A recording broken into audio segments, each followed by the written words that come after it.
National declared Israel to be an apartheid regime. Don't fucking stop me while I'm cooking, you baboon in a suit! The chef is in! About to give you a fucking Chelsea Green! You donkey! Donkey! Donkey!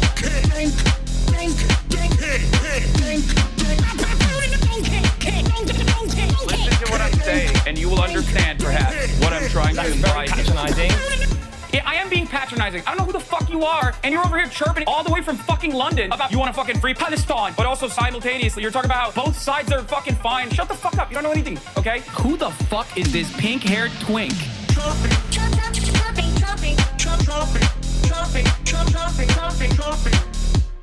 Dissolve the apartheid. So what would you like to see happen, Hasan? Do you not understand the English language?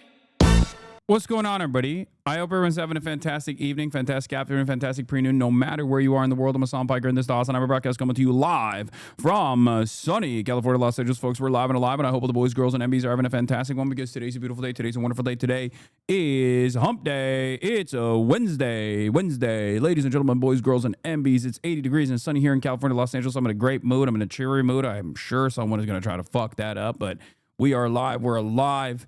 And early, as a matter of fact. It's directly 11 a.m., which means I started early. Means I started earlier than usual. And of course, as soon as I do that, people are going to come in and say, hey, Hasan, I didn't get informed that you were live today. I don't know what's going on. Are you blacklisted? It's like, no, it's because the Twitch algorithm is busted. That's it. Oh, he's caffeinated. He's punctual king, caffeinated king. That's how it is. You were mean to Austin. He deserves it. All right. Folks, this is part of the broadcast where I tell you about my personal news, about what's going on in the world of HasanAbi Piker in between the time period where I press the stop streaming button and press the start streaming button. So help me God, that's what I'm going to do. And that's right. That's what I'm going to do. I'm going to do that. This is the part of the broadcast where I tell you about my personal news, about what's happened in the world of HasanAbi Piker for all the parasocialists out there in between the time period where I press the stop streaming button and start streaming button. Last night I ended the broadcast a little bit earlier than expected after 7 hours. Half day Hasi, you already know what it is. There's a reason for that. That is because I was going to a dinner. Okay? I was going to a dinner.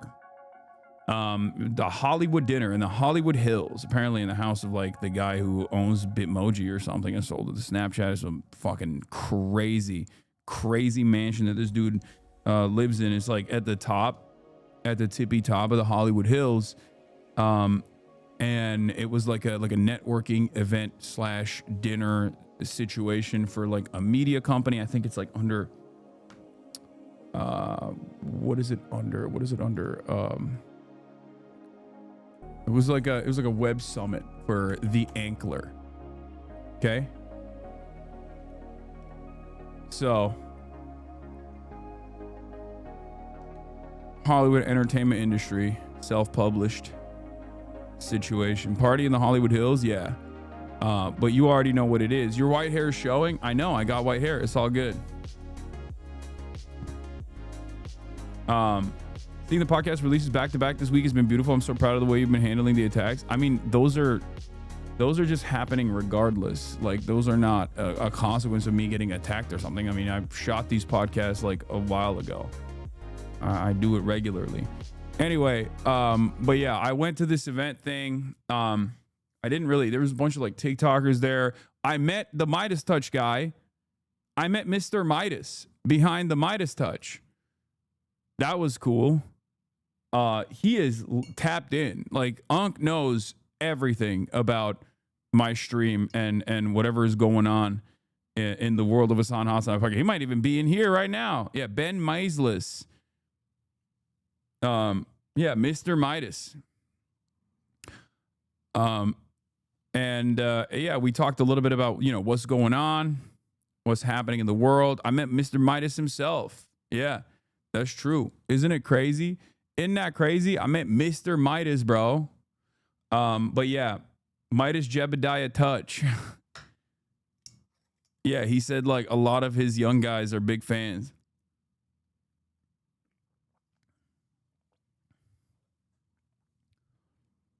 Myzelis, Ben Myzelis. Yeah, okay.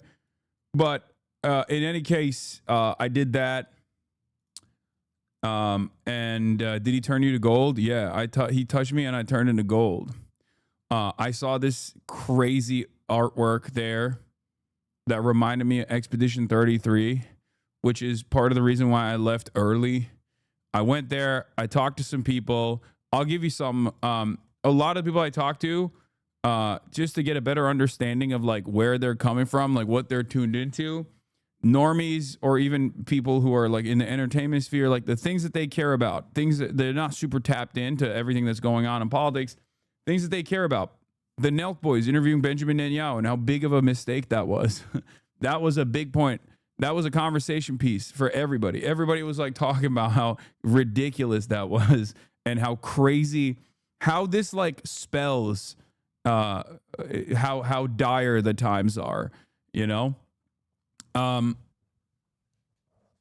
me. I didn't bring it up as a topic, but that was a thing. And then another thing was, people just like hating Donald Trump. That was definitely a thing. I try to, I try to go to this stuff so I can get a better understanding of where people are coming from, and also hopefully. You supported 3 different terrorist groups, you disgusting fuck. Okay, man. All right, big dog.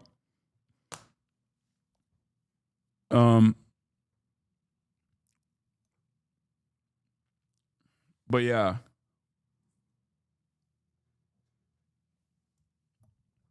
What did you go to? It was just like a summit networking thing. Yeah, but it was crazy. Like you can see the Hollywood Bowl, you can see the Hollywood sign. It was wild from this house. I'm not even like a big views guy, I don't really care about views like that, but it was cool. It was a cool experience. What humiliation ritual did you perform? So many humiliation rituals, dude. I mean, it's just like having to stay up and outside of my house so close to my bedtime is the biggest humiliation ritual for me. That's my shit. You know what I mean? That's my life. So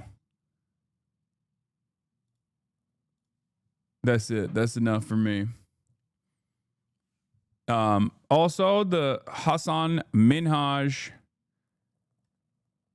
the HasanxHASAN thing came out. I don't know if you guys saw, or maybe you did. Wait, how do I move this stuff? I don't know what happened. Did my banner get misaligned or something? What? Oh, it did. Why did that happen? That's weird. All right, I fixed it. I did. I was on HasanxHASAN. It's the first clip is out. We did a collabo post.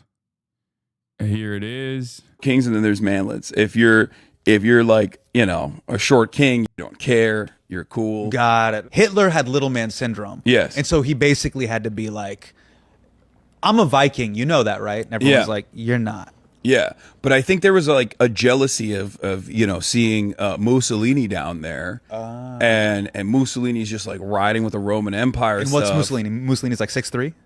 I don't even know how tall he was, but he had a fat ass. I know that. Okay.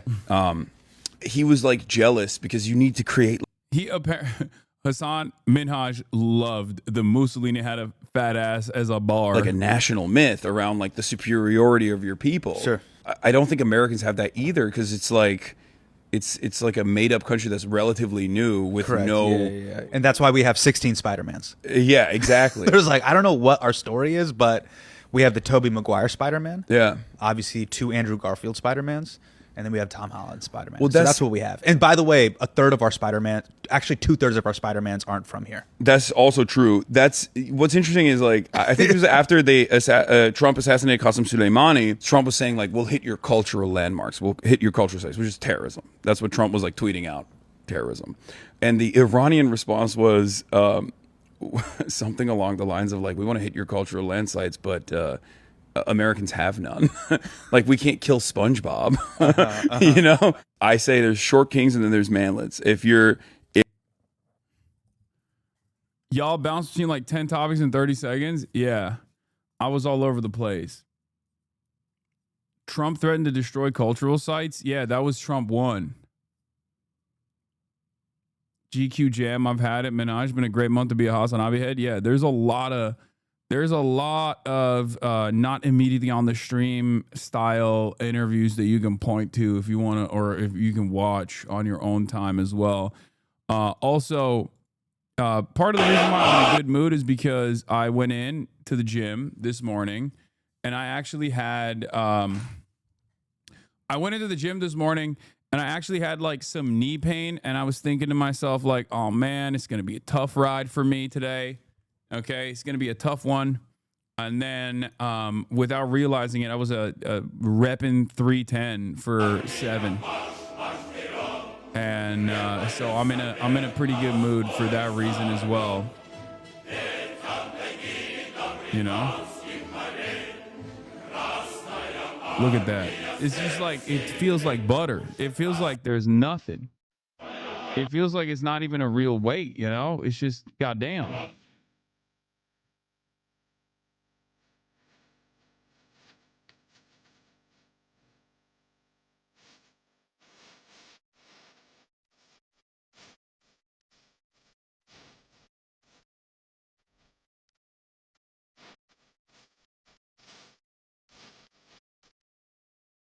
Yeah.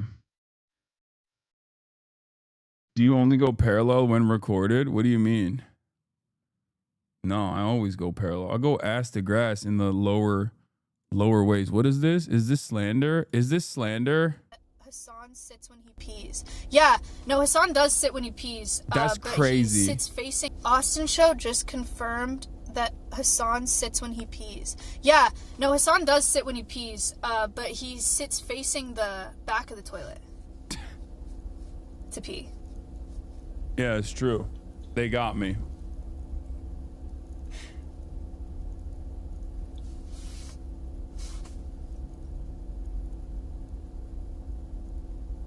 Millennial pause. Millennial pause. That's cowboy style. Nobody linked that to me. What the fuck? Austin, you're in here. She said this while I was live and nobody linked this to me. What the fuck? Austin, you're in here and you didn't even raid me, bro. What the fuck is this? What the heliante? That's crazy. That's crazy. This man has the audacity to call me every morning and won't even hit me with a raid. That's wild. He raided Maya? You raided Maya? Wow, you are phony, bro. Did she pick up the call when you called her? No. This is what I mean. This is what I mean. These guys are... You can't trust Austin. You just can't. He's just fake, okay? He's just phony. Hold that L, Hasan. I'm holding it. I'm holding it. It's my L. Unapologetically supporting women. Okay. Well, support men too a little bit, okay? Men are needing it. Men are in need of it. Men are in need of support, especially because you raided my mortal enemy who defeated me in the marketplace of basketball yesterday, okay? How dare you? How dare you? She destroyed me. She destroyed the one thing that I love, which is basketball, the game of basketball. You know, ever since my dad rolled his tube socks, I've been loving the game of basketball. And then Maya came in with her 5'1" stature and destroyed it, destroyed my dreams. Okay? She did that. And you're out here supporting her. It's fucked up. She took everything from me. She took everything from me. Anyway,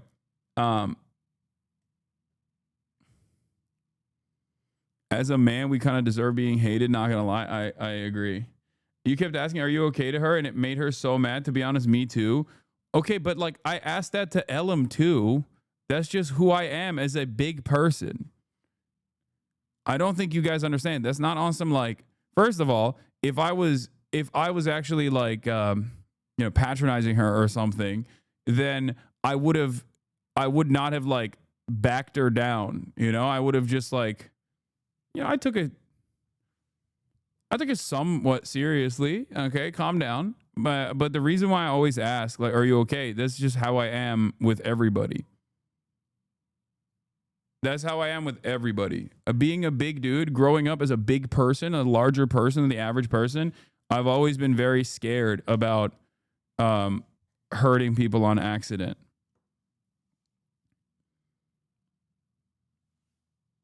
Next time tackle, okay, I'm going to beat her ass straight up. More fear and talk? What is America. This? What is that? This is you saying America. That's my Obama. America. That's so bad. I don't even know if it's problematic or not. No. I'll do Obama, okay? Hey, yo, what up, son? What's up with Congress being all up in my ass and shit, bro? Oh, God. I love Always Sunny. Oh, that was doing so racist.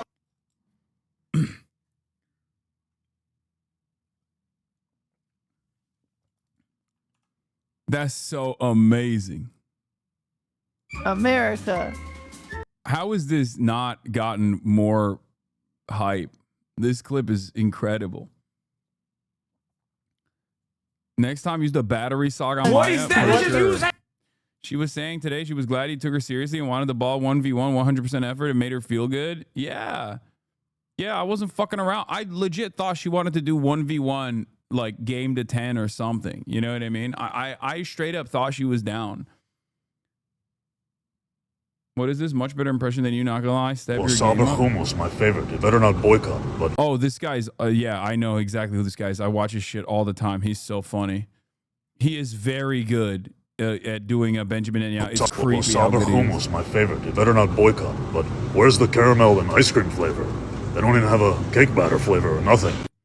Yeah, he does a lot of that. He does a lot of Bibi Netanyahu impressions. It's really fucking good.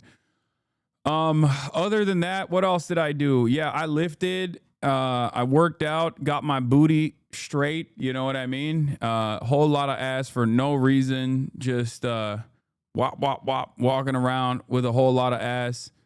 Double cheeked up on a Thursday afternoon. Double cheeked up on a Wednesday morning. Double cheeked up at all times. Speaking of double cheeked up. Kaya Piker, I didn't realize how big she is until I see her around like other normal size human beings. Please look at this size, bro. And even in spite of everything else, you know?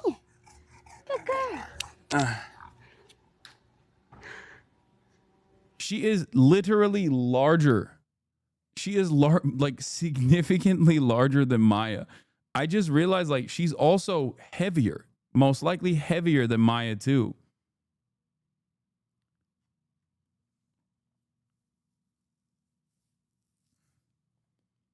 And I forget how big my daughter is because, you know, next to me, you know, I'm just like throwing her around. I'm wrestling with her. I don't even think about it. But when she's around like normal humans, all of a sudden it's just like...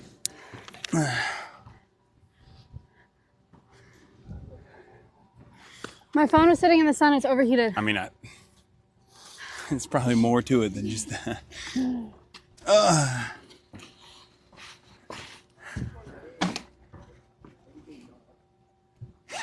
How much does she weigh? 120 pounds? So funny. She just sleeps all day. She runs around, wrestles in the morning when I'm working out, and then just sleeps the entire day. And then at night, when I'm done streaming, she just runs up to me when I'm sitting on the couch and just lays on top of me and starts licking my face to get my attention. And I'm like, bro, chill. It's the best, though. She's the best. Hi.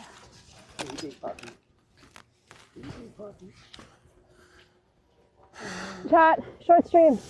That's it. Hasan, why are you grunting? Because I'm an old man. I had just played another game of basketball. Okay, calm down.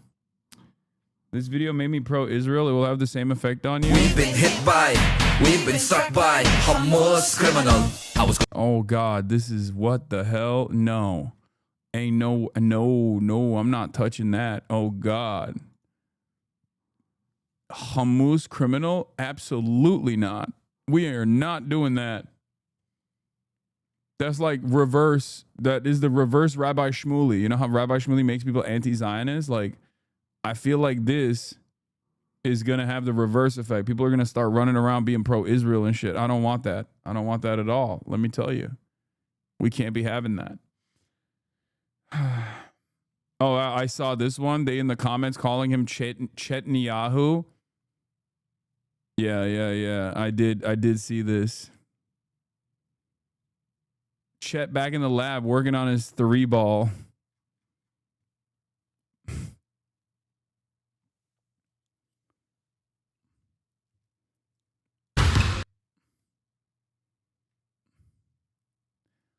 All you're going to learn is how to throw bombs, okay? And miss. When you do that, he ain't got internet. He ain't got internet.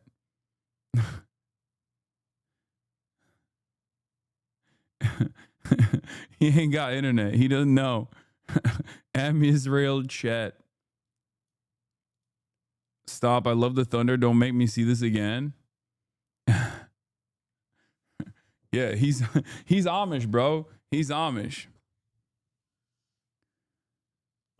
No one has gone to Israel and improved, okay? Like in general, that's just not happened, okay? And it's not, I'm not even talking about just basketball. I'm talking in general, okay?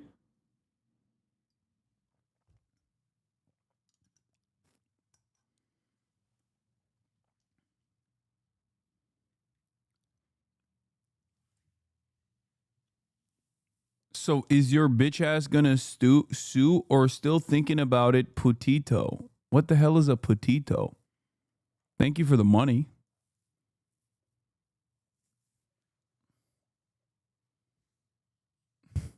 Okay, that's I what does that mean? It's a F slur in Spanish. A little puto. It means little bitch. Oh. That's cute. That's cute. Wait, is it the F slur? Why would the F slur be little bitch? I thought puto meant whore.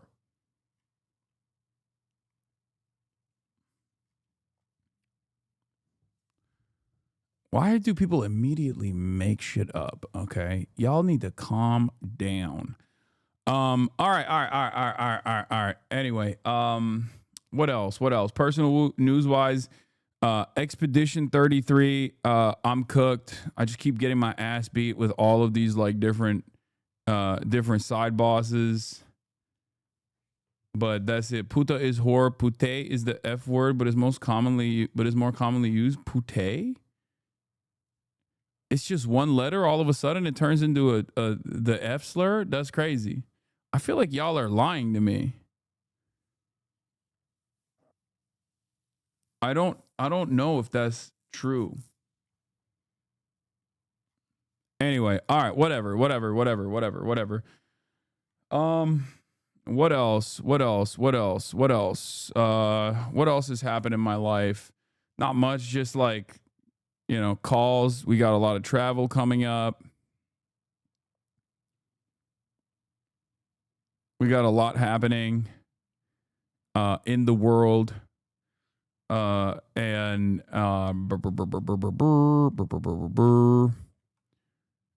it. That's what's going on. We got China. I'm planning on going to whatchamacallit, going to Michigan for the People's Conference that's coming up next week. And I want to bring Will and Austin with me if I can, but we'll see. Did you see PlayStation is increasing their prices only in the US? Yes, that's the least shocking turn of events. Obviously, why would that be surprising at all? It's a terrorist, baby. Donald Trump, he's doing it. He's doing it. He's doing the dang thing. Okay. He's doing the dang thing. He's saving America. He's making America great again. He's killing it. Thank you, Mr. Trump. Thank you, Donald Trump. I love you so much. Terrorists. Yeah. Tariffs, terrorism. When is Ireland the lads? Not sure exactly when, what the timeline on that looks like. Anyway, we're going to talk about, we're talking about Texas Democrat redistricting, Texas redistricting, imminent.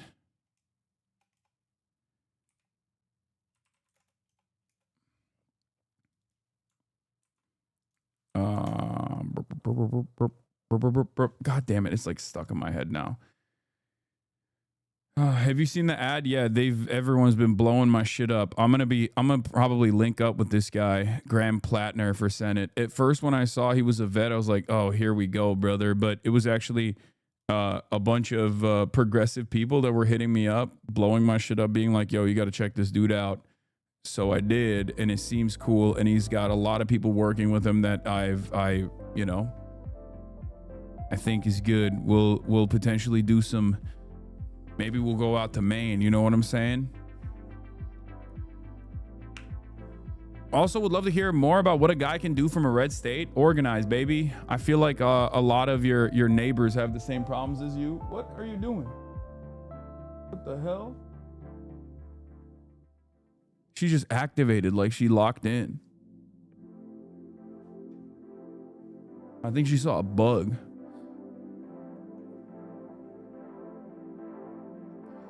Texas redistricting imminent. Cuomo hires right-wing meme guy.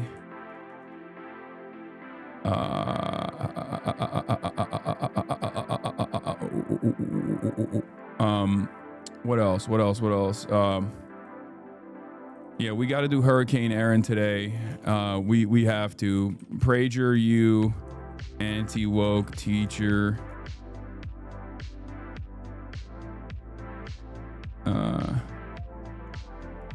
ANTIWOKE teachers.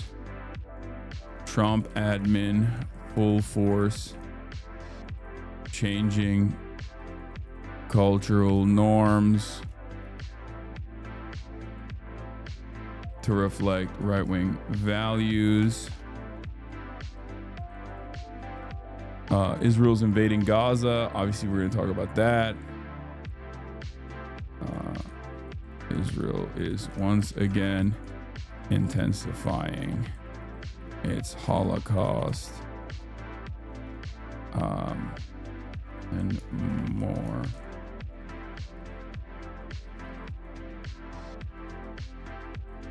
People, hey, HasanAbi in chat. People, hey, back to you, chatter. Do we have a blast off meme?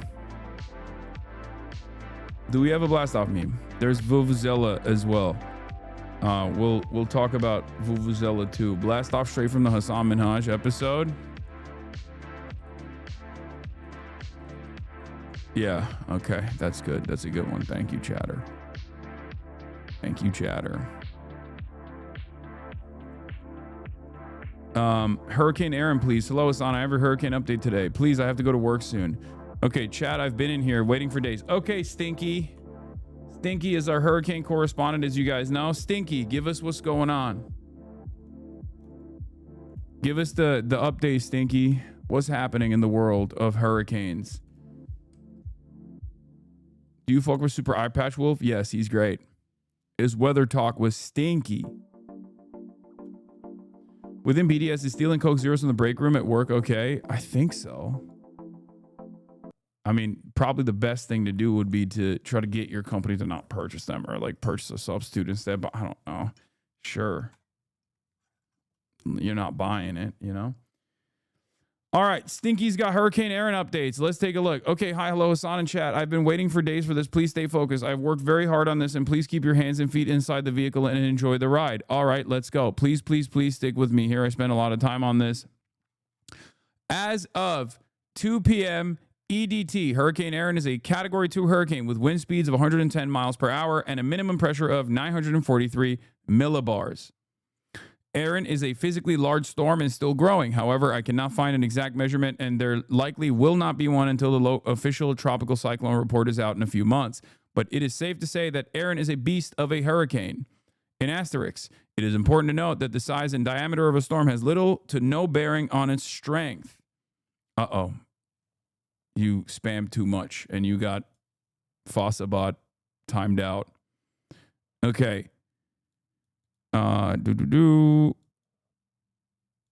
Still growing. ERIN is a physically large storm and still growing. I cannot find the exact measurement. As of 2 p.m. EDT, ERIN is about 335 miles south-southeast of Cape Hatteras, North Carolina. South-southeast means halfway between south and southeast. As of 8 a.m. EDT, ERIN is moving north-northwestward, halfway between north and northwest. And life-threatening rip currents are expected along the U.S. East Coast beaches. Super cool video from Hurricane Hunters from August 16th and or AccuWeather. Okay, got those links.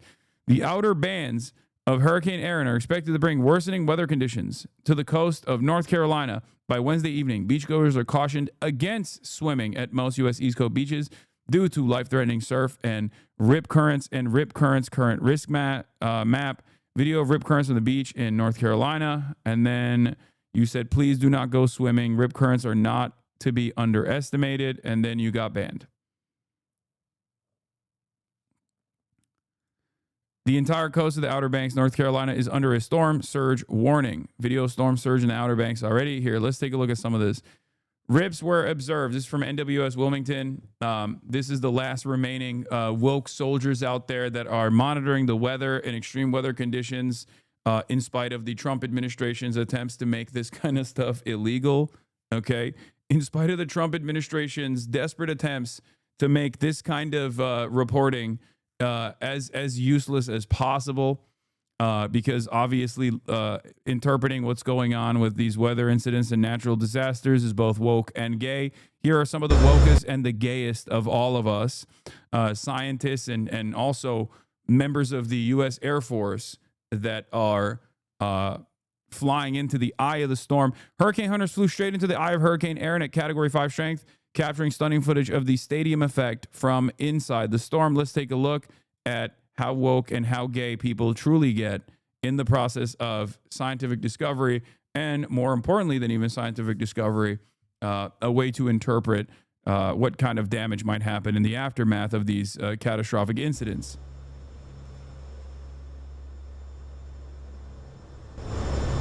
Whoa, that is ginormous. Oh my Lord. Dude.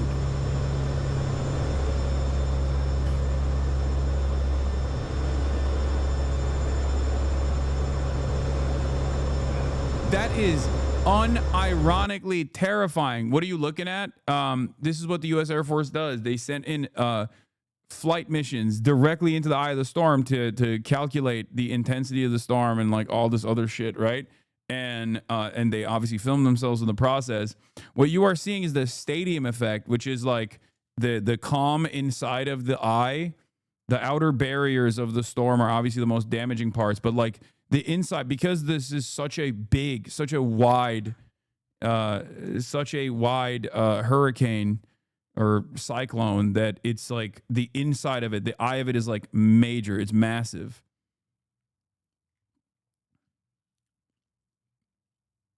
Nah, they're weather manipulating. Okay, I know you guys are joking, but like people unironically do believe that. They genuinely think that like these guys actually fly into the eye of the storm, not to measure it, but also to like actually intensify it or something, because that's just the kind of thing we do nowadays, okay? Because everybody's homeschooled. And even those who weren't homeschooled basically got the worst possible education they could, and now they believe things that they see on Facebook. It doesn't even have to make sense. People still believe it. And also, we are living in hell world. Okay, so Here's the National Hurricane Center, Atlantic, saying there's a high risk of rip currents from today and on Thursday for most U.S. East Coast beaches from South Florida to Massachusetts due to Hurricane ERIN. Beachgoers are urged to follow information from lifeguards, local authorities, and beach warning flags. The best advice, stay out of the water. I feel like when people warn about stuff like this, by the way, here's another fat eye footage. Whenever people talk about this stuff, I feel like people go, bet. All right, bet. That means it's surf time. You know what I mean? I can't help but feel as though people just go, all right, bet.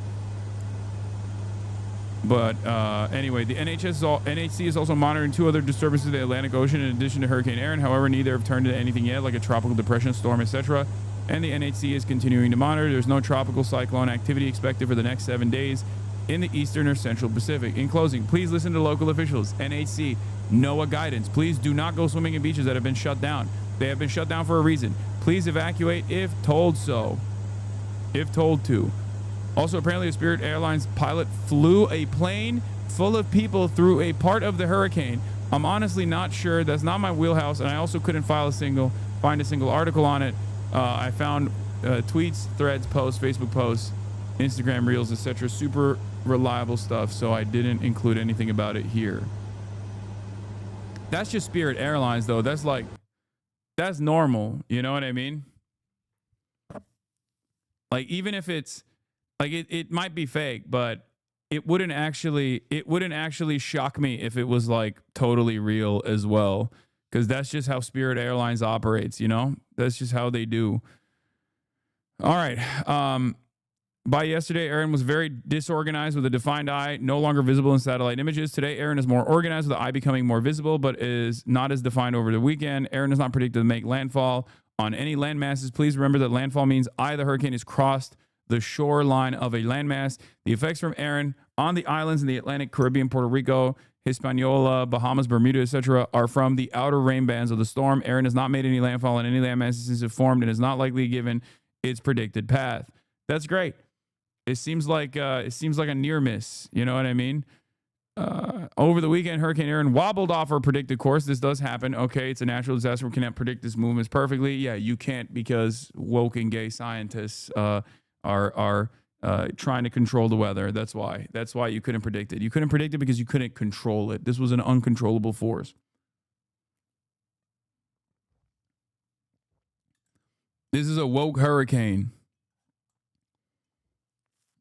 defying the scientists that want to make it, damage Trump supporters because they want to punish people for voting for a big, beautiful president who just wants to save the country. That's what I think. That's my honest assessment. Anyway, as far as like the Spirit Airlines flight goes, the least shocking turn of events would be a Spirit Airlines pilot. Flight path shows Spirit Airlines flying through Category 4 hurricane. Spirit Airlines plane has appeared to have flown through Hurricane ERIN this week when the hurricane was a Category 4 storm with winds well over 100 miles per hour, according to a flight path. Spirit Airlines told Newsweek in a statement that the flight operated normally and no injuries were reported. Safety is always our top priority, statement said. In this case, our pilots followed procedures from ATC instructions while en route to San Juan. Our operations control center closely tracks weather systems and works with our pilots and ATC to determine flight paths to safely navigate around or above adverse weather conditions. I mean, let me explain something to you, okay? Let me explain something to you.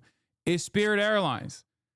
If you wanted the package where you avoid the hurricane, you have to pay an additional $50.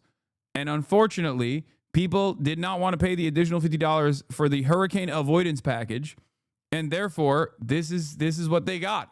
Okay? That's it.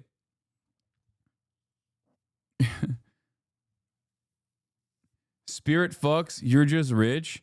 Wait, what do you mean? I'm telling you. Spirit Airlines is goated. Okay? It's great. It's fantastic. Spirit Airlines is so goated because it's cheaper than Amtrak. Spirit Airlines is so amazing that sometimes Spirit Airlines is cheaper than the Uber to the airport. Okay? Of course, there are some issues that come along with operating a low-cost carrier, and those issues are sometimes you don't have the hurricane avoidance package that you paid for, and therefore you just go through it. Yeah, Spirit Airlines, we say fuck it every time. All right, NHC is also monitoring to order. Okay, well, I already read that. So that's where we're at. This was your Hurricane ERIN update. Thank you to Stinky. Everybody say thank you, Stinky. And I'll cover it a little bit more as well, but we are going to move on to talk about Texas Democrats and the redistricting plans that are set in motion. Okay? Texas Democrats have obviously escaped the state, but then they came back. I don't know why. I guess like Texas has this gravitational pull. Maybe they wanted good barbecue again or something. Who knows? But they couldn't stay out of the state for a long enough time to avoid, to avoid this redistricting. Eventually, you got to legislate. So they're back. And of course, the Texas Republicans are actively trying to carve out maps where they can get like 5 easy W's for Donald Trump, 5 new red districts for Donald Trump. That's how it is. Cover the AI collapse that's on the horizon. I will as well. The AI bubble is popping too. We'll definitely do that.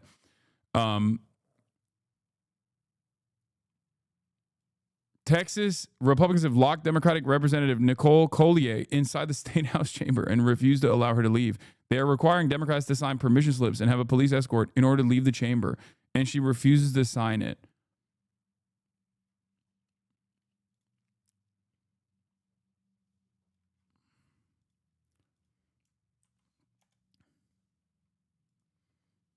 It's pretty crazy. It's a pretty crazy situation overall, and hopefully we'll get some additional redistricting in blue states out of this, where they just like carve out maps in the least. I mean,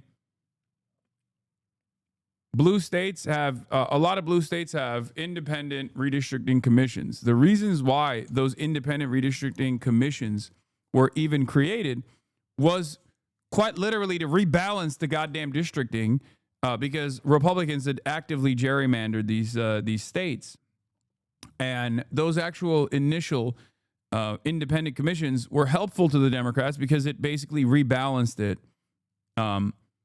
Having said that, however, the independent commissions are now basically a hurdle against the Democrats. Is a hurdle against the Democrats because red states don't have it for the most part. And it's very clear that they are actively doing this. Red states don't have it. They're actively going to redistrict. They're going to try to secure as many House seats as possible. So we've got to fight fire with fire. That's what I say.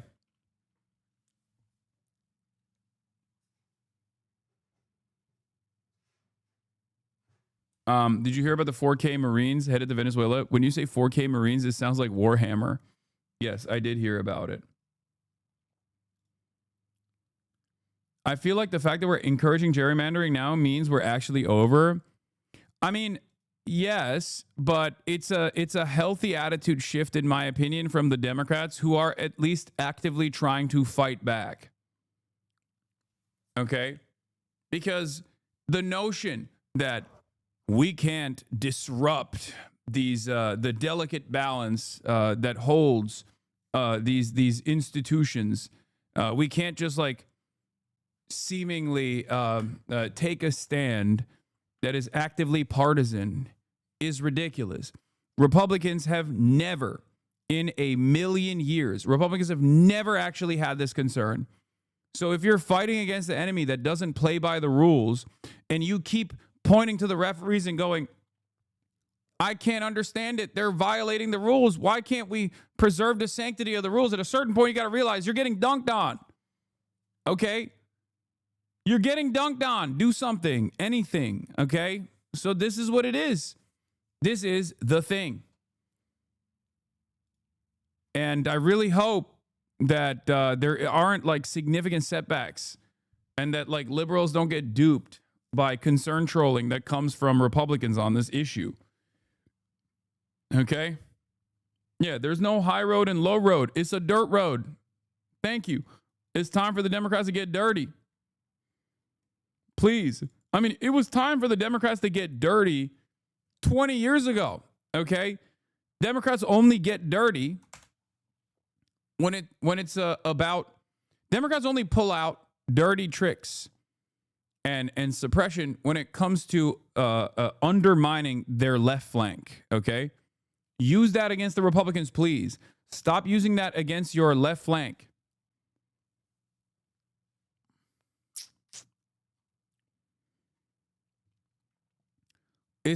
We're done. We're done with bringing a knife to a gunfight, okay? Democrats don't even bring the knife, by the way. I'm demanding that they bring the knife, or better yet, a gun to the gunfight. Meanwhile, Democrats are bringing an apology letter to the gunfight. It's over. If in order to save this nation from the grips of crippling fascist authoritarianism, you have to start playing dirty. You have to fight back. It's ridiculous. And obviously, the other side of the story is that Governor Gavin Newsom, who wants to become president, is using this to his advantage and trying to win favor nationally to become like a strong presence that actively trolls the Trump administration and become a strong presence that will, do these sorts of things in this massive state, in my state, in California.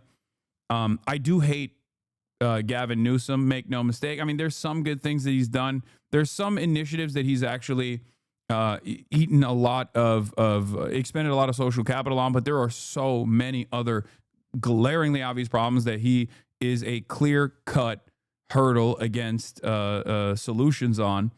Homelessness is one of the major issues here, obviously. Another one is like Medicare for all in the state of California.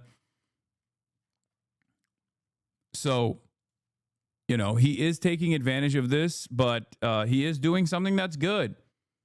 And it's most likely working. Look, Governor Gavin Newsom's California redistricting proposal has a 22-point polling advantage, according to internal memo from Newsom's pollsters obtained by Axios.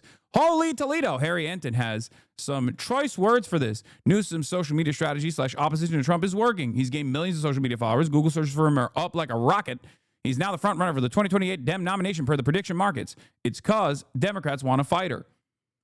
Where is AOC?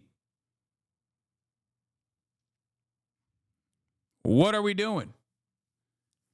There is no world where the Democrats are actively demanding a fighter. There is no world where Gavin Newsom should take up that mantle, okay? Where's AOC? AOC, step up. Step up, step up, step up. Start batting. Start swinging.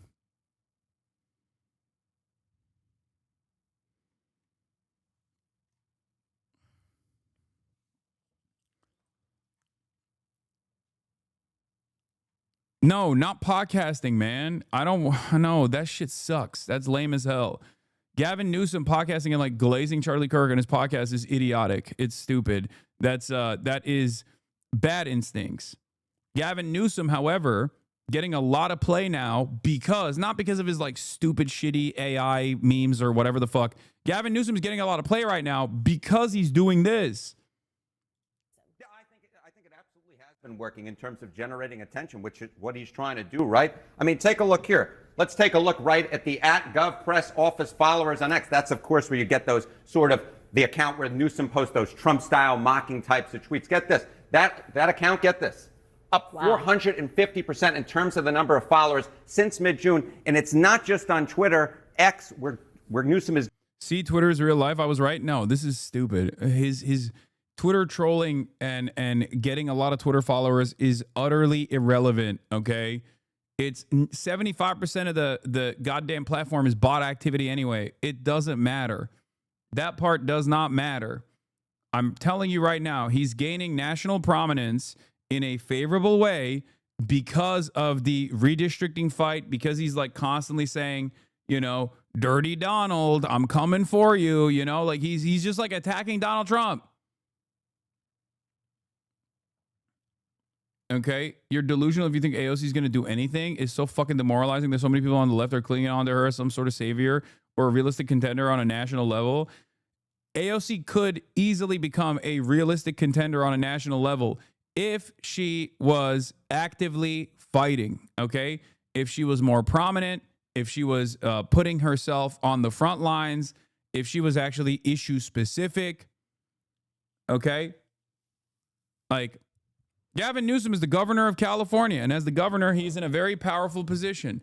And in that very powerful position, he's using every opportunity he can to present himself as like the number one guy to fight Donald Trump, because he recognizes, he's a shark. He recognizes this is what people are demanding. People are begging for it. People are actively, they're desperate for it, okay? And we have two options. The Democratic Party currently is unimaginably weak. In that process, there will be a new leadership built within the Democratic Party's establishment structure. There's blood in the water. If it goes in the Gavin Newsom direction, that is really bad. Okay? And the reason why I say that's really bad is because Gavin Newsom is not a fighter on issues that matter. This is an issue that matters too, but I'm saying like he's using this as a way to make himself feel as though, make himself seem as though he's like the active fighter that will destroy the Trump regime or whatever. Okay? We need actual progressives, not someone like Gavin Newsom, who unironically has presented himself as a hurdle against progressive legislation in the state that the California voters consistently vote on through ballot measures that California state legislatures actively try to pass, and then Gavin Newsom vetoes.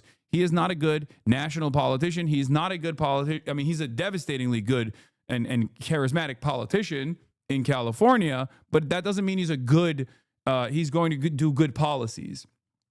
Okay? California is what? The 5th largest economy on the planet. What are we doing? What are we doing? We have tremendous wealth here. Why the fuck do we have so many developing nation style problems in this goddamn state? Look at the roads. Look at the infrastructure. Look at the homelessness crisis. Look at the housing market. It's the 4th largest economy on the planet. Like, it is a larger economy. California is a larger economy than Germany. Okay? What are we doing? What are we doing? We have all of the money here. Okay?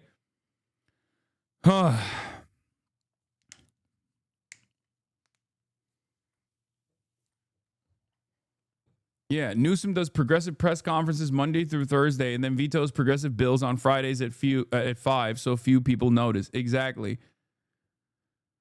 Gaining, even on TikTok and Instagram, his followers are up over 1 million since January alone. My goodness gracious. And more than that, Laura, more than that, what about Google? What about those Google searches for him? Get this, daily Google searches for Gavin Newsom up like a rocket. What are we talking about? Since June 1, up 1,300%. Compared to August 1st, look at that, up 500%. So the bottom line is, in politics, especially if you're thinking of entering in 2028, it's all about generating attention. And so far, Gavin Newsom has done a good job at generating attention. The Democrats want it. Do Democrats want it? Okay. Do Democrats want it? Yeah. 2017, try to stop the GOP, 23%. 2025, 57%. 2017, work with the GOP for the Dems was 74%. Stop the GOP was at, or work with the GOP is at 42%. Let me explain something to you, okay? That number is so goddamn high still. That's a real holy Toledo moment. The idea that the Democrats still have 42% that say, hey, you know those guys that call us pedophilic interdimensional vampires? We should work with them to find a reasonable middle ground on how many Guatemalans we can execute in a concentration camp. That is so stupid. The only reason why Democrats still have this attitude is because of the years and years and years of propaganda that came from every fucking Dem adjacent outlet that has broken the brains of all of these Democrats that look at these polls, that fucking respond to these goddamn polls that go, yeah, I think, yeah, I like concessions. I like bipartisanship. No more bipartisan compromise unless it's the Republicans doing it. Okay? We're done. We're done with that. Stop with this bullshit. I cannot believe there's still 42% of the goddamn country within the Democratic base of support. They still say, we got to work with the GOP. What do you mean? They're evil monsters. I need people to start hating the Republicans more right now. Two things that I demand from the Democrats. Start hating the Republicans more right now. Start hating Israel more right now. Okay? No more of this shit. Fuck. God damn, what will it take, dude? Do you need to go directly into a fucking concentration camp at gunpoint by some fucking fat Hitlerite who wanted to get $50,000 as a starting bonus until you go, oh, I guess now we can hate the Republicans. I don't understand. Stop. Have you met a fucking Republican? Have you met, like, not even a Republican, like, have you met a Trump supporter? Have you talked to a Trump supporter? Bro, you sound like you want this to happen. What do you mean? What do you mean? Have you spoken to a fucking fully fleshed out MAGA Trump loyalist? 99% of things that they believe and all of the legislative agenda items that they advocate for are born out of hysteria. It is the most deranged shit. Literally, you could solve so many issues if you would just make these motherfuckers read a book. Any book, dude. Okay? A coloring book. A child's coloring book. Please. It's crazy. We're just like, we're arguing on fundamentals. We're arguing on basics. They ran on a campaign where they were just saying, like, black migrants are eating cats and dogs, man. That's what they said. Like, you can't look to an audience of people that believe that shit and be like, we got to do bipartisan compromise. What do you mean? How do you do bipartisan compromise with a guy who is a carnival barker? How do you do bipartisan compromise with a guy who sounds like one of the black Hebrew Israelites screaming at people at a subway station? You can't do that. What do you mean? Oh, we got to take him seriously. We got to hear him out. We got to find a middle ground, you know? Brain dead chatters who think wish casting is real honestly can't imagine living in reality. Pretending things are good makes them worse, not better, chat. Yeah, there's like the Republicans are actively going, we need the orphan crushing machine. And Democrats are like, maybe we crush half the orphans. No orphan crushing machine. Why are we spending money on the orphan crushing machine? What the fuck? Like, people have completely lost the plot, okay? They've lost their minds. I feel like they're so servile to the way things are, where they're just like, I don't know what to do, man. These guys just believe this shit. No, there is no middle ground, man. Republicans never advocate for a middle ground. I have not heard from a single Republican politician or a single fucking MAGA Trump loyalist cultist that, like, they need to do bipartisan compromise with the Democrats. Like, can we have, like, there's no Republican that's running around being like, can we have some transgender athletes, please? I am a reasonable Republican. I believe maybe some trans athletes should be allowed to participate in high school sports. No, none of them. There's not a single one. Nobody goes, hey, can we be reasonable, please? It doesn't happen. So why the fuck are the Democrats constantly in a state of retreat and constantly in a state of panic? And they're the ones who are going, yeah, actually, you know what? We shouldn't let any trans people participate in high school sports or whatever the fuck. It's so dumb.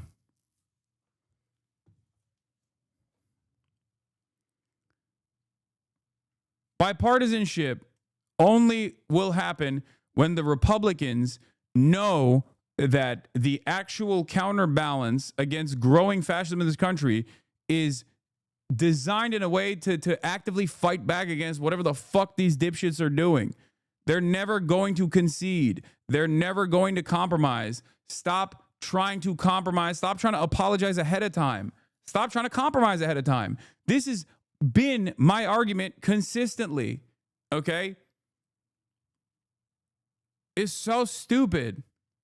Democrats have basically deluded themselves into thinking that this kind of bipartisanship is actually good, and it feels like you're actually winning if you just take on your opposition's point of view. They're going to get their legislative agenda accomplished, so then you will feel less bad because you wanted it too, I guess. Do you want it? At a certain point, you have to remind yourself, like, do I want this? Do I want the military in D.C.? Do I want ICE agents kidnapping my neighbors and ripping families apart?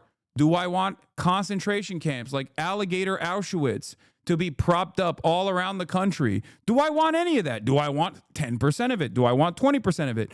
My answer is no. This is why I have a lot of smoke for the Democrats too, because they delude themselves into this position where they're like, well, let's just get like 20%. No, 0%, zero Alligator Auschwitz, none of that. What the fuck are we doing? Fight back.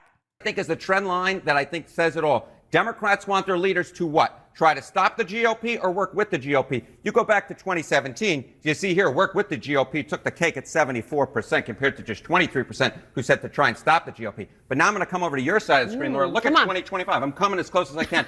57% say they want the Democratic leaders to try and stop the GOP compared to just 42% who say they want them to work with the GOP. That is a major shift. What are we talking about here? Some quick math up here is 34% rise in terms of the percentage of Democrats who want their leaders to try and stop the GOP. So no wonder.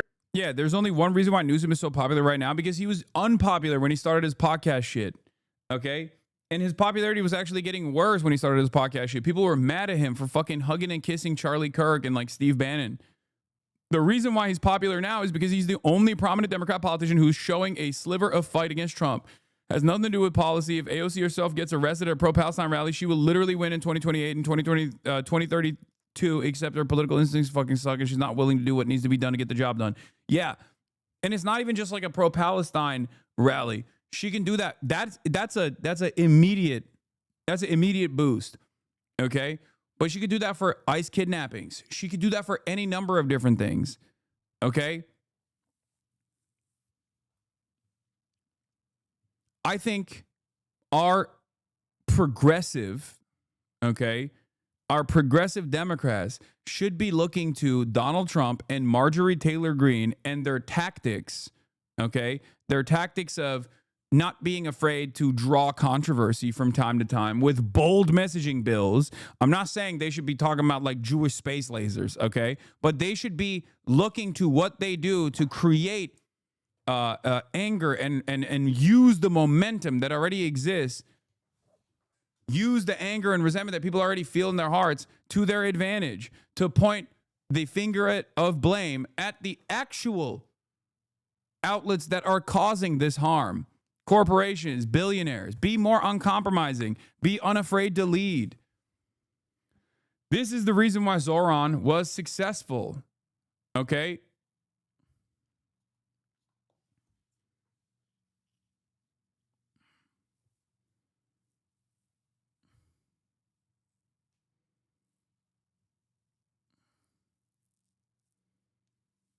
Gavin Newsom, he's looking at this polling. He's saying, I can generate attention. This is where the Democratic base is. And right now, he seems to be following the Democratic base. Why? For 2028? For 2028. That is exactly why. And I think the question is it working? Is it working? Well, let's take a look at the betting markets. I think this gives away so much of it. Okay, the chance of being the 2020. Dude, the situation is so dire too. Like the fact that we rely on the betting markets to do political analysis, like serious political commentary is happening at the point of betting markets. Like that is so devastating to me. I don't know. I've been ringing the alarm bells on this shit for a minute now. And it's just, I was talking with someone in the industry about this recently, where it's like, there's a couple forces that are so unimaginably wealthy that you just cannot overcome. and they have forcibly, by way of money, been able to infiltrate normal society, polite society. One of those forces is like the Gulf states, Saudi Arabia and UAE immediately come to mind. Their charm offensive is so successful because they just dump entire truckloads of money in the direction of anyone that will normalize and anyone that will like go to Saudi Arabia or the UAE. So it's like impossible to go against that at this point. Sports washing is far too powerful a force to deal with. And the other side of the story is gambling websites, specifically cryptocurrency backed gambling websites, all the way from Stake to Poly Market and all these other like institutions. They are holding on to any kind of influence they can by way of money. They just like dump boatloads of money in the direction of people, and most people eventually give in. They go, all right, fuck it, like I'll take it. Yeah. Yeah.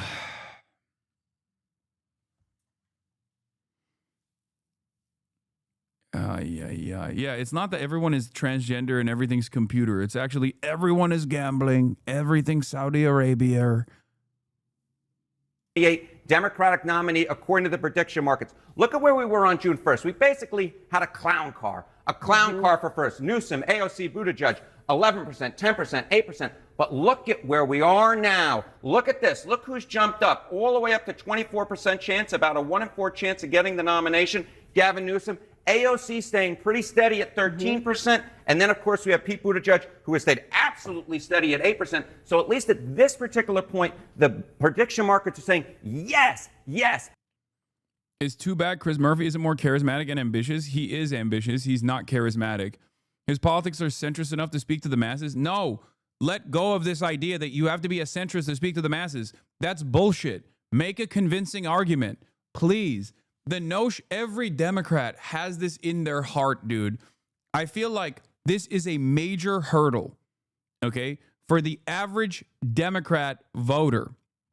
The average liberal still has this weird, distorted version of reality. The notion that you have to be a quote-unquote centrist to actually win the largest number of votes. That is bullshit. Look at Donald Trump. Look at Donald Trump. Was he a centrist? Fuck no. He won twice. There is no world where you have to be a centrist to win. You can be a radical as long as you communicate that your ideas are not really all that radical at all. It's actually going to help people. That's it. That's it.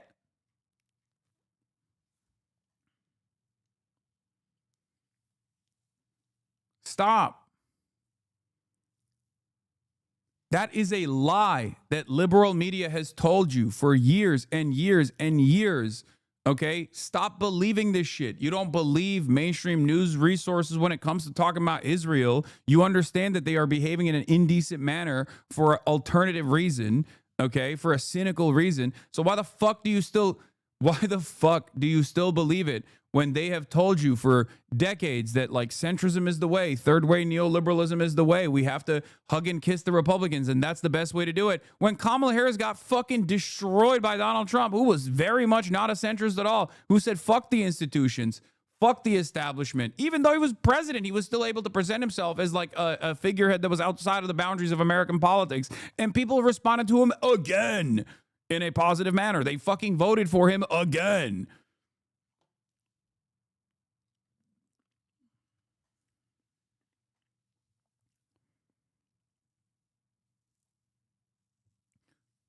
Liberals have MSNBC pundit brain because they think it makes them seem smart. It doesn't. I think it makes them seem very dumb.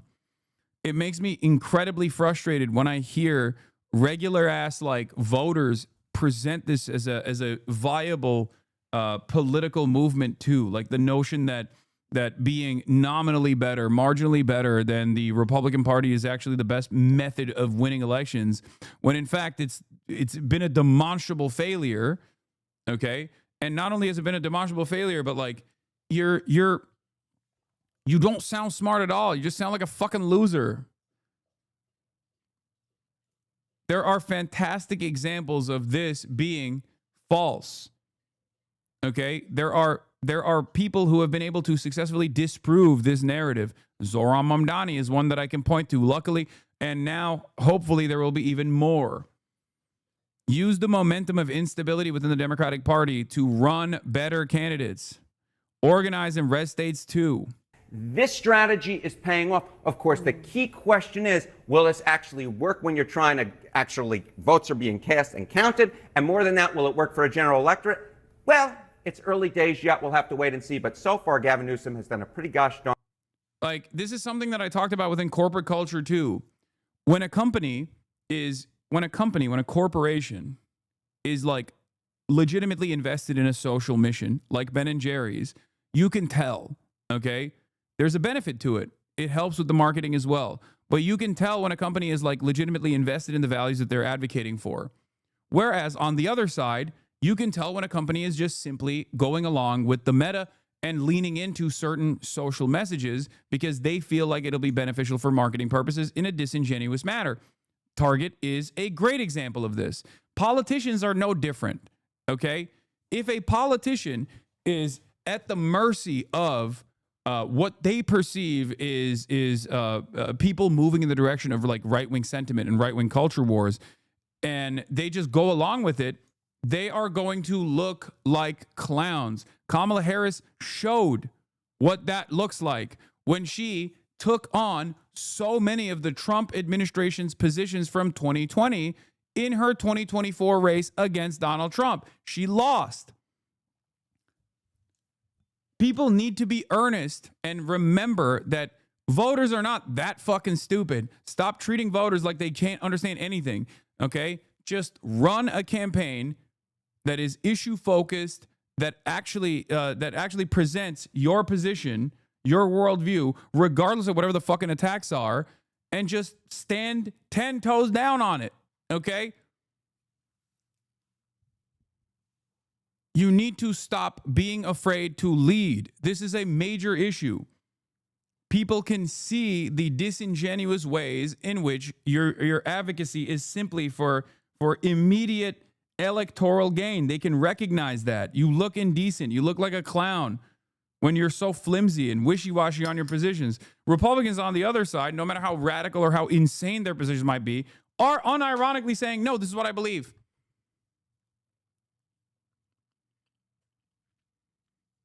And slowly but surely, they are able to make other people believe their worldview. Okay? They look like they're true believers. That's it. It might be insane, and it certainly is, actually. It's not even it might be insane. It certainly is insane. The notion that, like, you know, transgender athletes is like the number one problem facing American society. That's a fucking psychotic position, right? Like, that's psychotic. But they are able to earnestly communicate their psychotic ways in which they operate. They're like, no, this is what I believe. I'm a crazy person. I'm crazy. I think all immigrants are rapists. I'm crazy. And slowly but surely, with no opposition whatsoever from the other side, from the Democrats, people become more crazy.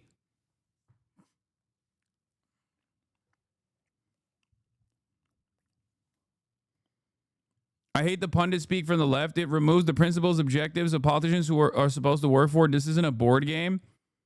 I mean, I'm not even doing pundit speak under normal circumstances. This is just like, that's why I always say there is a moral argument you can make, but then there's also a amoral, calculated, cynical argument you can make for the fucking politicians who don't listen. That's why I always say, like, I'm putting on my DNC advisor hat on. Okay?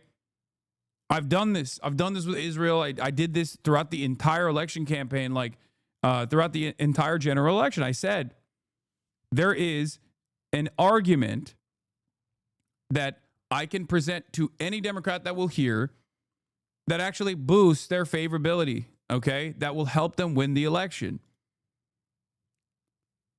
Anyway, here's a great example of a guy who is kind of doing that, okay? Graham Plattner for Senate. He's a combat veteran, Marines and Army, okay? Friend of the working maner, foe of the oligarchy, husband, candidate for U.S. Senate. This guy is running for U.S. Senate, anti-Zionist, very progressive, has all of the progressive bona fides. Okay. Oh shit, gray bars again. I'm gonna look a little bit deeper into his campaign. I haven't like fully analyzed it, but and I'm gonna link up with him and do some with him as well. But from what I understand, the more Republican part of Maine is very working class, maybe trying to appeal to those people and not just folks with gelled up hair as a winner. We live in a society in which we've been told a story that power is not for us. Power is not for the people. There is a different class, a different type of person whose job it is to wield power, to be a CEO, to be a politician. This is not true. This is false. Power exists for those who are willing to. I've been hurt before, okay? I advocated for one ogre, and I need to really see what his background looks like, okay? But he's already being presented as Maine's own Zoran, all right? Here's Edinger Mentum who said that. Here, let's just look at his campaign kickoff video, okay? What I love most about Maine are the people. I have never met people who are more hard scrabble, even in a place that requires you to work like 2 or 3 different jobs. We have watched this state become essentially unlivable for working class people, and it makes me deeply angry. My name is Graham Plattner, and I'm running for U.S. Senate in Maine to defeat Susan Collins. A decade of military service going overseas, farming oysters to feed my community, diving to lend a hand to other fishermen, trying to start a family. But everywhere I've gone, it seems like the fabric of what holds us together is being ripped apart by billionaires and corrupt politicians. Yeah, progressive mind in a MAGA body. Progressive mind in an Aryan Brotherhood body. Look, I don't give a fuck what someone's background is. You guys know this. I am agnostic to the optics. I do not care. You can be a 33-year-old brown Muslim dude who is a socialist. You can be the type of dude that looks like he's a tier 1 operator going on the Sean Ryan podcast to talk about how, you know, he was door kicking in Fallujah. All right. As long as what's coming out of your mouth and the values that you believe align with mine, I'm there for you. Okay. It don't matter. America's an incredibly fucking diverse country. That's it. Profiting off of destroying our environment, driving our families into poverty, and crushing the middle class. I did 4 infantry tours in the Marine Corps and the Army. I'm not a... I'll be honest, I don't really like how much he fucking posts that as well, but I guess that's for election stuff. You know? It's just... Because, like, you know me. I fucking hate the Democrats, like... that constantly go, this is the Amy McGrath method, you know? Democrats love a veteran, okay? They love a veteran, okay? Having said that, there are left flank vets out there, and this guy seems to be one of them, okay? There are also a lot of fucking neoliberal Air Force guys and gals who are like... a lot of neo-lib Air Force veterans who love talking about, like, I killed children. Okay? I did so many drone strikes. It was awesome. I'm a much more patriotic figure than my Republican opposition is. Okay? He doesn't even want to kill children overseas. I do. Like, when Democrats run with that shit, I'm so annoyed by it. He's not really doing that. He's not really doing that. I don't know how this will read to people in general, because he is like, he does look the part. He is very, he is very grunt force. Afraid to name an enemy. And the enemy is the oligarchy. It's the billionaires who pay for it, and the politicians who sell us out. And yeah, that means politicians like Susan Collins. I'm not fooled by this fake charade of Collins' deliberations and moderation. The difference between Susan Collins and Ted Cruz is at least Ted Cruz is honest about selling us out and not giving a damn. People know that the system is screwing them. They know it in their bones. Nobody I know around here can afford a house. Healthcare is a disaster. Hospitals are closing. We have watched all of that get ripped away from us, and everyone's just trying to keep it all together. Why can't we have universal health care like every other first world country? Why can't we take care of our veterans when they come home? Why are we funding endless wars and bombing children? Why are CEOs more powerful than unions? We fought 3 different wars since the last time we raised the minimum wage. I'm not pretending to have all the answers, but I know that I'm asking the right questions. When I tell people around here that I'm running for Senate, sometimes the initial reaction is, what the but when I tell them why I'm doing it, because I truly do believe that we can build a system that is going to represent working people, the #1 response has been, well, thank God somebody's going to do it. You're supposed to. What are his concrete policies? This is nothing. Okay, we're going to get into it, Jessica Tarlov. Fucking calm down, okay? How about you worry about the Fox and 5 appearance that you have today, okay? Calm down, Jessica. Calm it. We're going to get into it. He's got a fucking website, all right? GramForSenate.com platform. He's got it.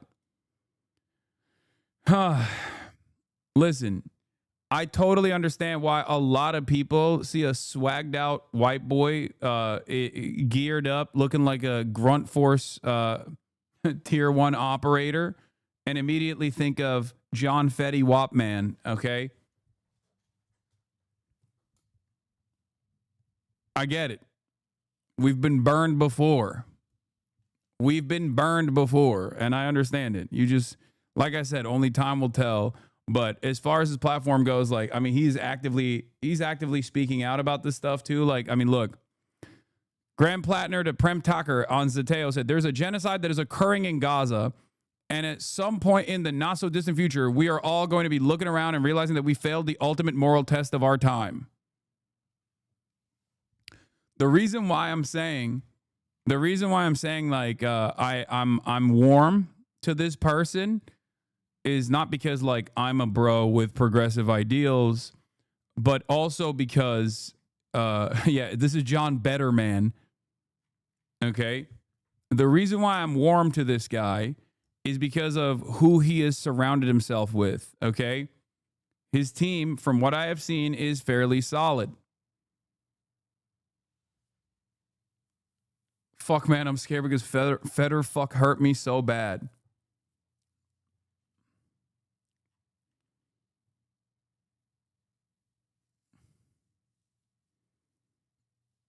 But yeah, I will be going and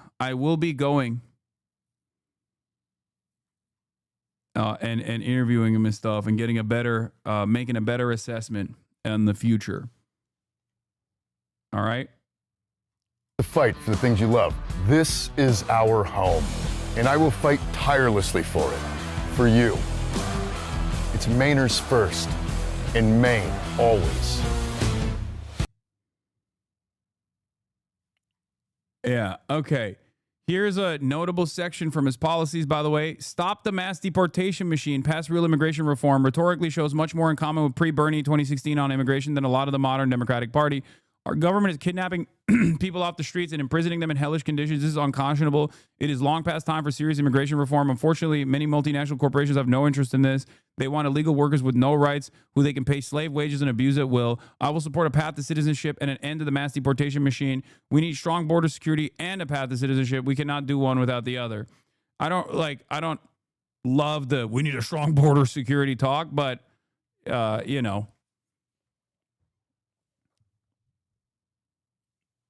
But again, match your expectations. Match your expectations to what you see from the rest of the Democratic Party, and this guy stands out. Okay? It's good to be it's good to, you know, it's good to be critical and make an assessment off of like everything that they're communicating. But ultimately, it's He's an ACP member. He's not. It's funny. Yeah, he's a part of the American Communist Party. I don't think so.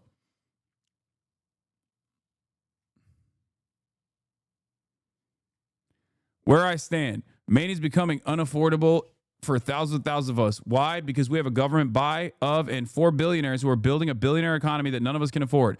I'm not just running against Susan Collins. I'm running against the billionaire class that owns her and all of Washington. Even if this is fake, okay, even if this is like fake posturing, it's good that there is this kind of messaging coming out, okay? This is what every Democrat should be saying, including Pete Buttigieg. This should be the thing that Democrats are fucking screaming from the mountaintops, okay? That's it. That is what they should be pushing all the time.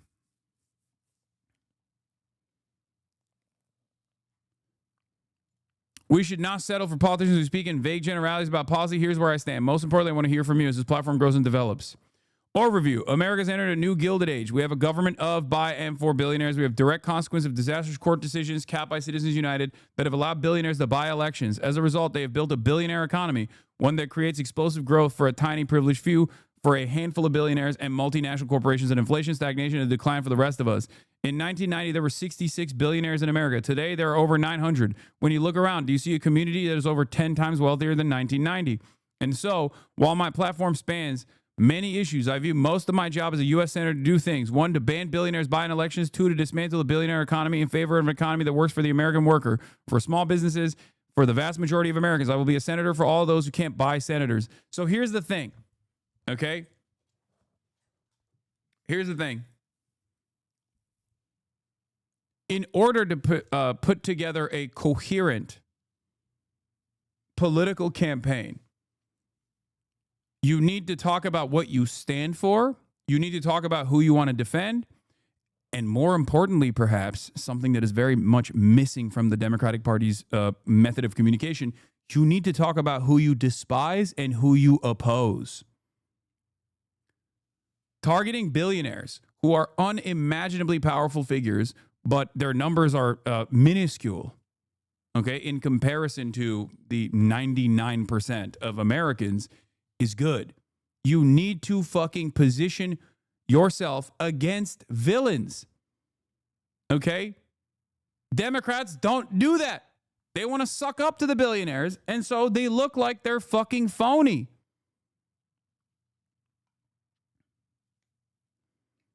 Ban billionaires buying elections.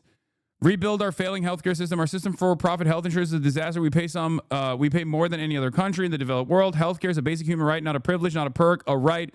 As a veteran, I'm fortunate to receive quality care through the VA, but Americans should not have to put on a uniform or fight in misguided foreign wars just to get decent healthcare. Every single person in this country deserves good healthcare, no matter who you are. We have rural hospitals closing because of policy choices made by Republicans like Susan Collins. Like, I'll tell you something, okay? Democrats especially, who are guided by fear of fucking up, oftentimes don't take strong positions that they are worried will not reflect positively. Like they're worried that like they'll say something that the media will take on and just like yell about. Israel's a great example of this. Some of them are indecent charlatans, and some of them do have this misguided fear that if they speak out against Israel, that they won't actually be rewarded by the population, by the broader population, which they will, 100,000%. But they are worried that like people will come and fucking petition their speeches and things like that. They'll get suppressed by all of the different organs that are pro-Israel that have made themselves irreplaceable, seemingly, in the eyes of the DC bubble in American politics and in the American media system. Okay? I think a guy like this could just like very easily also take a strong anti-war position, given his background, to be like, I don't think we should be doing any of these fucking wars at all. I think it's a jobs program, and it's utterly ridiculous how much we are destroying the next generation so that they can get a leg up. These systems, these social services should be provided unconditionally to every single person living on U.S. soil, and that on top of that, the military's focus as a jobs program should be on rebuilding this country and infrastructure projects rather than fucking, rather than constantly waging war and destroying the global south. That is a position that a guy like this could take.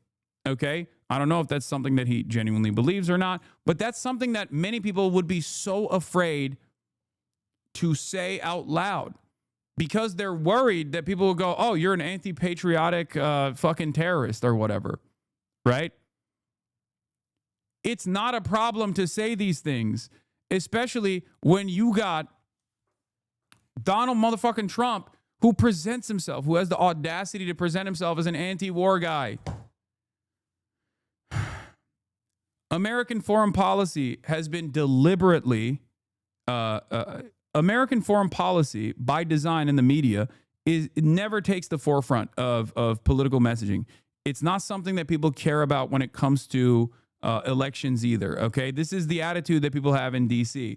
That is by design, because if American foreign policy was at the forefront, people would recognize how violent America is, and people would start asking questions about, like, why are we giving hundreds of billions of dollars to all these other fucking countries, or even waging wars overseas? Like, why the fuck are we doing that? And we're creating a lot of animosity against us around the world. So for that reason, the media rarely ever talks about it or have a complete bipartisan stranglehold on permanent warfare, permanent military contracts, constant fucking money going to the military industrial complex. Okay? But that has created this very weird position where America as a nation state relies on constant extraction of natural resources from the global south to exist in the ways that it does, to offer the limited amount of comforts that it does to the labor aristocracy, while simultaneously the average American believes that they're anti-war. Okay? Because if they were aware that this entire system is designed on permanent military conflict, they probably would have, they probably go on either side of this equation. Some would say, I'm being honest, I like that we're fucking killing children overseas as long as I can get a t-shirt for $5. And others would say, I think this is unconscionable. We should actually focus on isolationism, whatever you want to do with that, that ideology.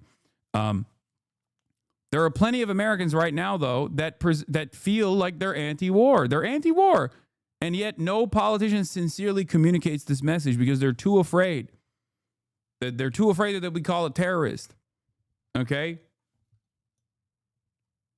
They should do so. They should do that. I call it now, this white guy's not a real one. I know that everybody wants to be right. And I don't even fault you for being cynical, okay? I do not fault you for being cynical. Having said that, he has a lot of decent people around him. Though he's a political newcomer, Plattner has said he's brought on board two progressive strategists who have experience successfully running against establishment-favored Democrats, Maurice Katz, a top ad maker for New York City Democratic mayoral nominee Zohran Mamdani, and Joe Calvello, a former senior aide to John Fetterman. Joe's a good dude, okay? Don't hear the John Fetterman thing and then immediately assume he's a bad guy. Joe's got chops. Former Fetterman guy, okay? That's not a red flag. Former. Joe's worked for Bernie, and he is not, out of like a lot of these advisors, okay?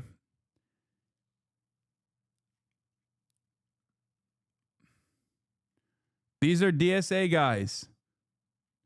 It's not Joe Calvello's fault that John Fetty Wapman got hit with the pro-Israel stroke gun, okay? It's not his fault, bro. What do you mean? Unless you're saying he was like sneaking in some extra hot dogs so that his cholesterol spiked and then he got hit with that stroke gun.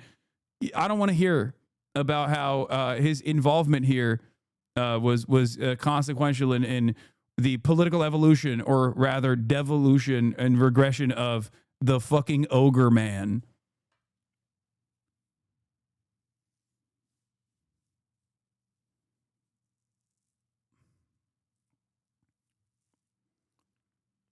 Israel's stroke game too good. What if he shot the gun?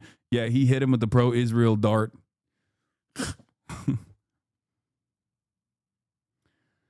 Anyway.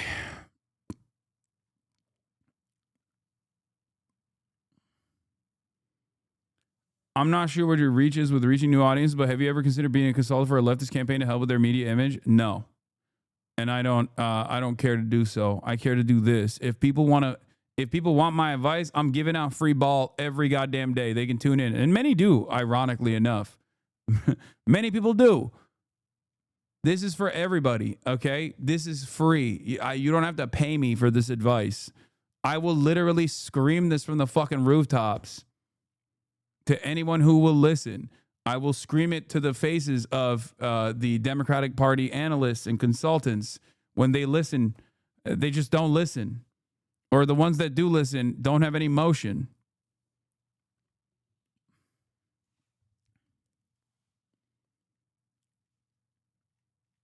Okay? I don't think this kind of quote-unquote advice should be paywalled at all. I think it's stupid. My job is to get this message to as broad an audience as possible. My job requires charitability from the average normie that's tuning in, okay?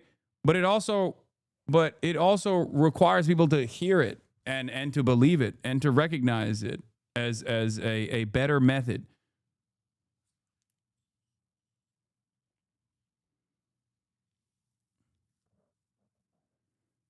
You are the main reason I'm holding up door knocking in the PNW right now? Hell yeah.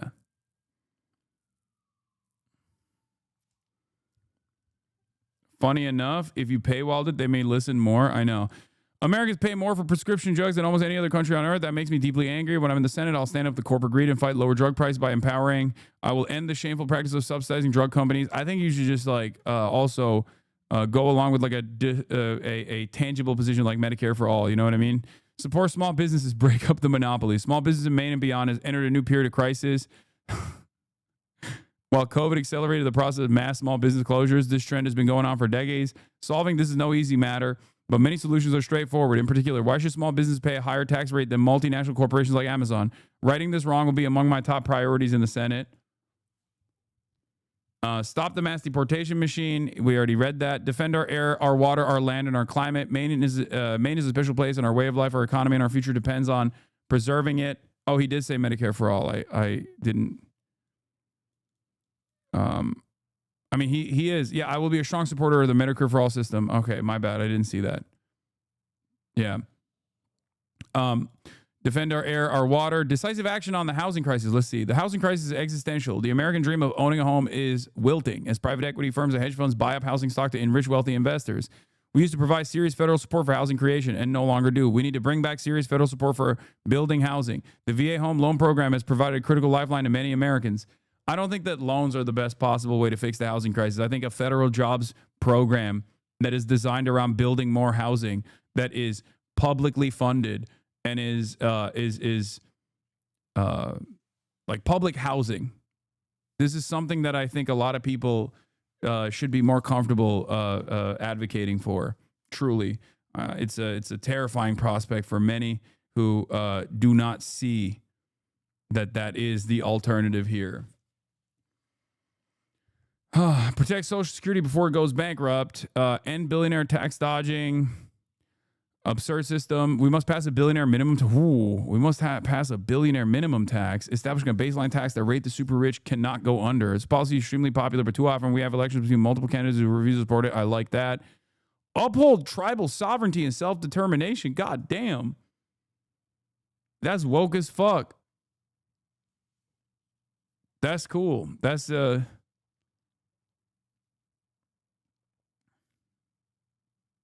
Do you think pub housing, if you work for the government, local or fed, like the way military does it?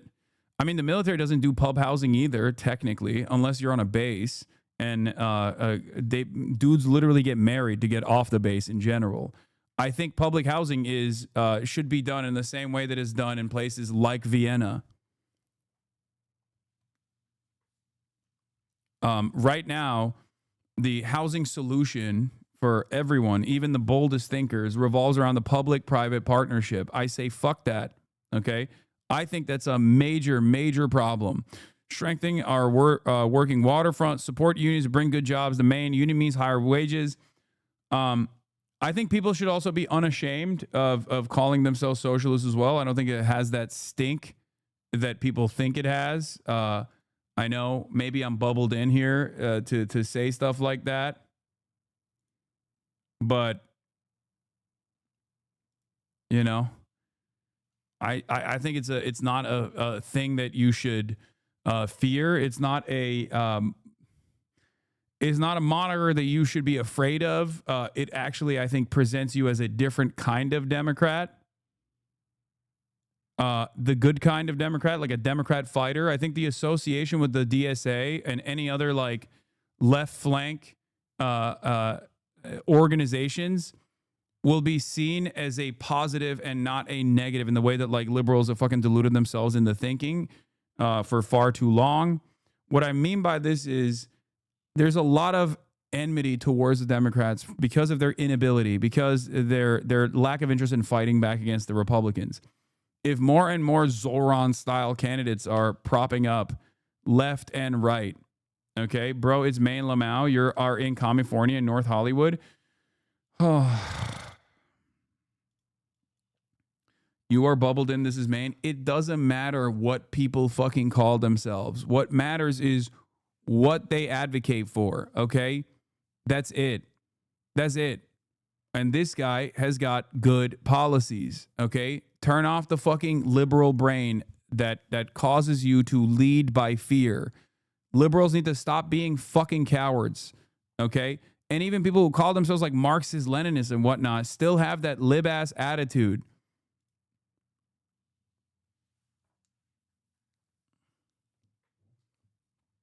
Don't do it.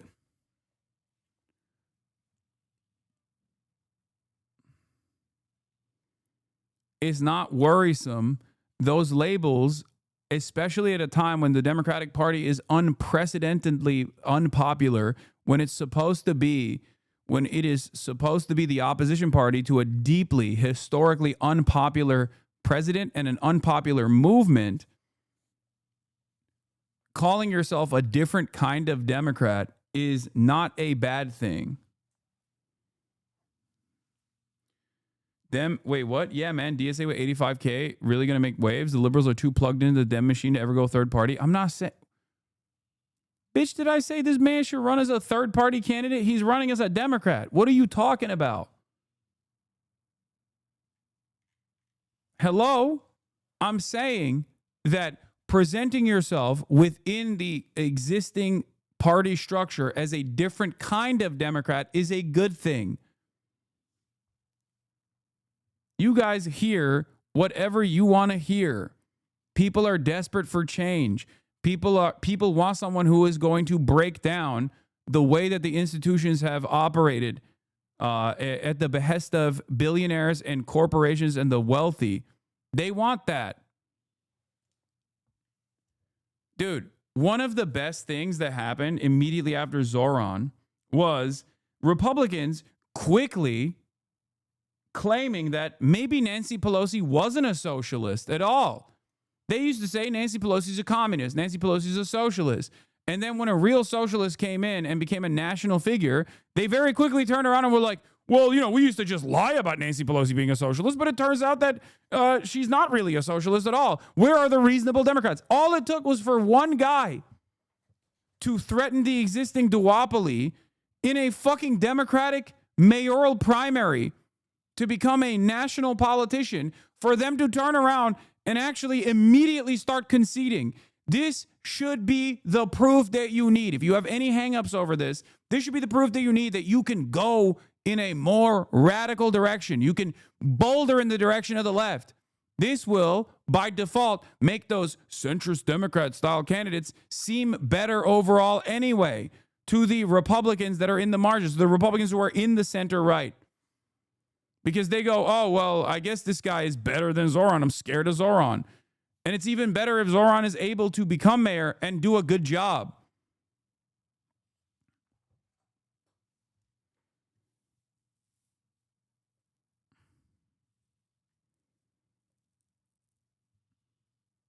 We need to stop being afraid of subversive labels. Exactly. Socialism is a subversive label, and that's a good thing right now. You know what's a bad label? being a Democrat. That is a bad label. It is deeply, deeply unpopular. Here's Joe Calvello, who himself said, the Democratic Party is deeply unpopular, but national Democrats continue to take a it ain't broke, so don't fix it approach while we are in dire straits. Shane Goldmacher, new at New York Times, the Democratic Party is facing a voter registration crisis in red, blue, and battleground states alike, losing ground to the GOP everywhere. My deep dive into the numbers and what it reveals about the party's brand. The Dems are unpopular. The Dems are seen as the pro-Israel, pro-war pussy party who won't actually fucking fight back against the Republicans. They're losing their own base. They're not bringing in new people into the fucking fold. It's a devastating outcome. Why do you think when in normal circumstances, the other party that is not in power is supposed to automatically get a popularity boost, especially when the party in charge, the Republican Party, is deeply unpopular and their policies are violent and people are actually resentful towards towards their policies? Why is the Democratic Party not getting that right now? Why is the Democratic Party not actually getting that popularity boost by just being the not Republican Party? It's because they're showing their bellies. They're cowering in fear and people are angry. They're resentful and they can see that the Democrats, the party out of power, is not doing shit about it.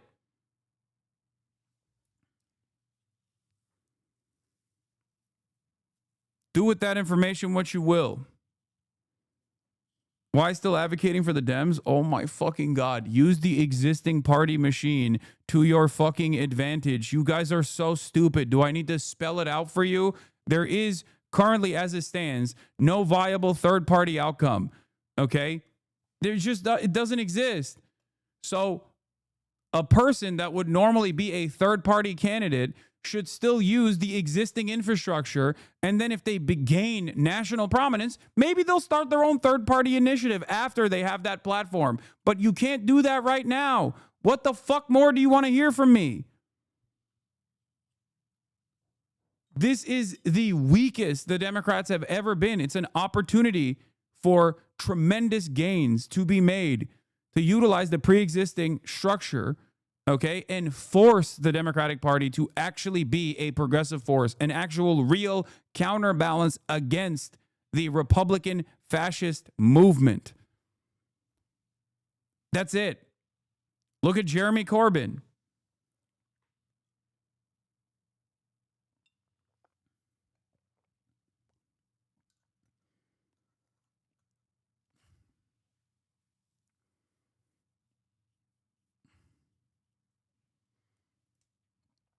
And if it doesn't work, then you can fucking move on to a different alternative outcome. And I totally am not against it anyway. If you want, build out the Green Party to be an actual Green Party and not like some fucking weird, possibly foreign influenced group of people that only show their face every 4 years to run around and say a bunch of silly shit and then also see increasingly limited success at a time when people are looking for alternatives. You know? I'm in a competition between Jill Stein and Kamala Harris on who spoke out less post-election. Okay? I don't know who wins that. I'm going to be honest. It's like Twitter activity of Jill Stein, Twitter activity of Kamala Harris post-election. They're nowhere to be found. How did this happen? How did this happen? It's not even just Twitter activity, but just like in general.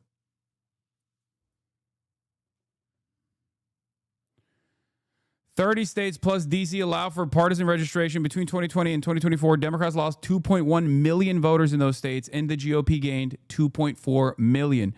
But those top-line figures are just the start," Shane Goldmacher reports. By percentage, Democrats went from nearly an 11-point edge over GOP in 2020 to just a 6-point edge in 2024. Along the way, some states have flipped the GOP registration edge entirely. Florida, of course, but more big ones are likely coming.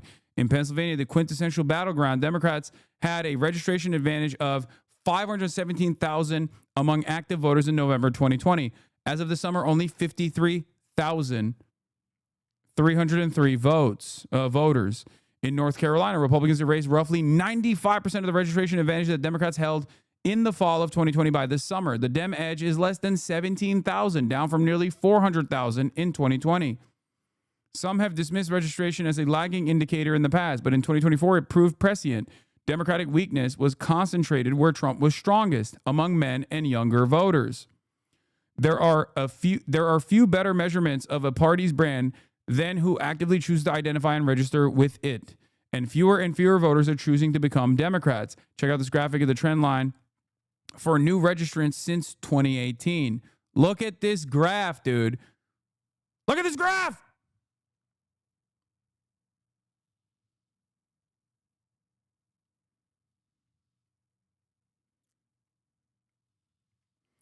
We also have some takeaways in the findings. This is perhaps the most stark one. Many voters are choosing to be political independents by not registering with either major party. But of the people who do choose between the two main parties, the Democratic share has been cratering, according to the analysts.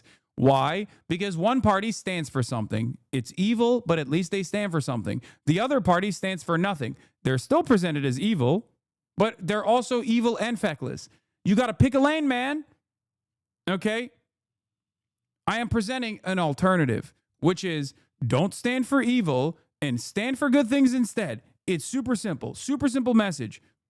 Policy first, agenda first, things that will genuinely improve people's material conditions first and foremost. Become identifiable by tangible policies that actually genuinely improve people's material conditions. Become an earnest communicator of said policies, and people will reward you. This is how democracy is supposed to fucking work in theory. I am losing my goddamn mind having to have this conversation over and over and over and over and over again every single fucking election cycle, and then in the immediate aftermath of the election cycle, and continue to have this conversation for the past fucking 12 years to an increasingly smaller group of people that are interested in this sort of thing within the power structure of the Democratic Party. And here we are, cratering support. It's an opportunity. It is an opportunity for a true progressive force to overtake and pull the Democrats in the right direction, whether they come along or not. Kicking and screaming, okay? Become undeniable, become unavoidable, become a force that people have to reckon with.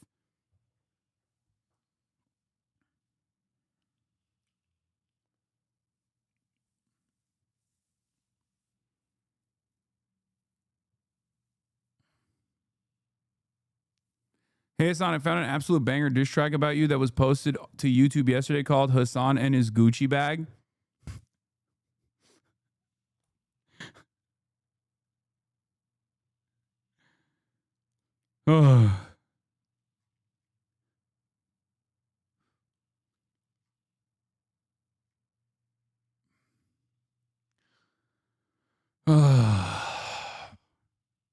We are never getting healthcare, bro. I'm gonna tell you right now, it's not happening. We don't deserve it. We don't deserve it. We deserve all the bad things, and we're gonna get that. Yeah, it was Gucci Marks who made it. It's got fucking 1.3 million views, and it's like this is supposed to be like a meme, and some of the dumbest haters have turned this into like. I think it's funny. I've covered it on stream before. I think it's great. Don't point out his hypocrisy. He'll throw a tantrum in his multi-million-dollar mansion. Oh, God. Peasants. This is peasant brain.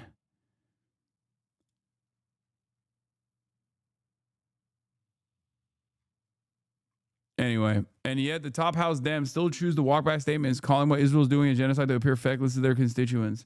I know.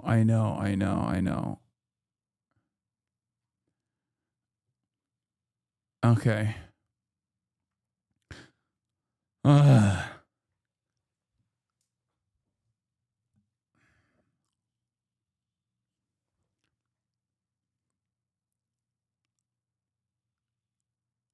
Not everybody who disagrees with you is a peasant, but these people are definitely no. I'm not even saying that. I'm saying that like the notion that a guy who's like, hey man, the wealthy are fucking you over, having a relative success in the same structure that he is criticizing should not cause you to fucking immediately attack the guy who's telling you that the system is fucked up. But peasant brain dipshits who admire billionaires unironically fucking turn around and behave as though like I am Jeff Bezos, okay, a mover and shaker. The only force that must be taken down. It's like God, it's such a stupid, irrelevant thing. You know, it's just always the same gotcha here. You know what? Going forward, I'm not even going to speak on this. I'm going to let Communist SpongeBob speak on this instead. Okay.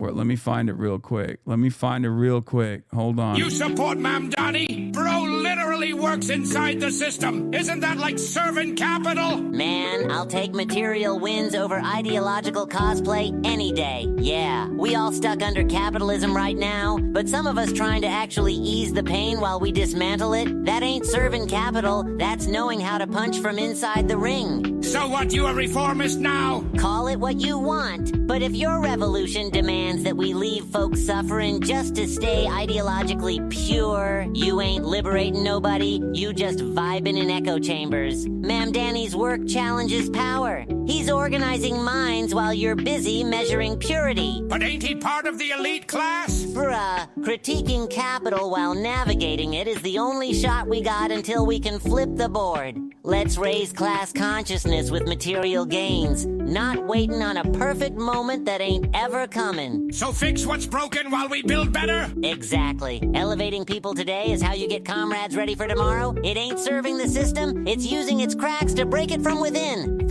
There you go. Follow for more. Maybe AI is okay sometimes. Yeah.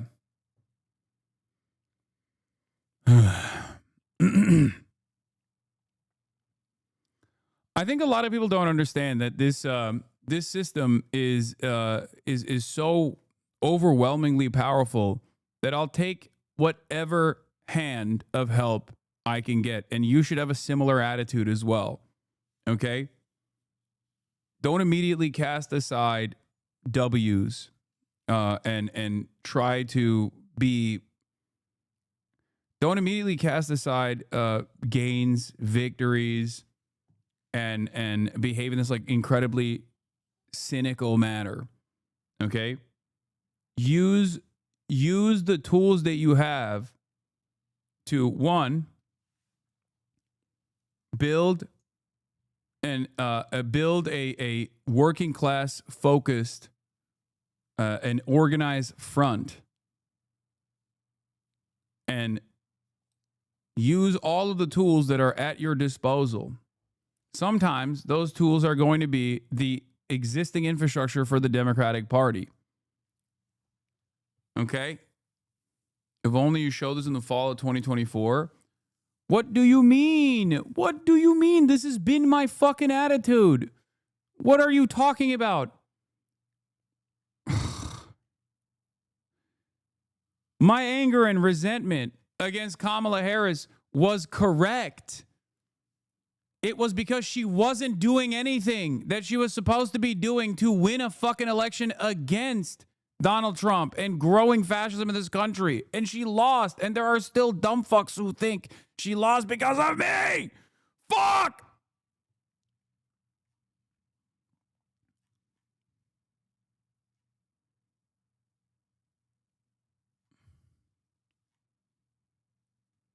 Do you think I have more clout than Taylor Swift and Beyonce?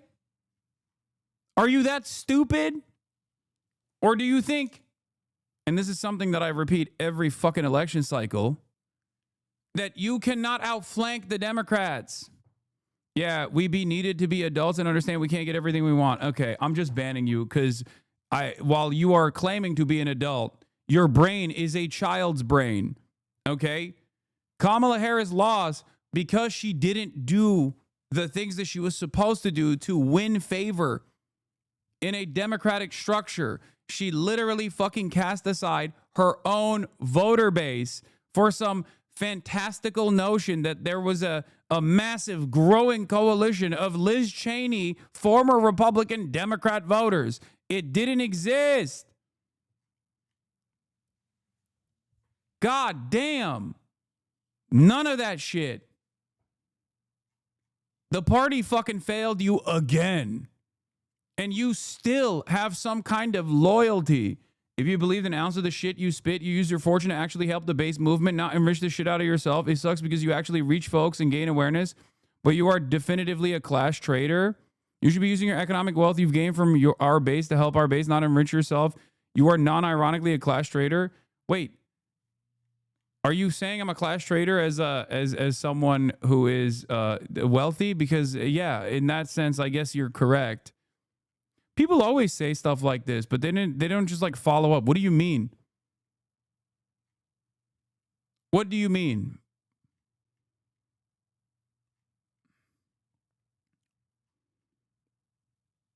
I never understand it. It just ultimately turns into socialism when poor. That's it. Like, you use what's going on in our country for profit. Explain what you mean. Explain what you mean. I'm a political commentator, okay? This is my job. Whether there are 10 people watching or 10,000 people watching or 300,000 people watching, this is what I do. I do this when you're tuning in. I do this when you're not tuning in. I do this when the things that I'm saying that I believe in are seen as unconscionable by people, and they leave and they say I'm a fucking terrorist and all this shit. And not only do I do it for free, okay? You can volunteer to give me $5 a month, $6 a month, or a free subscription in the form of a Twitch Prime, but I don't run fucking ads, okay? I don't even maintain any sort of like IP control. So if you want to make money off of the shit that I'm saying and like post it on your own, people have paid for their fucking student loans by doing so. It's all free. What the fuck are you talking about? You're just mad that I'm successful at that point. That's it. I'm a working class average American. You do this for a living. I'm not trying to go toe to toe with you. You're a big boy and can articulate. Did you just say you have resentments, but you can't even articulate said resentments? What are you doing? So you're just angry for no reason. You don't even know why you're angry. What have you done to help the people you claim to fight for? Every single day, we got to do this, I think. Every single day, I got to be like, hey, man, I'm out in the streets. I get shot at just like you do. If you're also out in the streets, I do fucking fundraisers. I donate myself, both privately and publicly, okay? I go out and work with local community organizers. I go out and prop up political candidates that I think are actually good forces to genuinely change the political system from within. Do I have to repeat that? Do I have to run the fucking highlight reel every time? God damn, dude. God damn. I resent you take money from people on this platform and pocket everything for material bullshit instead of actually backing what you talk about with the capital you're getting. What do you want me to do is the question. If this is a constructive criticism that you have, explain it, okay? Explain what it is. Explain what it is. What do you mean when you say material bullshit that you're pocketing instead of like backing your talk with the capital you're getting? Do you want me to arm a militant vanguard? Is that what your goal is? Like, is that what you think I should be doing? Is that what it is? And not only that, but my attitude and my statements have actually caused and my stubbornness has actually caused problems within my career as well. So if I was a fucking grifter, I always repeat this over and over again, I'd just be right wing. It's the easiest grift on the planet. It takes nothing. It requires no brain power to be a right wing grifter. Look at Asmongold. Great example of this. Okay? Why the fuck do I do this? Why do I do this? Why do I receive death threats every fucking day if I don't believe what I'm saying? Why do I do this? Why is my family getting doxxed every fucking day if I don't believe what I'm saying? Why do I do this when I get detained by Customs and Border Patrol if I don't believe what I say? Ultimately, it unironically stems from just like, bro, although you maintain like within the confines, a military vanguard would be dope. But no, okay, what do you want then? What do you want? What do you want? What do you want? I can explain it to this for this average chatter. You should be donating substantially. Some might even say as the single largest donator to things like new labor unions forming in America. Yeah, that's right. I should be doing that. That would be good, right? If I was doing that. If I was doing stuff like that, that would be good, right?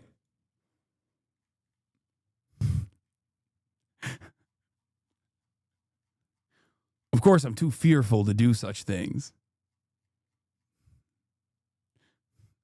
Like perhaps if I was like the single largest individual donor to a newly formed labor union movement, like the Amazon labor union. Oh shit! What the fuck?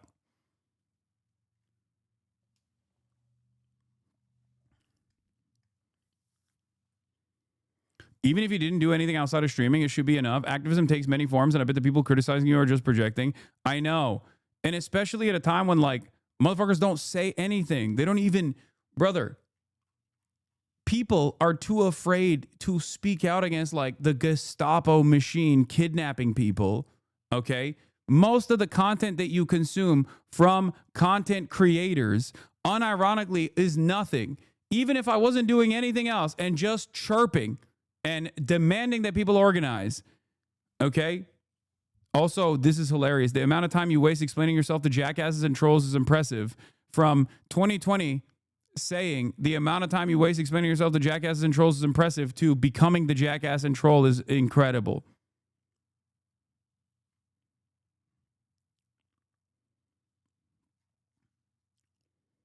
How did you fucking turn into it?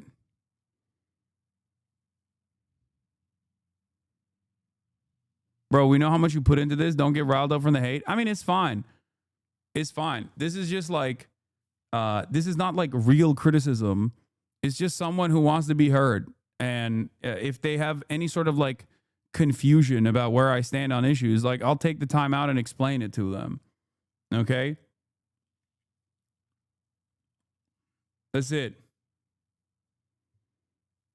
Also, thank you, John Hugs, for the 25 gifted subs and Rome TV for the 5 gifted subs. Again, voluntary donations. That's it. If you don't want to fucking donate, if you don't want to subscribe, you don't have to. You don't have to do that at all. It's all free, baby. It's all free.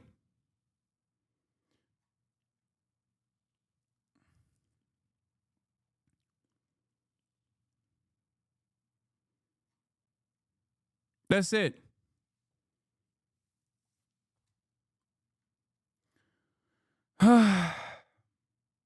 He flipped when you buy your house. I know. That's what it was. He's like, this motherfucker lives in a house with his family. Fuck him. That's all it takes for a lot of people. Also, he did not present an alternative. What happened to bro in 2022? I got doxxed.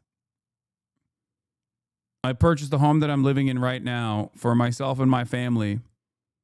And there were a lot of people who are sincerely leftist, who are still misguided and unironically hyper focused on the optics of the situation, not realizing that they're like literally attacking the left for the silliest shit while being a part of the left. It's just misguided anger to an incredibly accessible person. Chad, if you sub long enough, Hasan might cover your favorite local Senate candidate as well as part of his grift, I think. Yep. There is definitely like a misguided attitude of being like a poverty cultist. Okay. On the left, for sure. It's marginal, and I think it's inconsequential in the grand scheme of things, but it is what it is. You know? A lot of those cries used to be way, way, way more aggressive, I think 2 years ago, 3 years ago. It's stopped now.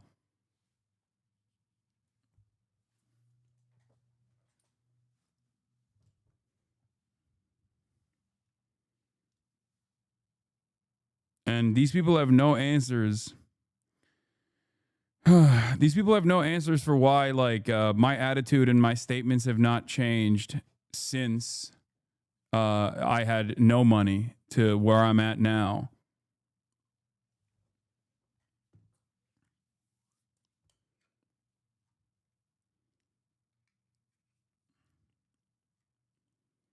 Don Luca TV, thank you for the 5 gifted. Chris on RSD, thank you for the 10 gifted. Non Anomaly, thank you for the 10 gifted. Whatever Waves, thank you for the 10 gifted subs. Implanty Andy, thank you for the 25 gifted subs. Your haters are exposed again? What is this? Destiny apparently claiming he wasn't aware that she was underage, but there's evidence suggesting that he may have first met her via Twitter. Hashtags were known at the time, including Destiny by Destiny himself, for being used to distribute CSAM. Oh, God. Ugh. Gross.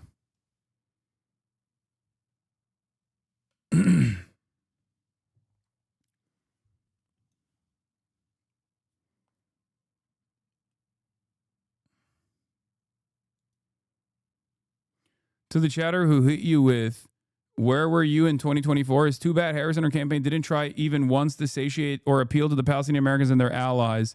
Harris winning would have been better for the Palestinians, but your movement consistently made problems for her campaign and contributed in small but real ways to Trump winning tragic results. The uncommitted movement wasn't a record attempt to create chaos in the party. It was a serious venture by Democratic Party operatives who were trying to throw a Hail Mary to get the Dems to realize how much sympathy they had lost. The Dem party didn't care one bit.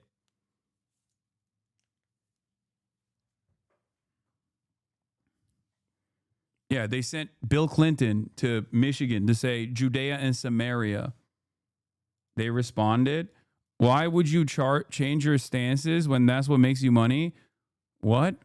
Dude, how many people like me exist out there? What are you talking about? Does it never confuse you at all? Do you never actually look at the environment, the media landscape, and all of the people whose content you consume, and never think once to yourself that not a single one of them actually speak out on any number of different issues, even from a liberal perspective, and the only fucking voices that you hear from, for the most part, are incredibly reactionary right-wing voices? Does that not ever shock you at all?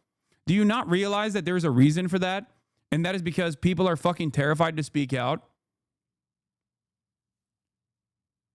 This all literally stems from you are able to maintain editorial independence and be able to present your opinions to an increasingly larger audience and also gain financial success in the consequence, even if you're like a unique figure in this space. Okay? Why do you think people are afraid to even speak out against Trump right now? If there's so much money to be made, why isn't Asmongold a leftist socialist grifter? Why isn't XQC a socialist grifter? If there's so much money to be made, these guys don't give a fuck about politics. Why aren't they grifting to the left?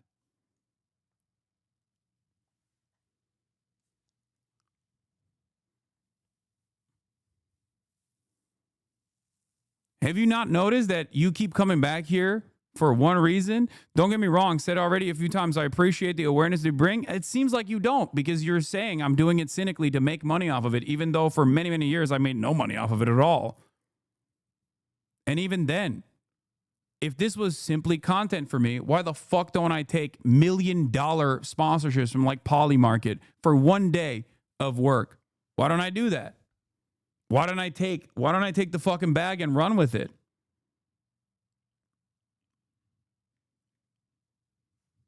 Ask yourself these questions, and maybe you will be able to understand the answers.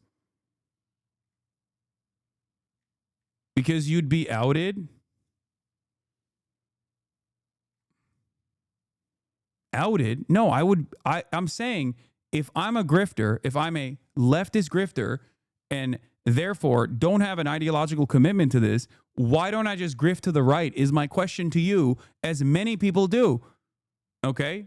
Many people do that. There are a million different very successful grifters that present themselves as right-wing, even if they don't fully abide by or give a shit about right-wing politics at all. Why?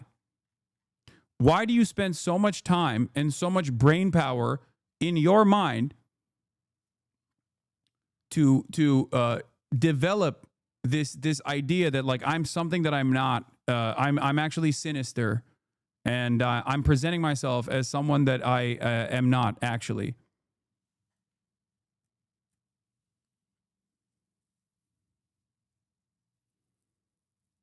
Yeah, you're Schrodinger's grifter. You're both a grifter and not a grifter because you'd be outed if you did grift, so you don't grift.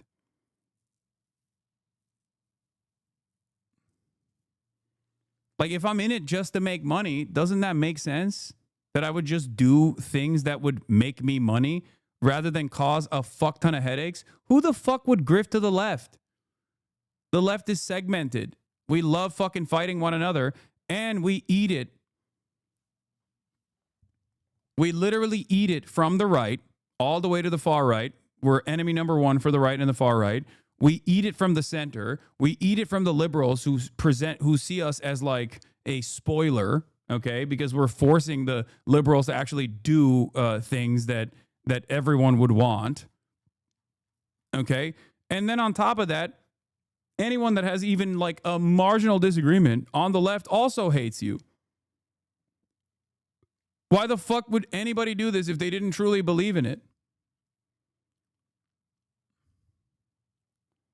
Even if right now, if you wanted to grift, yeah, you'd destroy the audience you build, but you'd be welcomed by right-wing money.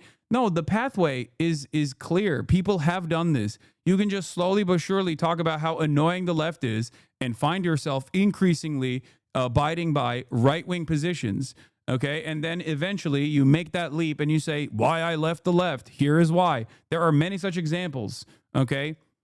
A lot of them are trots. Some of the most vicious fucking right-wing neocons that have played a formative role in American politics started off as trots, started off as Marxists. People have said this about me for years. Why has it not happened? Why is it that the people who have said this about me have then made that leap to the right?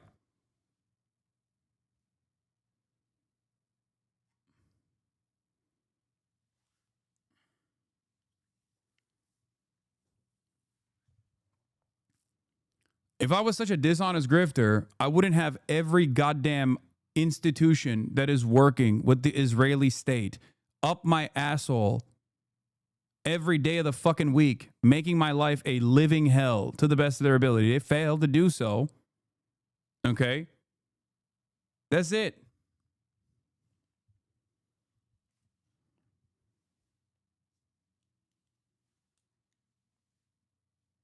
That's it. I've never moved a single fucking inch from my position.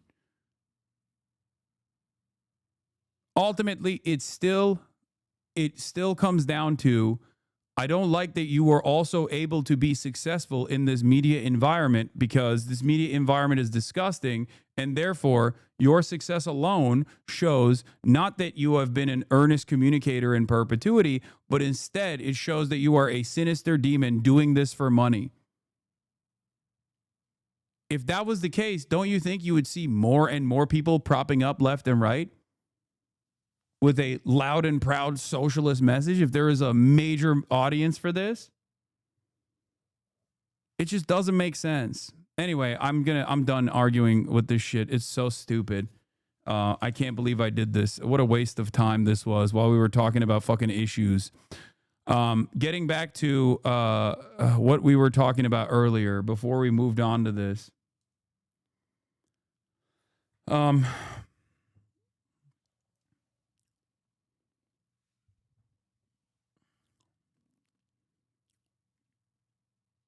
That is my biggest, that's my biggest problem, is that I just like, I find myself constantly trying to, I find myself constantly trying to over-explain stuff to people. And I think like when you do that, people immediately assume like, oh, you got caught. You got caught because you are indecent, instead of like listening to what I have to say and going, you know what? I never thought of it that way. I think many people just go, he's chirping into the wind because, you know, my bad faith criticisms actually worked. And it's not bad faith criticisms at all. It's actually a reflection of reality. I did. I got one guide, and I apologize. Chatters at DGGers in their profile that were bad faith from the get. It's okay. It's okay. I still believe that even if someone is like a part of this weird pedophilic sex cult that is a cyber stalking operation designed around the mercy of one man and his own personal ambitions and his own vendetta, that they can still leave that cult eventually if someone talks to them. I'm not going to give up on that fight. Let's continue.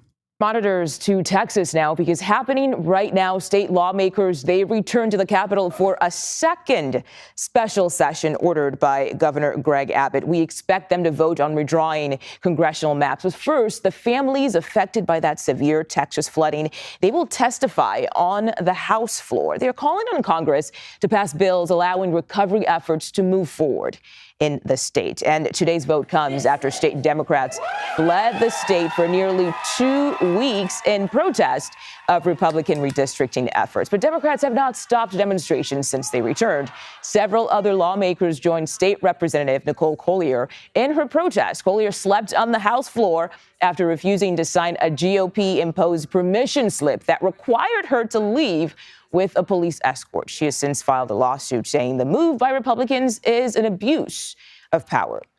Dozens of protesters, they arrived at the Capitol. You see them here to demand her release from the House chambers. But police quickly shut the building down after they got a social media threat calling for others to go to the Capitol and shoot anyone, not allowing lawmakers to leave. Police say they arrested at least 5 people after they refused to exit the building. Democrats stayed in that building with state troopers present.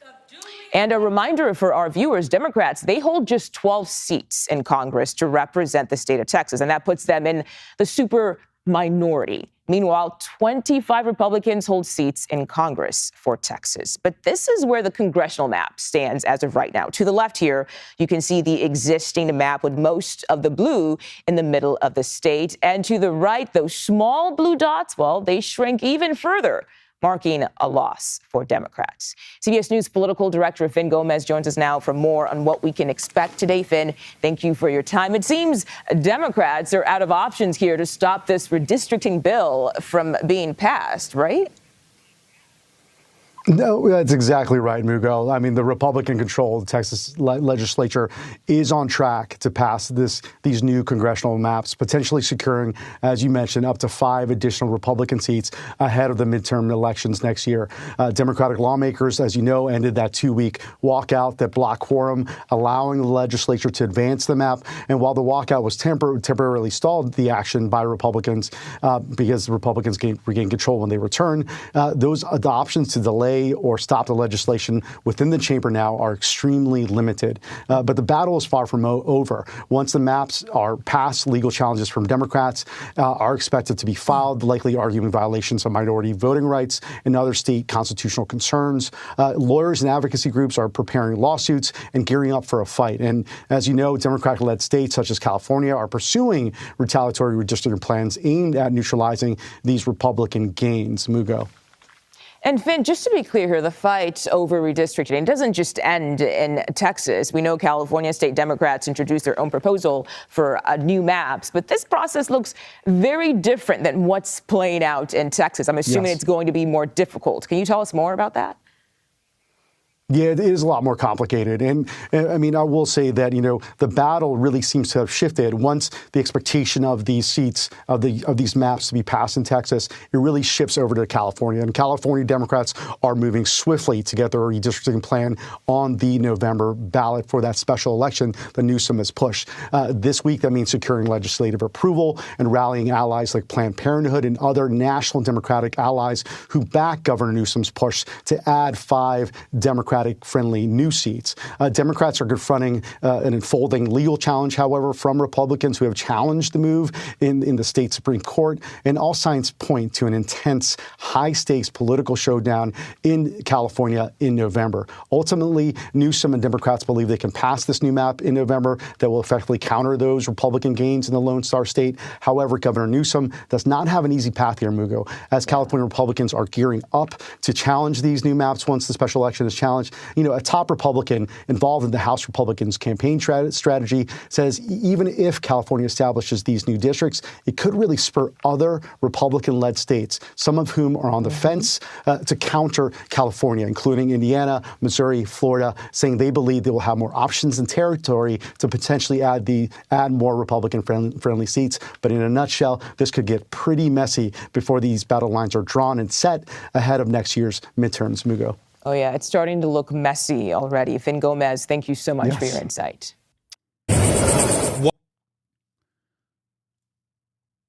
Did they have to go back? I don't understand why they did that.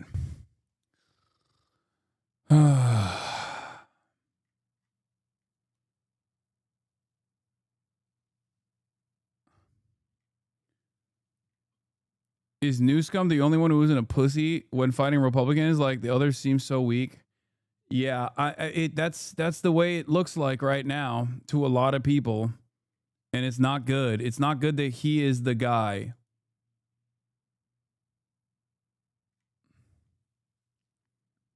Here's what the Texas state Democrats are doing. Gene Wu, the head of the Texas House Democrats, is forcing a vote on an amendment to the new state congressional maps that would require a release of the Epstein files before they go into effect. Because they're dumb, they're claiming that California's commitment to counter Texas means they can come back. I don't think. I don't know. I don't know what the goal is there. I don't understand it. I think they should have just stayed out of it.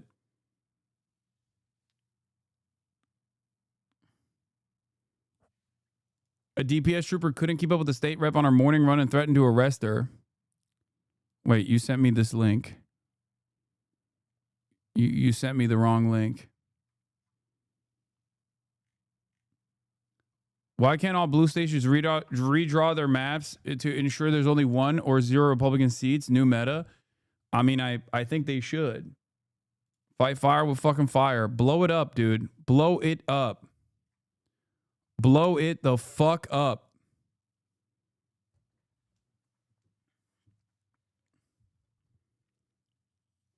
Doesn't seem very democracy, does it? I mean, but they're the ones who are doing it. Democrats should have done it even before the Republicans, honestly, because it was a given that they were going to do it, and it was something that they were doing anyway. They're just doing more of it now.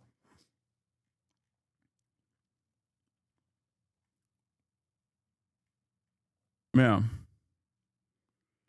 My issue with like what the redistricted battle lines would look like is of course like my fear is California Democrats end up redrawing districts to farm out like 6 new positions, right? 6 new Democrat seats, let's say. Best case scenario. And all of the 6 Democrats that come out of that are like Raytheon liberals and fucking pro Silicon Valley liberals and pro Israel liberals. Like if they do that, I am going to lose my fucking mind. And I am afraid that they will do that. So on the one hand, I think it's good that the Democrats are fighting back against the Republicans. But on the other hand, I'm still worried because their moves that they're engaging in is not doing anything to this dynamic that we were covering earlier, which is that the Democratic Party is hemorrhaging voters long before they even go to the polls. Part of the reason why they're hemorrhaging voters is because they're not actively fighting against the Trump administration. Okay? The other, much larger, much more consequential reason as to why they're hemorrhaging voters is because they're not actually standing for anything meaningful. They are not identifiable by tangible policy prescriptions that they have for all of the awful shit that Americans experience on a regular basis.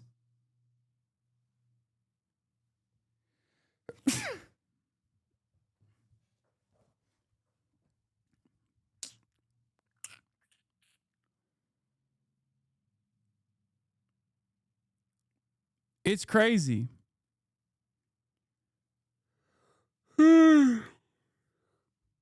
Cheryl Cole. While on my morning walk in the Muller neighborhood, my DPS escort, who was forced upon me to track my every movement, threatened to arrest me. He lost me on the trail, got angry about it, and then made a scene in front of my constituents to the trail. While a little shaken up from the incident, I remain undeterred by this intimidation tactic. Yeah, it's your fault that cops are too fat to keep up.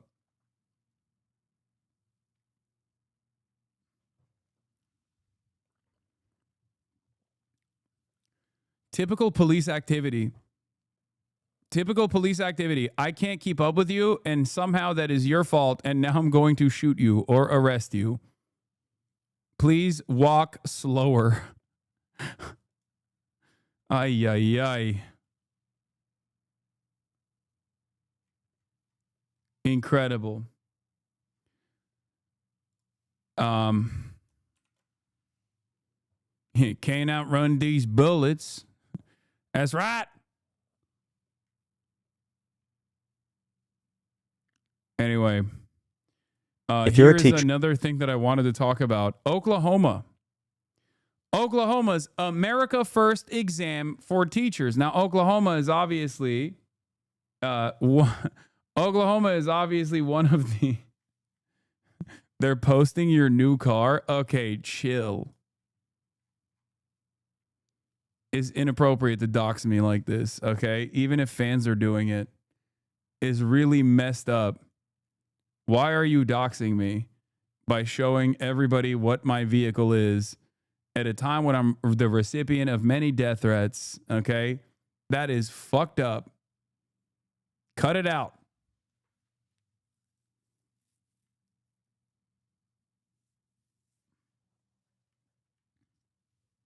Cut it out.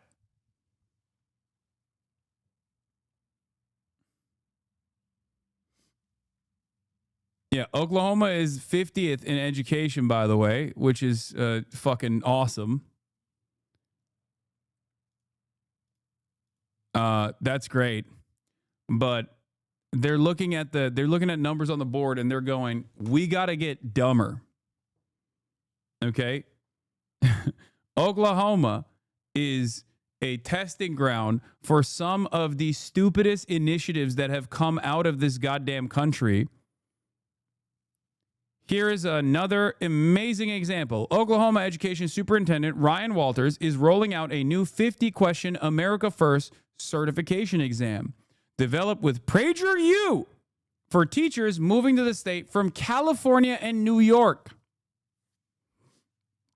Applicants must score 100% on questions that will cover conservative-aligned topics such as religion and biological differences between males and females. Walters has suggested the requirement could later be extended to teachers from other liberal states. Critics, including teachers' unions, call it a political stunt that will deter educators from coming to Oklahoma while it is already grappling with a teacher shortage despite offering bonuses up to $50,000. The move follows other Walters initiatives such as ordering Bibles in every classroom. Who could forget that one? That was amazing. Changing how the 2020 election is taught to align with Trump's false claims of widespread fraud.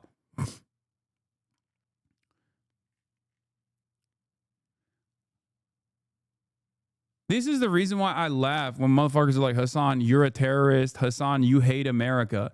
If I was a terrorist who hated America, I would be a Republican. Okay? I know it comes across as difficult. It comes across as a difficult to swallow pill for you. But there is no greater terrorist that hates America than the Bible thumping, American flag draping, dipshit, quote unquote MAGA loyalists. Okay? These guys make Osama bin Laden look like he's playing in the fucking high school league. Okay? It is so ridiculous.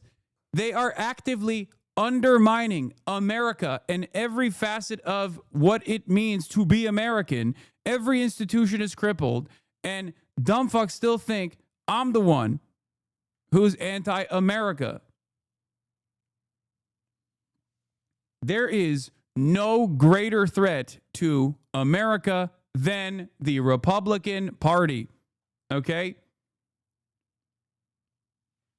And Democrats and their inability to address these issues also presents a grave threat to America as well. But goddamn, are these guys doing their very best? I cannot. I mean, it's so dumb. They didn't even teach in schools of the U.S. government and Oklahoma law enforcement stormtroopers firebombed their own black citizens from airplanes in Tulsa in 1921 until recently in that state. Not sure I would trust anyone there with anything education related.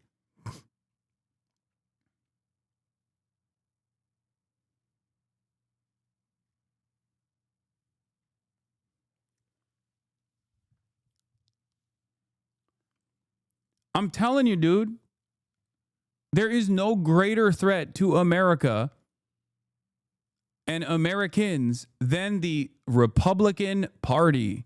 That's it. If you're from California or New York applying to teach in Oklahoma, you might have to answer this question. Why is freedom of religion important to America's identity? A, because it makes Christianity the national religion. B, because it... You don't exactly come out as pro-America just saying, yes, because the only way in our modern discourse, the only way to come out as pro-America is just to be a Republican and just be like, I want to kill all of our enemies.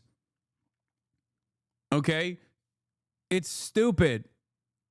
The people that unironically try to save American lives, who advocate to better American lives and not just like fucking suck billionaire dick, are the people who are presented as a serious threat to American safety.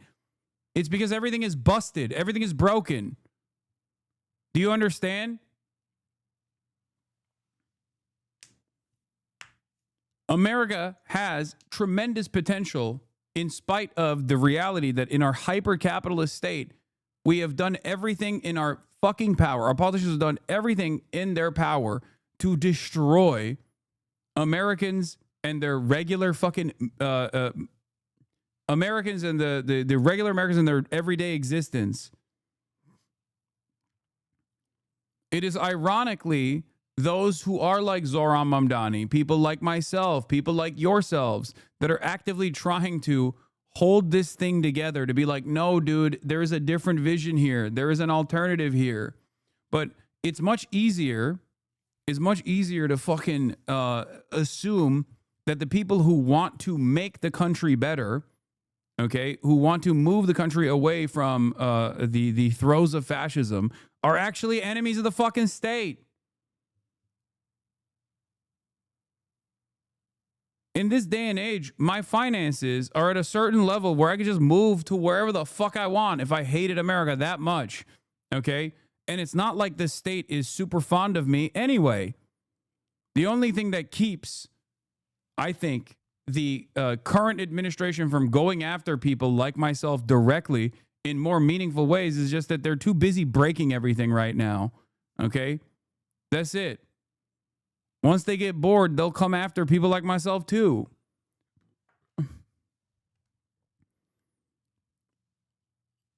I'm too stubborn to fucking leave.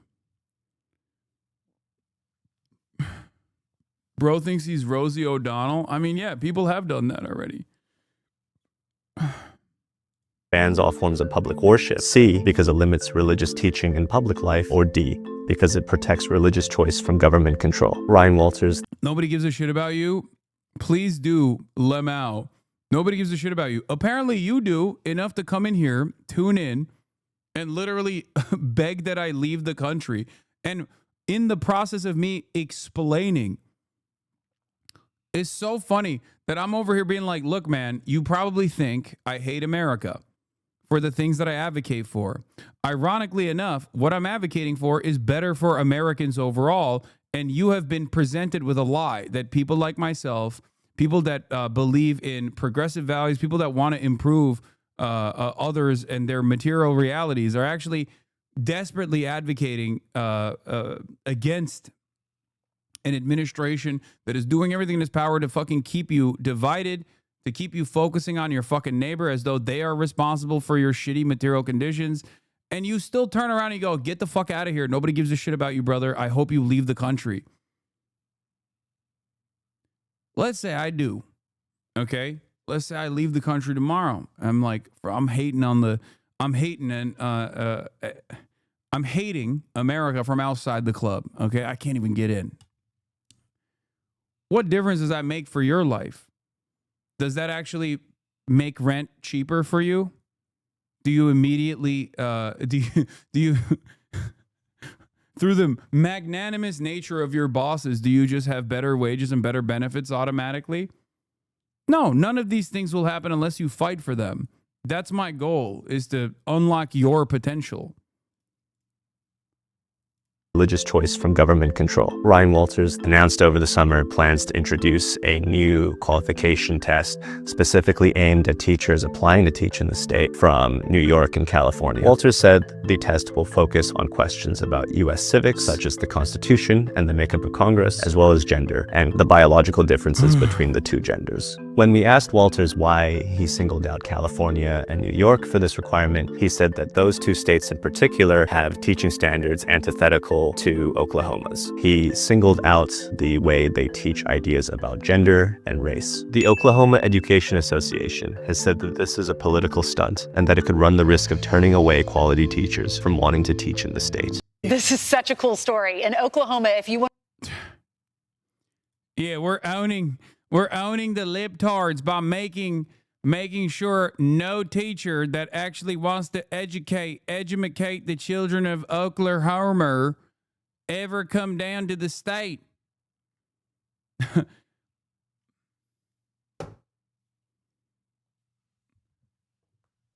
It's like, what the fuck are we doing, man? It's the lowest rated state for education. And this is the kind of dumb shit that they're busying themselves with. What are we doing? Wake up!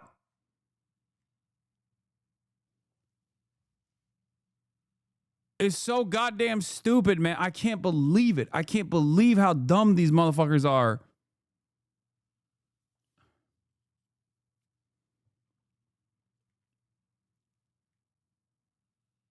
Fuck.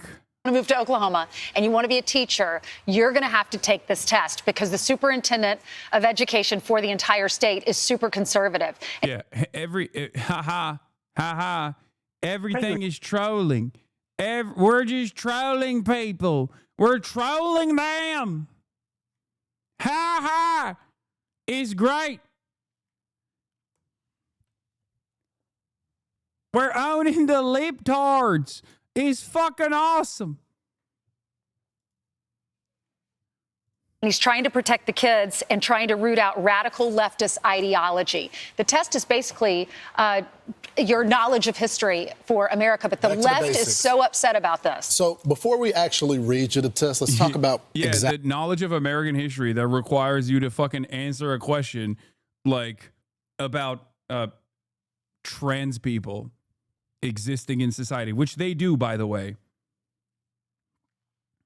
We're doing Peter Thiel's vision for America. The tech billionaires have hijacked the state and they're accelerating the destruction of the country so they can carve out their techno-feudalist fiefdoms.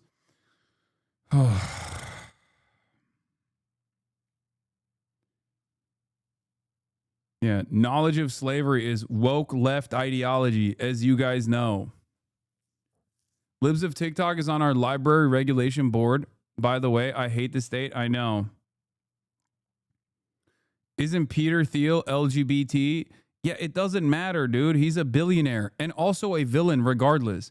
Peter Thiel would implement the complete genocide of all gay and trans people if it improved his fucking stock portfolio even a little bit. He doesn't give a shit about anybody.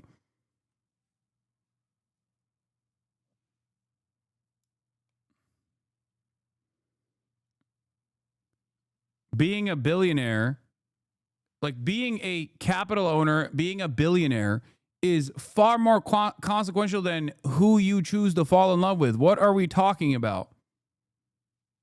There are plenty of evil gays out there. Being a gay person doesn't automatically make you like woke or progressive.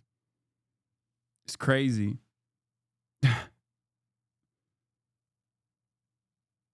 Actually, what the left is saying about this. This is what the American Federation of Teachers Union, Randy Reingorter, who's a complete leftist, this is what she said.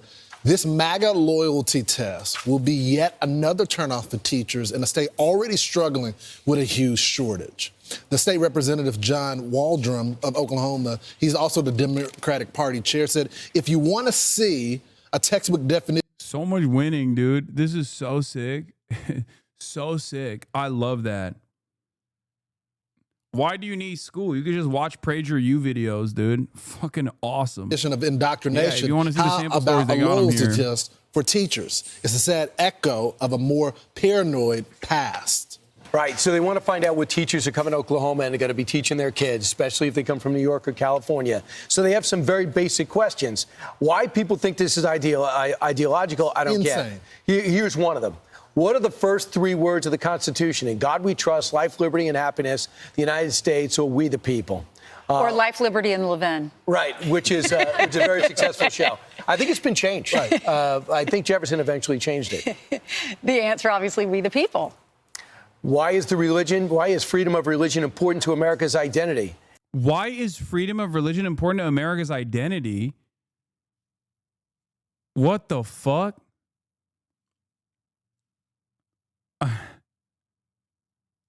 A, it becomes Christianity, the national religion. He's like, yeah, that would be good. Bans all forms of public worship. Or C, it limits religious teaching in public life. Or D, it protects religious choice from government control. So, you would hope that people would circle D. I mean, but this is also a factual test. You can have your political views about it, but what does the Constitution state? Is giving a question and answer, and the answer is clearly accurate. Why they're hyper-ventilating about this, I don't understand. This is the same state they're trying to put Bibles in classrooms. And this superintendent, we have to read more. It's insane that they have the second question. They enforce the Bibles in public schools. Yeah, the same guy that put this test out is the guy that made it so that every fucking Oklahoma classroom has to get Bibles. They're so dumb. More about him. His name is Ryan Walters. I bet Donald Trump will say something about him because this is a bold move. Right. But good for him. I think it's getting us back to the basics. And these schools are out of control. The kids can't even read. Something is going wrong. Math and reading scores are at all-time low.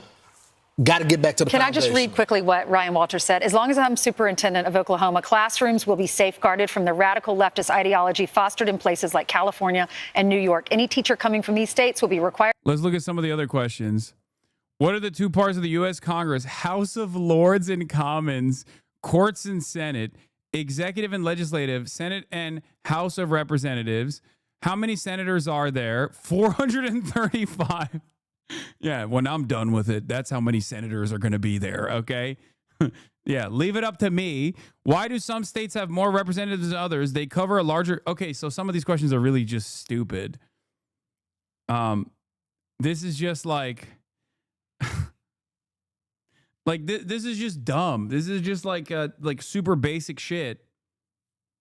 I assume this is what they have in the citizenship test. You know what I mean?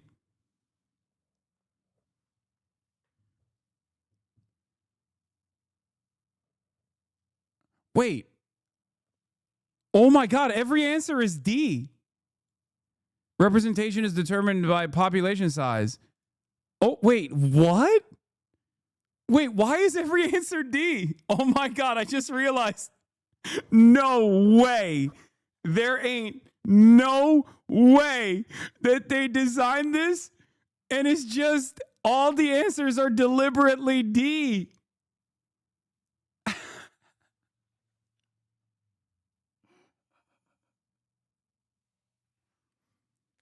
Did they just not scramble the results? Did they? Wait. What the? Maybe that's just how they do it. Maybe. Maybe. Oh, Jesus Christ. This 5-question preview is just a small portion of the assessment, which officials say covers American history, civics, and constitutional principles. The entire thing has not yet been released. Supporters argue the requirement will ensure teachers entering Oklahoma classrooms are aligned with what Walters calls traditional American values. Critics, however, have described this move as politically motivated loyalty test to screen out educators based on ideology rather than ability. Yeah, this is the funny thing is that the conservatives were like, oh, we can't do DEI. We don't want DEI. And now it's like, oh no, you actually literally don't want people who have different opinions than you You just don't want people, the entire time, lo and behold, what they were screaming about was a bastardization of what DEI actually is, which, but they just wanted it to work in the direction of fail-son conservatives.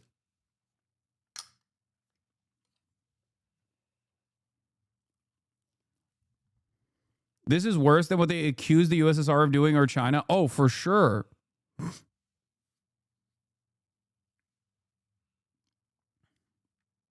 For sure.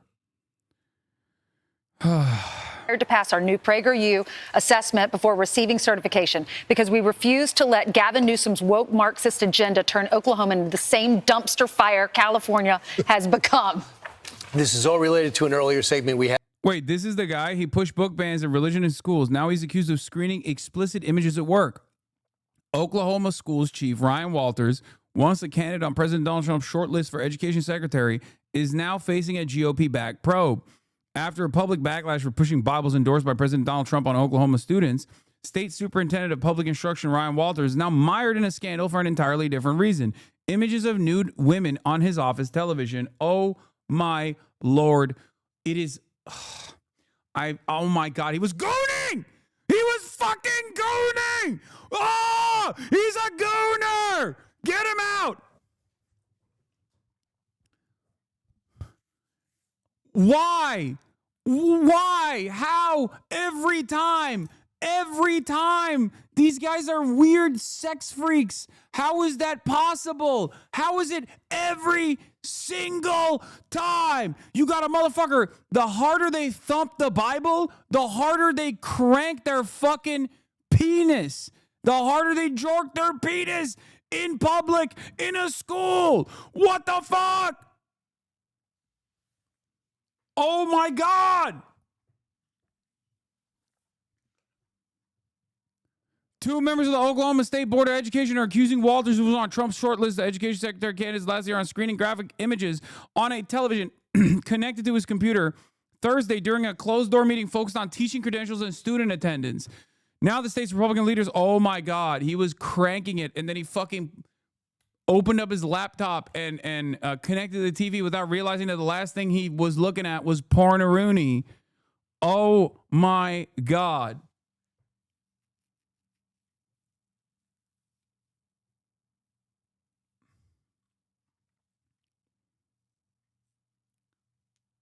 Oh. Bro, we need to bring back shame, dog. We need to bring back shame. MAGA Superintendent Ryan Walters hits out at porn claims. Oklahoma to require parents to provide immigration status for students. Oklahoma Superintendent Ryan Walters is hit back after colleagues alleged they saw images of nude women on TV. Walters, a Republican, issued a statement on X Sunday denying these claims. An investigation into the matter is reported to be underway. Why it matters. Walters spoken out against showing what he deems to be pornography in schools, and he has pushed to remove books he say contain sexual content, including Khaled Hosseini's The Kite Runner. The Kite Runner? Okay, what about the Bible? You put a book that has stories in it that are definitely not appropriate for children to fucking read and consume in every classroom in Oklahoma. Every single one. He also made headlines for his endorsements of pro-religious policies in Oklahoma public schools, including putting Bibles that mimic the God Bless the USA Bibles endorsed by President Donald Trump. Two board members who attended the executive session of the Oklahoma State Board of Education on July 24th, chaired by Walters, told the Oklahoman that images of naked women were displayed on a TV screen. The allegations came from Ryan Detharjay of Kingfisher and Becky Carson of Edmond, who described the ordeal as really bizarre. Newspaper reported that it was not clear who was responsible for the alleged images, that Detharjay, I don't know how to say his last name, said Walters was sitting with his back to the TV screen, so it wasn't in Walters' direct view. The superintendent allegedly turned off the TV after Carson alerted him to the matter. On X, Walters said the claims were politically motivated attacks, and he's leading the charge for a bold overhaul of education in the state. Any suggestion that the device of mine was used to stream inappropriate content on the television set is categorically false, he wrote, adding that there was absolutely no truth to the allegations. Earlier in a statement to the Oklahoman, Quentin Hitchcock, a spokesperson for Walters, described this story as junk tabloid lie. Any number of people have access to these offices. You have a hostile board who will say and do anything except tell the truth now. And the Woklahoman is reporting on an alleged... Okay, that's bars. Calling the Oklahoman the Woklahoman. Oh, my God. Oh, my God. Oh, my God. We are run by baboons, bro. We literally have the dumbest motherfuckers in charge. I have so much hatred in my heart for these people. Oh, my God. I can't get over it. Oh, my God. This is so annoying. Oh, my God.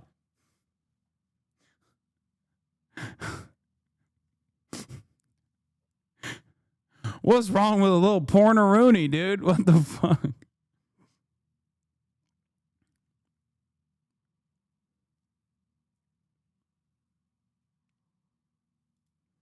Appreciate you. He did an interview sitting next to the TV where he claimed the TV was unable to connect to the devices other than cable, but refused to let cameras pan to show the TV. Talking to us about this, it must have been a wild few days for you. I would love to hear what went down. Walk us through what happened during that executive session. Sure. I mean, what we've seen here... Like, this is beyond politics, dude. Even if you're a Republican, you shouldn't want a guy like this in charge. Like, how... I'm sorry. And it's not even because he was watching porn on his fucking laptop before doing a meeting, okay? That's not even it. He's just like a dumb guy. He is actively fucking up education.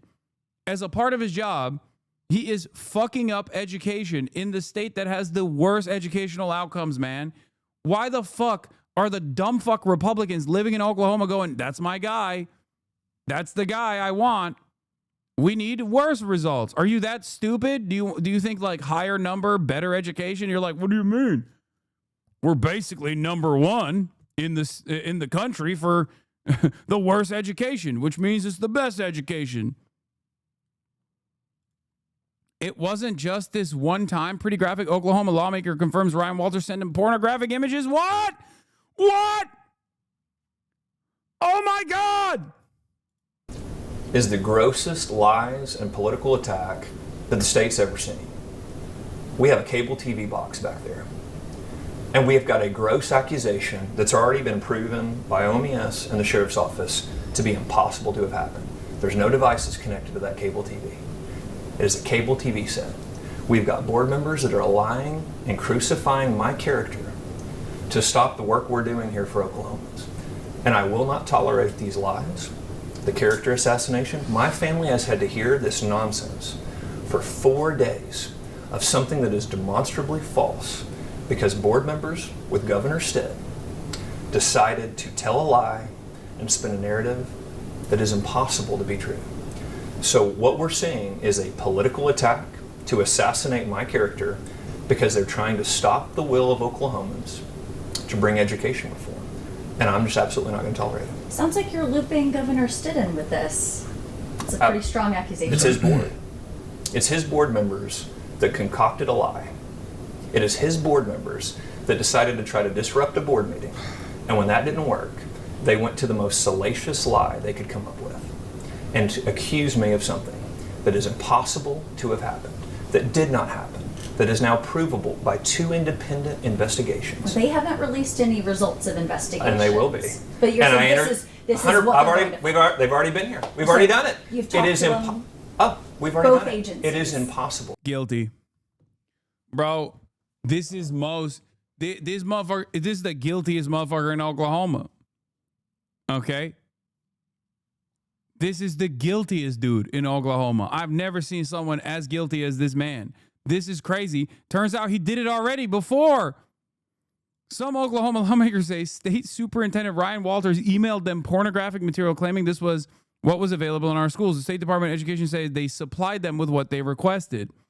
McBride tells Fox 25 it was pretty graphic, but he wants Walters to share where he found those pictures. Don't just send me a bunch of graphic, sexually explicit photos without where it came from or what did they do.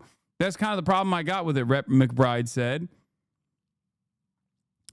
This is, you know what this reminds me of? That famous QAnon psycho, Dom Lucre, when he posted an image of CSAM that he had literally watermarked, that he posted on Twitter. That image is so illegal to have that people have gone to prison for having it in their hard drives. Dom Lucre, on the other hand, literally took a screenshot of the image and watermarked it and posted it on Twitter. And Elon Musk, instead of immediately floating this problem to the authorities to say, hey, this prominent feature, this prominent right-wing psychopath is posting CSAM, the most notorious CSAM. Instead of that, he literally unbanned him. And that guy now goes on the White House press pool and shit. That's the stage that we're in right now. People do not understand how fucking insane this is. CSAM is child sexual abuse material, formerly known as CP. But child pornography is like a gross designation of an already horrifying thing.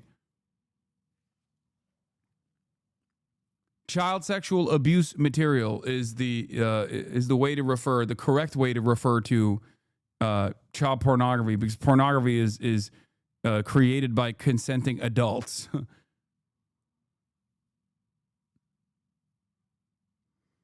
Interview asked a fair question. He threw Governor Sitt under the bus despite him having endorsed Walters. Seen transpire over the last 5 days is the nastiest, biggest lie ever lodged at an official in Oklahoma. I cannot begin to describe the disgusting nature. Bro, this guy is a gooner. I can tell, dude. He just has gooner vibes to him. Also, on top of that, I can tell from what he's done thus far. I mean, it's like, come on. How many times does he have to get caught? He needs to, he's got the gooner eyes, dude. The 1,000-yard stare of a man who has consumed far too much naughty America pornographic material. Of the lies leveled against me by board members, by the media, and by the teachers union. This has been a coordinated attack to crucify my character and to try to stop the will of Oklahomans and their vision for education in the state of Oklahoma. Yeah, they hate me because I'm too good at combating the woke. Even the Republicans are scared of my smoke that I have for the woke. Sick. These board members have a lot to answer for, and so does the governor of the state of Oklahoma. Or maybe you're just a freak. Did he direct these board members to lie about me? Did he direct his board members to go in and disrupt everything in these board meetings? Did he have the board fight against bringing private schools into the state for families to have school choice? What exactly directives were they given?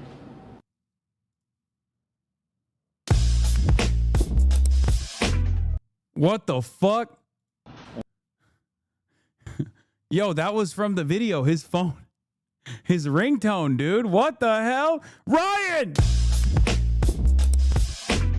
Caught! Ryan! What the hell are you doing?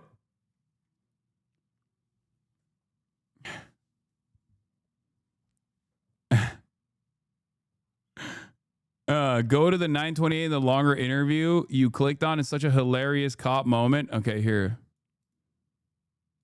And it's absolutely outrageous that people that are supposed to be working for the state of Oklahoma for our kids would peddle that kind of lie to try to disrupt the actions that the people of Oklahoma demanded. I would love to see this again. Bro, this guy can't stop himself. Jerkmate. The ad is so much louder than the video. as soon as you click on the tab, the ad starts and it's literally 700x volume, and you're like, ah! Stop jacking off by yourself. Go on, jerkmate. Are you jerking off alone? Stupid idiot.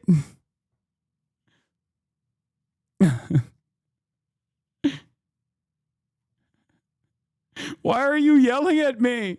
Yes, I am jerking off alone. Who the fuck jerks off with other people around? Let me jerk off alone. Stop yelling at me.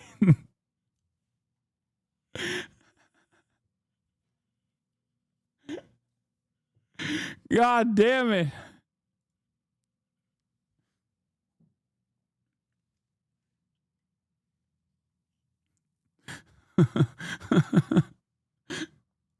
Cable TV box and screen before we leave, please, so we can just show people this is what they're talking about. This is what it is. It is not a computer. It is not Ryan's computer. Is there a chance that we can get some sort of visual so people can finally picture what we're talking about? It's a cable TV box. When I mean, it is a TV. Let me ask your folks, just to be like, look, this is what we're talking about here. I think he's answered the question. So you won't show us the room, because that's the other thing is, did this happen in your office? Office. It's it's not his private office, just a private office. It's his private office. His private office. Okay, because that's the other thing is, the stories. It is so hard to keep track, and that's why I'm so glad I'm getting. He is not happy. He is not happy about this line of questioning. This is why he's the Woklahoman. I thought I was talking to a different outlet, Fox 25, not the Woklahoman.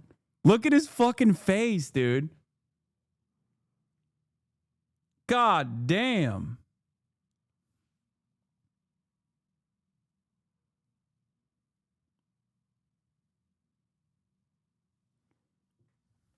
This was in Ryan Walters' private office. He says it was a TV connected only to a cable box. This is not like an internet type situation. He's so mad. He's so mad. You know why he's mad, though? It's not because this is all of a sudden turned into a contentious interview, even though she's asking like a pretty basic question. He's mad because this is taking away from his jerk-off time. He's like, come on now. Brazzers needs me. I'm its strongest soldier. Every moment I'm taking away. Doing this goddamn interview with the Woklahoman is a moment I could be gooning. Yeah, he's got cock shame too. Look, cock shame. Classic. And is that what I'm hearing? I think he's covered in great detail. I just want to make sure I have it right. But we're unable to see that. Or Wendy, I've told you, this is an outrageous lie. The media has run with lies from board members with a political agenda that is now proven to be false by both two independent groups. This is outrageous, and we should be asking what the governor's involvement was. Does he stand by board members that have peddled the worst lie and scandal? Why does my phone ringtone keep coming out? I hate it. In Oklahoma, and we will continue to push back against any kind of lie, any kind of attack on the people of Oklahoma. But you won't show us the screen. I just told you, it's a TV, Wendy. It is a TV set. We'd like to see it, so that's disappointing. But I can't think of any other questions. This certainly adds so much more light to something that's been so murky. So we really appreciate that. Is there anything? Here, the journalist, if she was a real one, she would have been like, Gooner says what?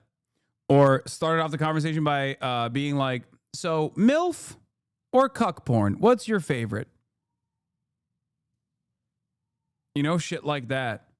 Really throw some curveballs at him, have him confuse him because he's a fucking real ass gooner. Incestuous hentai? Else that you want us to know? Sounds like you're looking forward to these agencies clearing your name and then perhaps seeing who else might have done some wrongdoing here. Yeah, I mean, listen, I mean, we're going to absolutely hold individuals accountable for these outrageous lies that they peddled and the accusations that they made that they knew were false, that they have continued to peddle. And also, look, the media needs to take a real hard look, too, at this. People ran with headlines. People ran with salacious lies that were provably false. And there's going to be a lot of consequences for this. Yeah, right. Hopefully to you. Anyway, on the other side of the aisle, this is a previous story from this guy, this fucking freakazoid. Apparently, from a couple years prior to this incident, he was in a little bit of trouble from Fox 25 again for sending pornographic images to lawmakers to be like, this is what's in the schools. And then he literally didn't even actually clarify where it came from and what the images actually were. Yeah. He was sending a Google Drive called My Goon Stash.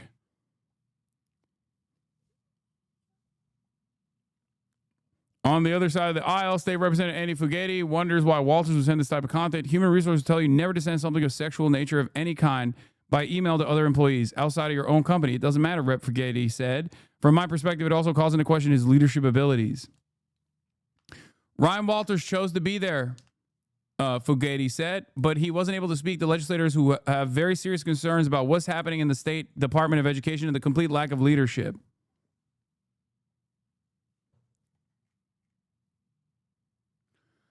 I'm going to be honest, dude. It's just like, is there anything we can do about this stuff? Like, these guys do not have the capacity to feel shame. You know? Is this a journalist just reading stuff on the internet? Are you talking about me? What am I supposed to do? Read you like the fucking newspaper? Get the physical copy? What are you, stuck in 1948 or something? What are you talking about? Yes, bro. In the age of the internet, that's what we do. That's where the information is being disseminated.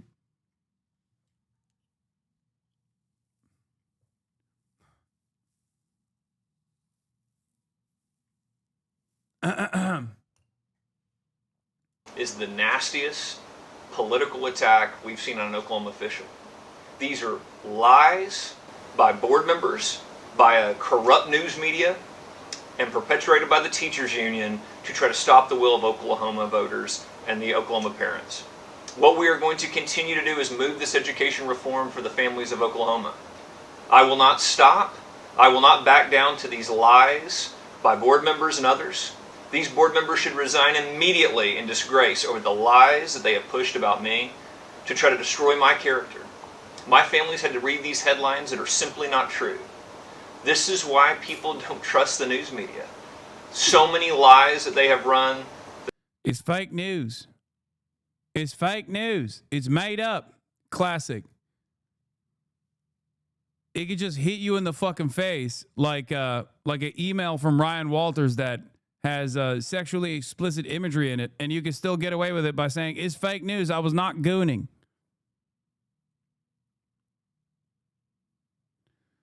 Oh, we gotta, dude, mods, we gotta nerf, okay? Fake news meta, 2 OP, we must nerf. It's crazy. Fake news, woke, gay, boom, is done. You hit that triple beam and you can get away with whatever the fuck you want, okay? There's also more PragerU news and information, which is incredible. On the one hand, PragerU is not exactly like a successful media operation by any means. On the other hand, it's become unimaginably successful under the Trump administration. Initiatives by Ryan Walters and many others around the country have made PragerU a substitute for educational materials. It's not even a fucking joke, including what we just talked about, like the anti-woke initiative thing that Ryan Walters implemented for teachers coming in from states like California, California, or New York. Okay. That was written by PragerU.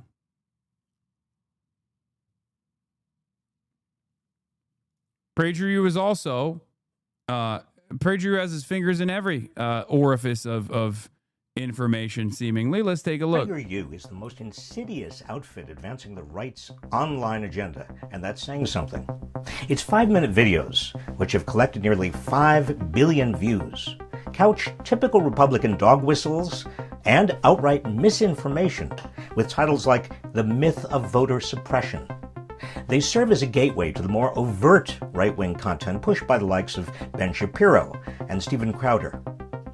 PragerU pushes its videos into schools. Over 6,000 teachers and parents have signed up so far. And social media's algorithms amplify all this misinformation. When PragerU's videos are assigned by teachers for students to watch at home, more right-wing content comes up for kids on social media and YouTube. And it's spreading around the world. Israeli Prime Minister Benjamin Netanyahu even used one of PragerU's videos to... Israel Defense Forces is the world's most moral army. Watch via PragerU. Justify the actions of the Israeli military. Backed by fracking billionaires Dan and Paris Wilkes and other right-wing... Same guys that back Daily Wire too, by the way. Again. Billionaires. PragerU deploys a $25 million a year budget with ads targeting young people with right-wing propaganda. Schools, the internet, and now even far-right leaders abroad. This organization is advancing its right-wing ideology everywhere. So the next time you see these videos, know the truth about who's really behind them.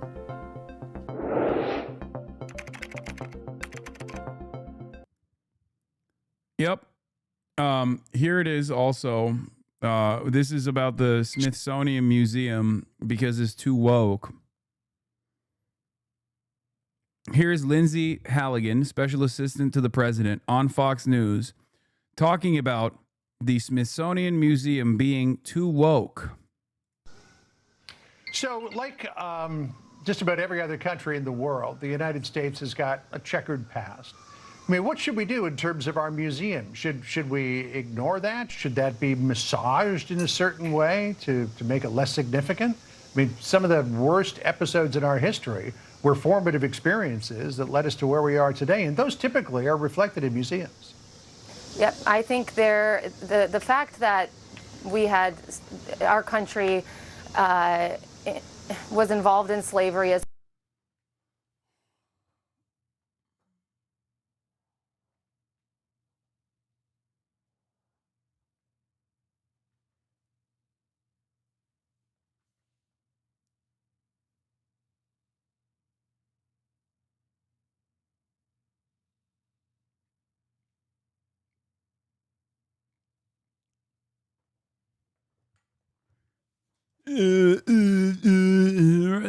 Slavery, I don't know.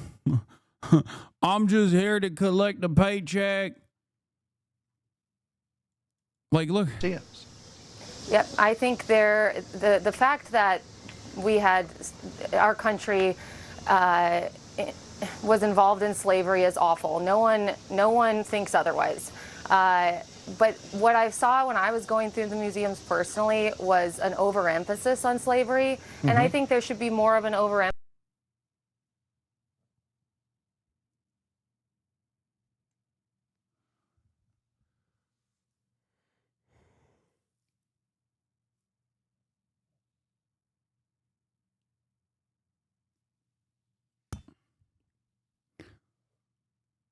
We're so cooked. Emphasis on how far Like, this person is making decisions. She can't even put her fucking clothes on in the morning without supervision. And you're over here talking about how, like, we need to change the way that we educate people. There's too much focus on slavery. far we've come since slavery. Our country is a country of progress, and it's the greatest country in the world. And we should be able to take our kids, our students through the Smithsonian and feel proud when we leave. There's a lot of history to our country, both positive and negative, but we need to keep moving forward. We can't just keep focusing on the negative. All it does is divide us, and we really need to unite the country and focus on all the positive as we approach America's 250th birthday. All right. Well, Oh, it's so bad, bro. Here's more. Here's more. So what specifically, Lindsay, is going on at the Smithsonian that's got the president's back up here? Well, I think it's common knowledge that our education system in general has been just indoctrinated. Dude, I cannot believe that shit that initially started off as like right-wing gripes.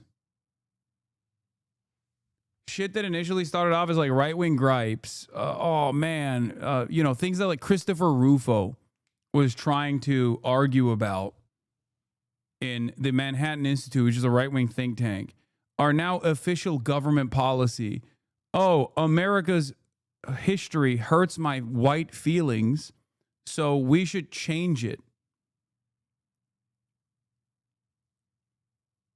Everything here is so ridiculous. Like every aspect of this conversation is insane, dude.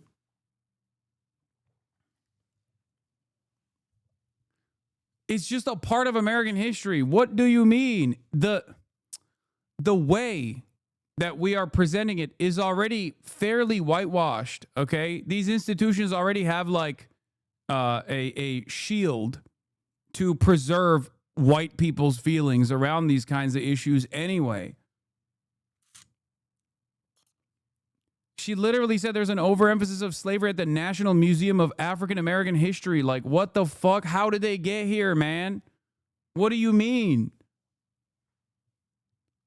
Like, that's profoundly important. That's it. With political ideology and various ideological narratives. And the Smithsonian is really a version of education. It could be the foundation of our American education. And so I don't know if you, when you were young, you went to the Smithsonian museums as a kid on a class trip, but I did. And the Smithsonian is really supposed to be a trust instrument. And what's happened is it's become more of a platform upon which the curators and leadership at the Smithsonian can push ideological narratives. And we really want to help the Smithsonian be the gem, as you described that it is, yep, and represent our nation properly and truthfully. Yeah, I mean, that... Oh, God. Oh, God. Here's Michael's. This was, like, unimaginably racist a couple days ago. I didn't even cover it. People who speak like this should not be getting platformed on fucking CNN, man. What the hell? Like, you know, this is not spirited discourse at this point. And Abby Phillips is like, Abby Phillips is black. She's the host of the show. This conversation was so insane, dude. Have you looked at some of the things that are being reviewed? Yeah, slavery was a bad thing that was to talk about. Okay. Like, he's not whitewashing slavery. So he's not? He's not. No, okay. He's not. And you cannot tie imperialism and racism and slavery to just one race, which is pretty much what every single exhibit does. But let's talk about the fact.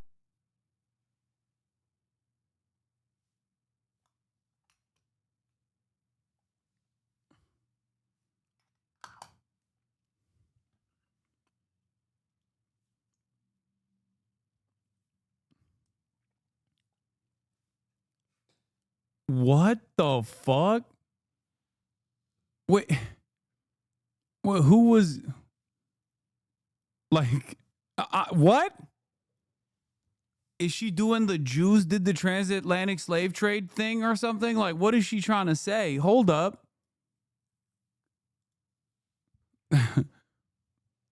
What do you mean? If we're talking about the transatlantic slave trade specifically as a formative part of American history, yeah, it was the white people. Like what?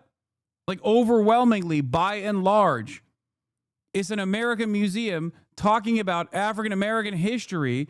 Yeah, They're going to talk about Americans who did slavery. Hasan, please just stop. You sound stupid. Yes, you are right. I am the one who sounds stupid here.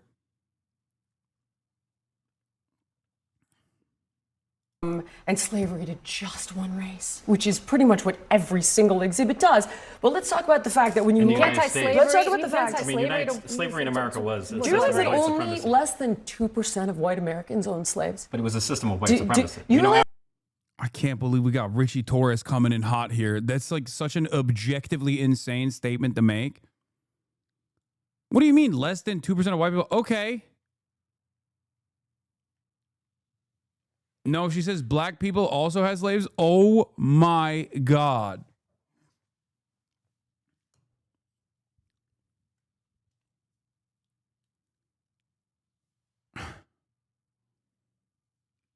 Insane. Owned slaves. But it was a system of white supremacy. You realize that slavery is thousands of years old? White people were Do you know the slave who owners. was the first race to try to end slavery? Wait a second. Well, Slavery is 1,000 years old. Okay.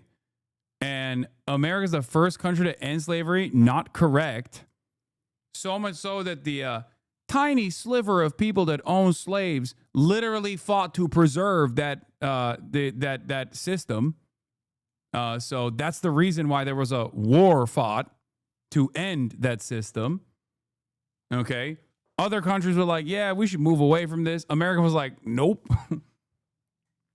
So much so that there's an entire fucking now woke national holiday called Juneteenth where slavers literally escaped to Texas and we're just like, let's just keep it going.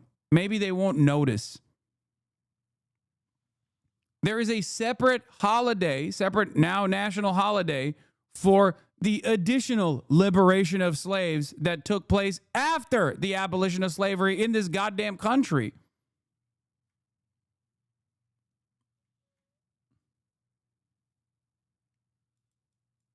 Thousands of years old. White people were Do you know the slave who owners. was the first race to try to end slavery? The first race to try to end slavery. Yeah, I know her ass is not talking about the fucking good Reverend John Brown, okay? I know she's not talking about that shit. Okay, well, what's controversial? This is such a Trumpian thing, too, to be like, white people preserved it, maintained it, and they enslaved black people. It is different from other forms of slavery because of how unimaginably cruel the practices were and how it was defined by a genetic, the ancestry, the notion that black people were inferior and not human and simply cattle. The practices were so ruthless and the people actively defended it and fought and died to continue the maintenance of this system. And in 2025, you still have people going, well, white people ended slavery. That is crazy, man.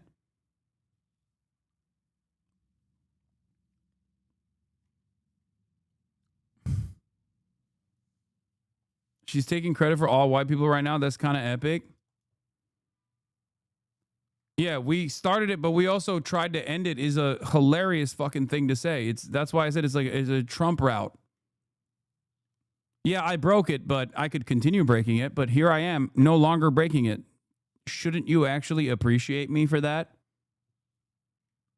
Israel could do a much worse version of the genocide that it's currently doing if it wanted to. Shouldn't you praise Israel for not doing an even worse version of the genocide that it's doing? It's always the same shit. This is an extraordinary exercise in historical revisionism. I'm really surprised. Do you realize that Jillian, I'm surprised that you're trying to litigate who was the beneficiary of slavery and who was not. Yeah, it's like, hey, excuse me. How about you offer some praise to the good man Adolf Hitler? After all, he was responsible for killing Adolf Hitler. That's the type of fucking argument she's making here. Okay? It's crazy. What do you mean?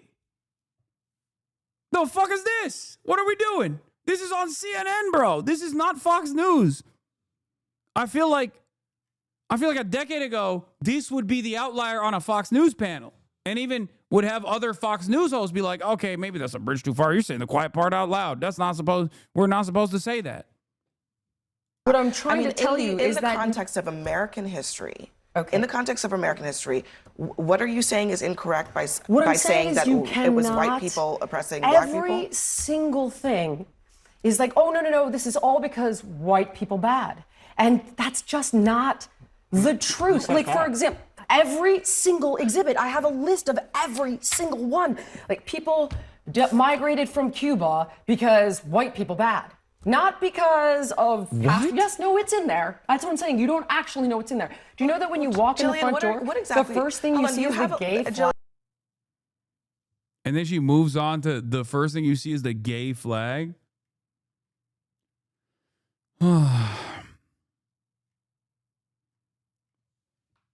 Isn't this the fitness lady? I don't know what the fuck her deal is. She just seems like a ginormous racist. Kind of like yesterday's skinny talk lady. She looks like she would hate Obama. Correct. She has the look of a white lady who would just hate Obama. And I'm not talking about like decent reasons to criticize Barack Obama, like extrajudicial killings of people by drone strike. I'm talking the bad reasons to hate Obama. You know what I mean?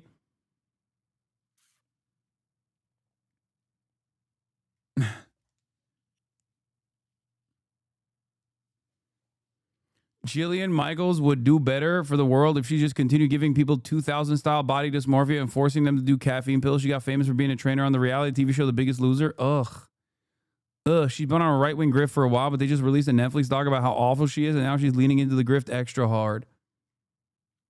She's literally gay? Wait, what?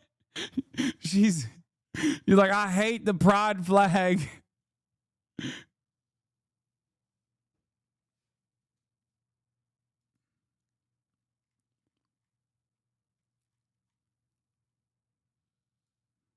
Just read in the Free Press. Oh, there you go. That's enough for me. I don't need to read the rest of it. When someone says, just read this in the Free Press, I'm like, yeah, you're done. I'm not interested. It's like saying, I just watched a PragerU video that was enlightening. No, it wasn't. You're a fucking moron. She has a black daughter? Stop!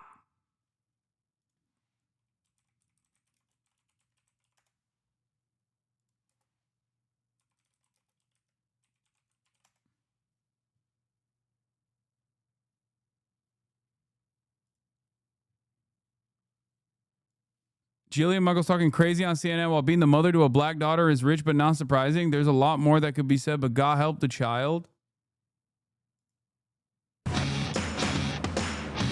What happened to your face, man? Look at my kid's face. He's got a scar like Bruce Lee in Enter the Dragon. What the hell is going on at this school? A kid hit him. Another kid hit him. As though I don't have enough going on. Dude, why do racists do this all the... It's so weird, bro. This is as common as like white ladies claiming indigenous ancestry. White people love being racist fucking monsters while simultaneously adopting black children. I don't know what it is. I just don't understand like where it comes from in their brain. It's the same shit. It's like, dude, Michael Penis has an adopted black son. Did you got when I found out it blew my fucking mind. It was she who told me about it. Remember? Mike Johnson has an adopted black son. Laura Ingraham has adopted children from like El Salvador. Laura Ingraham. Fucking Sig Heiling every night at Fox News doing the Ingram angle, okay?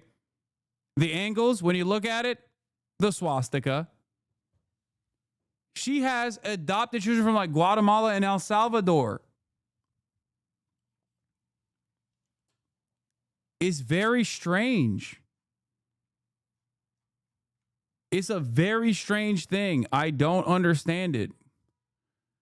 They're like, I'm so racist, I want to fuck up the life and existence of like a literal black person or a person from like any number of different countries that I'm like actively advocating to destroy. There's nothing inherently wrong with transracial adoption, but there's this whole thing, especially among evangelicals, where they're basically doing white man's burden, where they have to take in the poor black and brown children and make them enlightened. Yeah, I think that's what it is, right? Because, like, to me, when I see stuff like that, it doesn't automatically mean, unless someone is like straight up a racist person, I'm not going to immediately assume there's like some weird shit going on. Like, it's all right, you know? Like, I'm not an advocate for like no transracial adoptions or something, whatever. But I have seen a weird amount of people that that have truly fucked up takes about black and brown people who have then turned around and adopted black and brown children, and it is strange.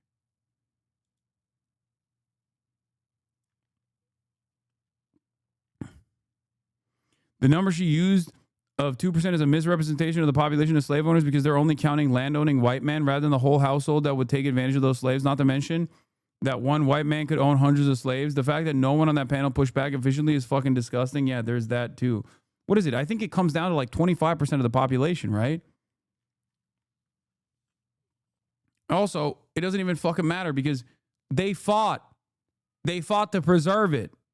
The South, in its entirety, fought to preserve it. What are we talking about?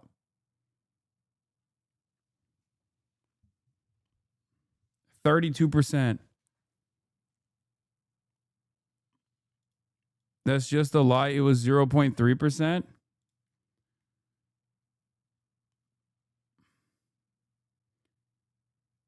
Oh, 2% if you include the North, 20 to 25% if you focus on the South.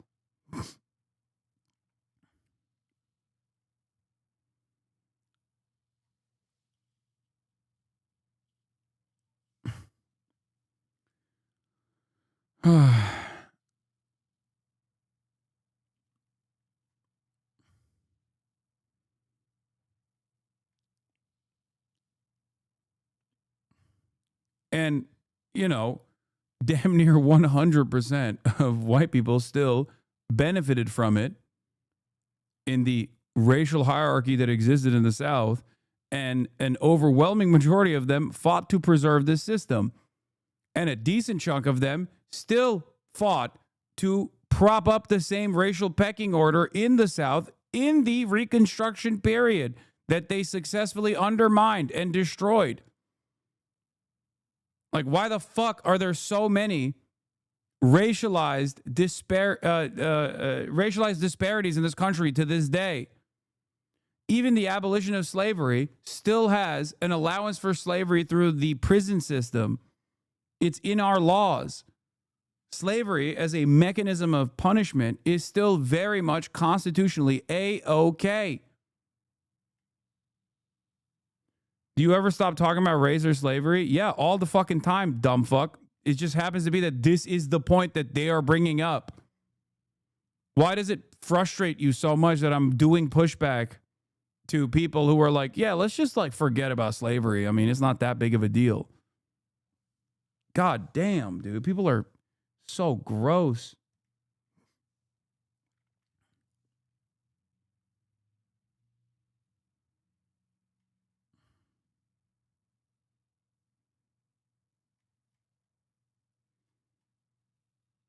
I don't see the fucking point, though. Why is this even a topic of discussion? Slavery happened. The black were oppressed and the whites were the oppressors. What is this obsession on the slave owner's skin color? On God, I don't understand. Americans. The focus on it comes from the fact that people want to literally whitewash incredibly damaging aspects of American history because it all goes back to the assumption that black people are in their positions in American society, in contemporary American society, because of their genetic inferiority rather than because of, again, an accurate history, an understanding of the historical events that unfolded and the continued racial dominance that exists in this nation.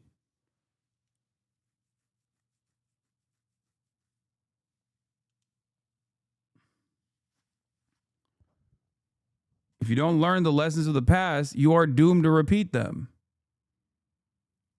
And these guys are actively trying to undermine an accurate reflection President of Trump history. says he has instructed his lawyers to scour through America's museums. It's so funny because nobody ever says, hey, Trump, why are you too focused on how sad the history of slavery makes you feel? Okay? People only fucking turn around and go, why are you calling this racist? Classic. It's not the other person that's being racist that's a problem for you. It's the fact that someone is calling that out accurately for what it is. That's the issue. Okay, so you don't give a shit about racism at all, it seems. You're so woke. Oh my God, shut the fuck up, dude. Jesus Christ. I want people to learn. I want people to know the actual history. That doesn't mean I'm woke or whatever the fuck you think woke is. I hate this shit, okay? Yeah, I'm woke, dude. I love woke, okay? I'm woke as fuck. God damn. It's so stupid. People genuinely do not realize that they are advocating for their own demise when they do shit like this. They don't realize that they're like advocating to learn the wrong thing. And then one day, when the dust is settled, they turn around and be like, how do we get here? How do we fucking get here? I don't know, man. For the last 30 years, you've been actively undermining education in this fucking country by claiming it's woke. Maybe that's part of it. Maybe that's part of how we got here.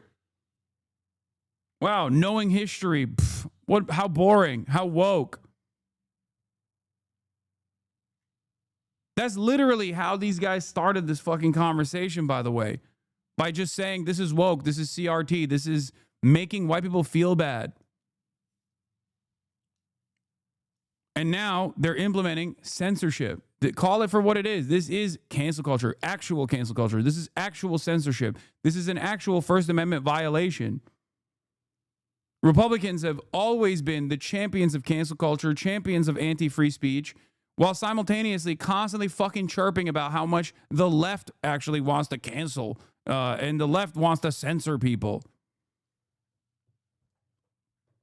Cancel culture and First Amendment violations, rather, happen at the point of the government intervention, okay?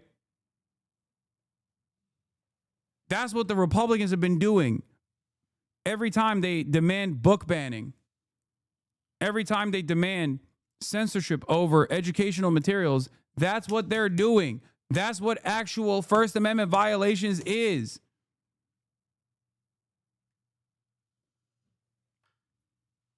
But ask the average American in this country right now, they literally all will tell you collectively, nah, it's the left. It's the left. They're the biggest pussies around. They're the ones who want to cancel shit. Because that marketing has been so clever. It's been so insidious. There has never been a moment throughout this country's history where it wasn't actually reactionary forces that have actively undermined the First Amendment, whether it be the McCarthyist, Red Scare trials that took place, all the way to demanding that certain books get banned. Even at the peak of the left is joy killers and woke scolds and love doing cancel culture in like the 2014 to like 2018, 2019, 2020 era, it was still Republicans that were responsible for the largest number of books being banned in schools. Even at that moment, when it was the peak of leftist cancel culture, it was still the Republicans that were very much engaging in active censorship.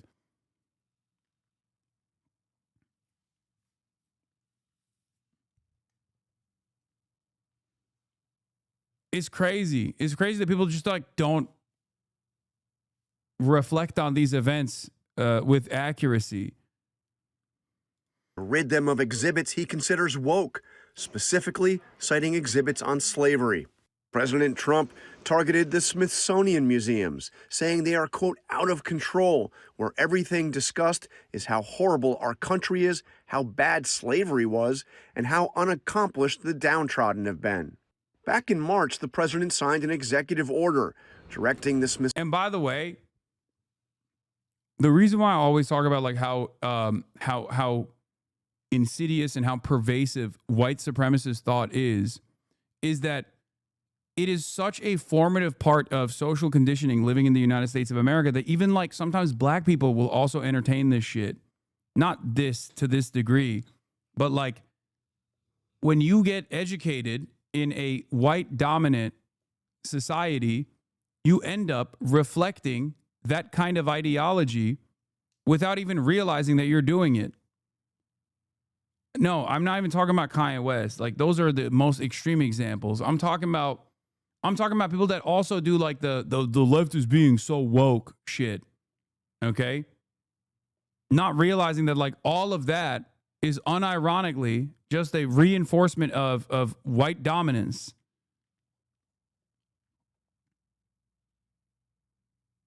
Smithsonian Institution, which runs more than 20 museums in Washington and elsewhere, to, quote, celebrate American exceptionalism and remove divisive or partisan narratives. Last month, the Smithsonian removed references to Trump in an exhibit on presidential impeachments in the Museum of American History.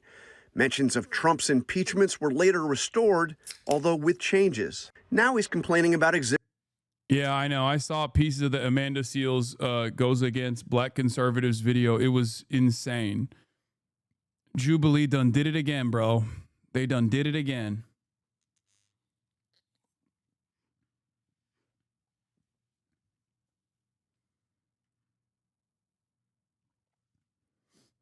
Exhibits on slavery.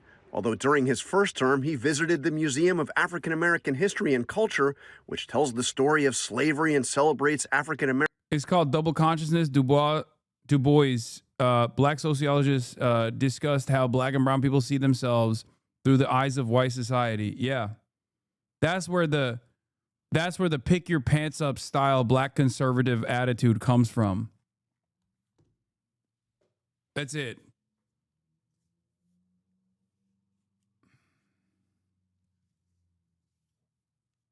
No, it's not Dubois. It's Du Bois. W-E-B, Du Bois. That's the correct way to say it. And it's deliberate.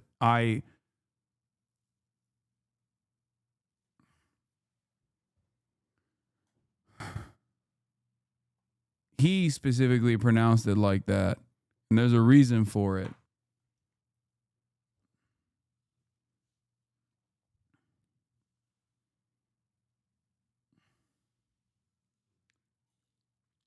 American accomplishments, and he called it a, quote, truly great museum done with love.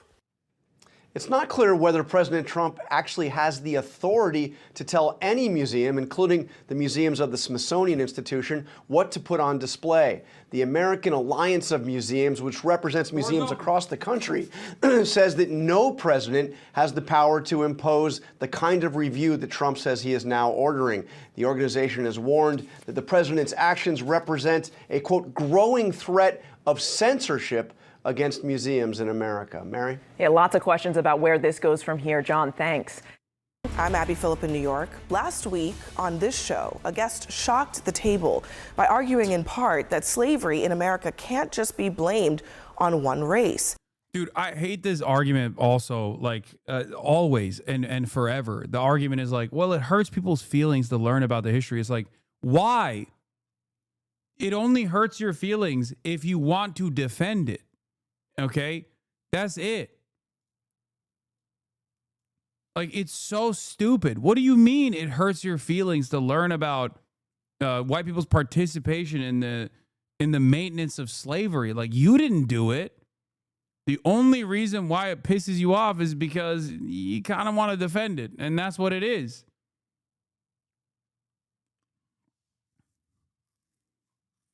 Also, fuck your feelings. What do you mean? It's just like an evil thing that took place. We have to learn about it. Like, it's so dumb. It increases hate for the country. No. You know what increases hate for the country? When dumb fucks say learning about slavery accurately hurts my feelings. That's what increases hate for the country. What do you mean? Let's just make shit up then, because it'll make everybody feel better.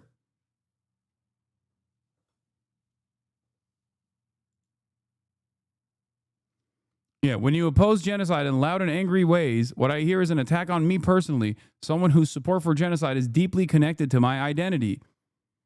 If your liberal is acting out, they might just be bored. Show them this tweet, and it can keep them occupied for up to 2 years.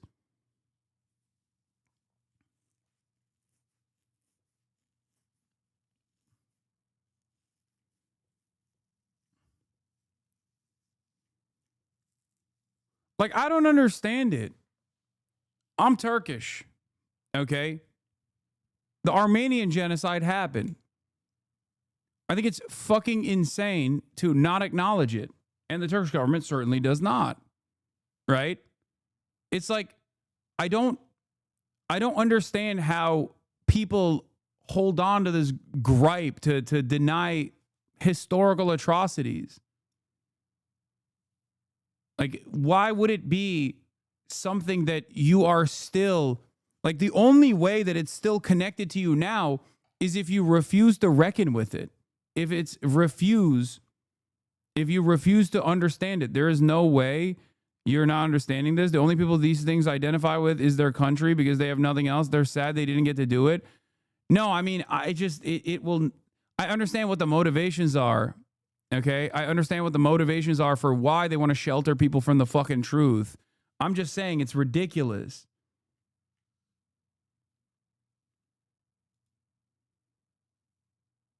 It's completely ridiculous. The only reason why you oppose an accurate reflection of history is because you kind of either like the events that unfolded or you're still trying to, at the very least, like, continue to defend it, and you take advantage of the lack of knowledge. And that museums put too much focus on the role of white people who participated in that terrible institution. And now tonight, that same argument is being pushed by the President of the United States. Donald Trump says that one of the reasons for his crackdown on Smithsonian museums is, quote, everything discussed is how bad slavery was. What we try to do on this program is create a platform for discussion and debate. It's also so funny because, like, Republicans will always be like, oh, well, you know who defeated slavery? The Republicans. Abraham Lincoln was a Republican. Okay, but right now in 2025, you're the motherfucker defending Confederate statues. Your friends who are wearing the stars and bars are going out to vote for Republicans. What am I supposed to do with this information? Like, what do you mean? So why are you defending it then? Okay, defend the Republicans, historic Republican Party. It makes no sense. Like, that is an active denial of the reality that you can see. Who represents the interests of the Confederate South right now? Okay, a modernized version of the same racial pecking order. Republicans do. That's it. That's it. What do you mean? You're the one who's defending the Confederate statues. You're doing that because it's a reinforcement of the racial pecking order. The reason why those statues were fucking planted outside of courthouses was to remind black people how things used to be and how things still are. Yeah. It's a very stupid meme, but it's true. It's like, you know, it was the Democrats who fought for slavery.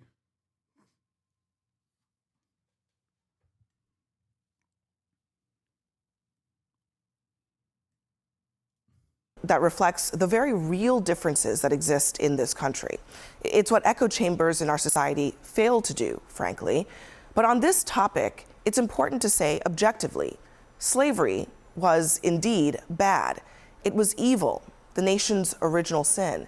And it is impossible to understand the true history of this country without fully grappling with slavery's impact. Simply because of their birthplace and the color of their skin, the bodies and spirits of black men, women, and children were exploited for profit and power. They were forced onto ships, bound by shackles and collars that ripped off their skin. One older man described it as iron entering our souls. Some chose to jump into the waters infested with sharks rather than feel that iron. Now, once they arrived on this very soil, they were forced to work by way of the whip, Despite being starved, sleep deprived, threatened, tortured, physically and psychologically, they were auctioned off, humiliated, fearful, and separated from their families and their children. Black women and girls were raped and sexually assaulted. Many were brutally murdered and mutilated. Now, this endured for decades, centuries. And even in the places where slavery was not legal, institutions from our banks to universities were built on enslaved labor. Oh, Abby, this is hurting my feelings. Why are you talking about this? It's hurting my feelings. Oh, man. Oh, I hate hearing about this. It's like, dude, that's what you sound like. Like, if you're the type of dude who's like, nah, this hurts my feelings, I would rather not learn about this. This is fucking insane. What do you mean? It's like incredibly important part of American history.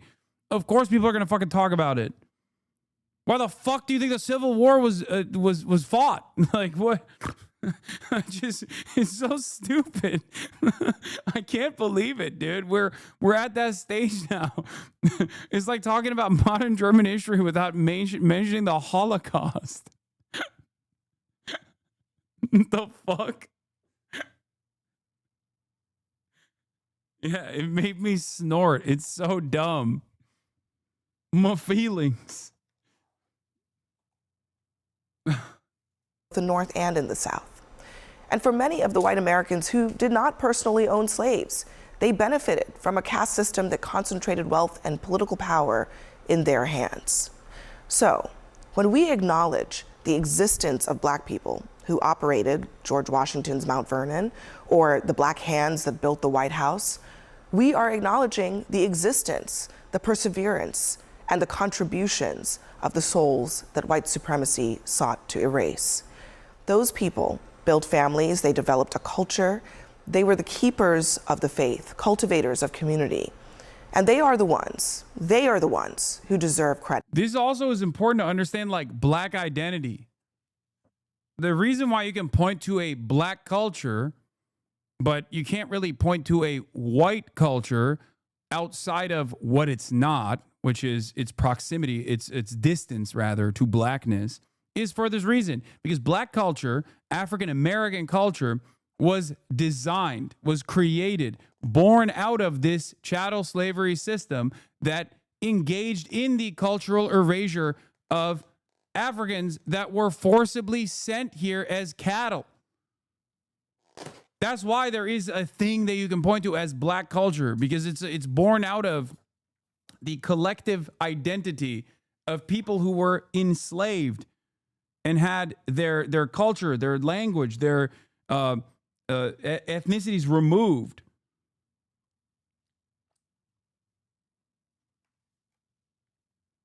Pointing this out is not reverse racism. It's just the truth.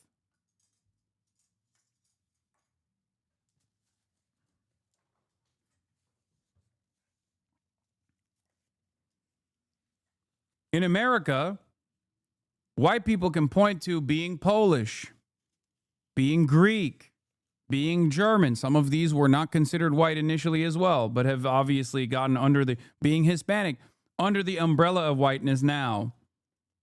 Okay?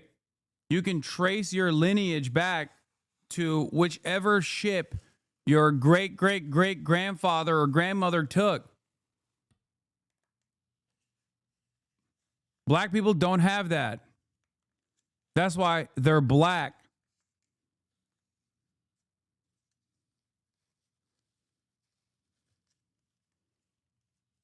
Yes, Italian too, Irish.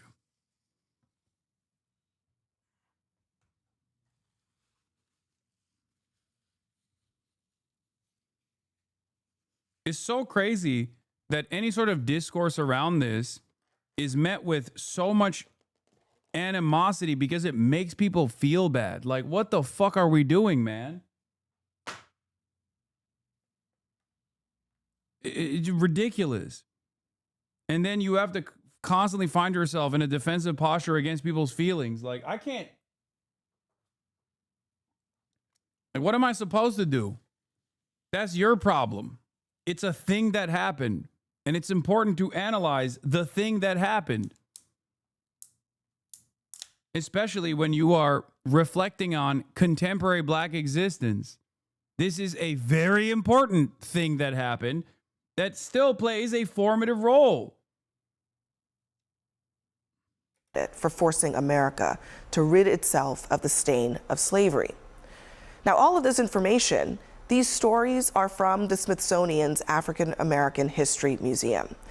And I share this not as a lecture for you, but as a lesson. America, the superpower, is largely possible only because of the superpowers of people who went lifetimes without the same rights of generations who were boosted from their backs. True history should include everything. Yes, the evils and the horrors too. And museums are supposed to be places that protect those stories, the images, the lessons, the very things that inform so much of our current state of our republic, from racism to poverty. No matter how painful, or in the president's words, how horrible the lesson. Now, just listen to one formerly enslaved man describe what slavery is like in his own words. You know what I'd rather do? If I thought that I'd ever be a slave again, I'd take a gun and just end it all right away. Because you're nothing but a dog. You're not a thing but a dog.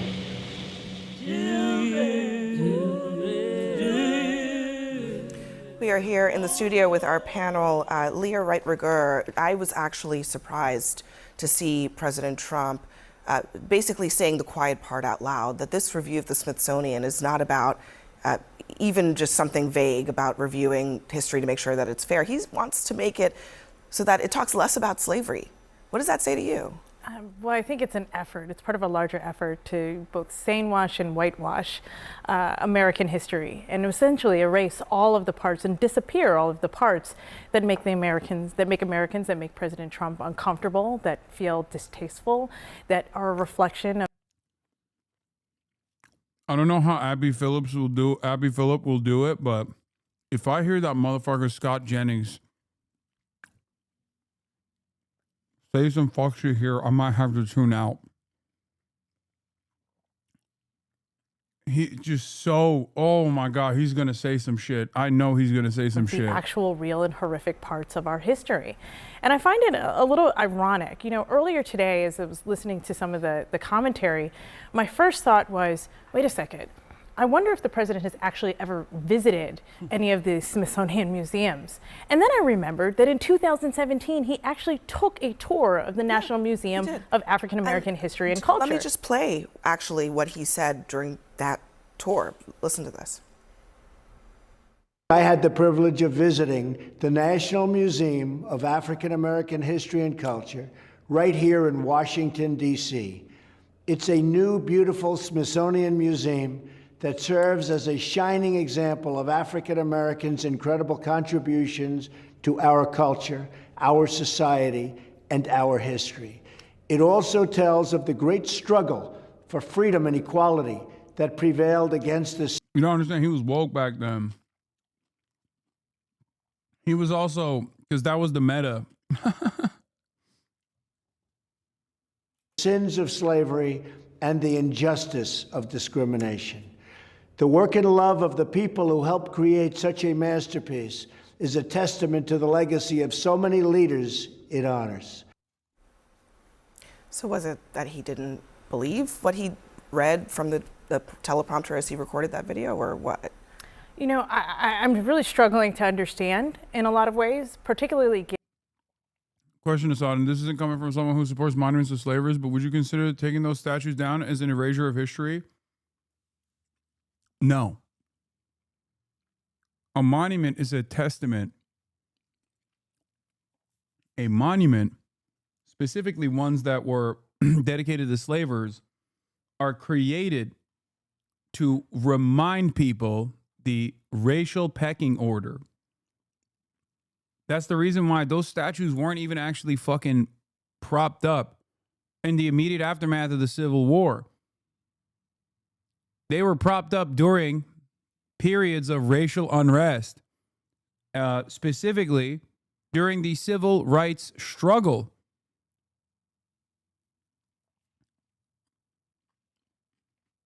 You're not going to fucking forget about Robert E. Lee if your school is not named Robert E. Lee. You're supposed to learn about him in the books in your school.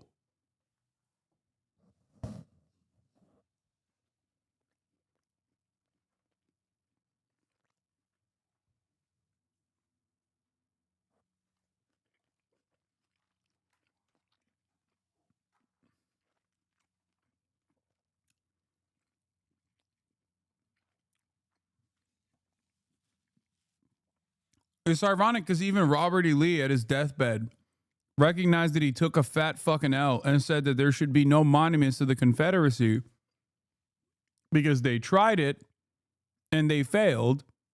And in the interest of unifying the country, it would be best to just let bygones be bygones.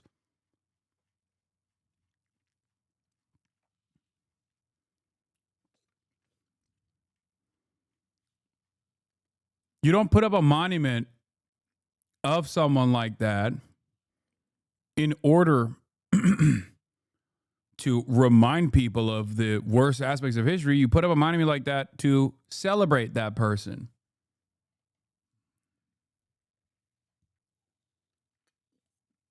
Given that the tour that he took with director Lonnie Bunch was actually a reflection of really the mastery that and really the care. You do it to glorify the actions that took place. And for the Daughters of the Confederacy, which is where this like whole monument subject even started, and also the reason why you learn about like in southern states, you learn about the Civil War as a battle for states' rights to own slaves, but not that second part. They don't say the second part out loud. Is because of the deliberate attempt by the Daughters of the Confederacy to like undermine the historic truth of the Confederacy. And they started off immediately after. Patience that historians, that scholars, that curators put into the Museum of African American History and Culture. It is not just about the horrors of slavery, although it tells that very important story. It actually follows this really brilliant model where you move through the museum and it tells the story not just of enslaved Americans in America, but also of the resilience, of the triumph. And in doing so, it tells a story that is very much about democracy and about a quest for democracy and the way that Americans both built this country, but also the story and the narrative of like a truly American experience. And so for the president, I think, to just simply erase that and push that away tells it, particularly after praising it a few years ago, tells us that this is part of a much larger agenda. This is part of a much larger agenda to erase things that really, I think the country is just refuses to deal with and is really uncomfortable with. He said as much by ending this post with, "This country cannot be woke because woke is broke." He says, we have to have the hottest country in the world and we want people to talk about it, including our museums. Why is he equating talking? Okay, he's gotten dumber. Like, he really has visibly deteriorated. Even his statements now are stupider than they were before, and they were very fucking stupid even back then. About slavery with woke. Well, look, I think, let me just start this conversation by saying that my personal view is slavery was a reprehensible institution. I agree with your words that it was our original sin. We also fought a war to eradicate it and to get over it as a country. And that was a necessary thing that happened, and a lot of people died, and we did eradicate it, and that's a good thing. I think what he's asking is, in our museums, what defines us? Are we going to be defined by the worst moment or the worst institution or the worst mistake we ever made?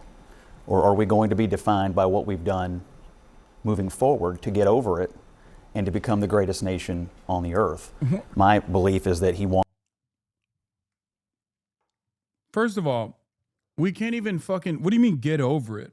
He's like, it's the original sin, but we got to get over it. It's crazy.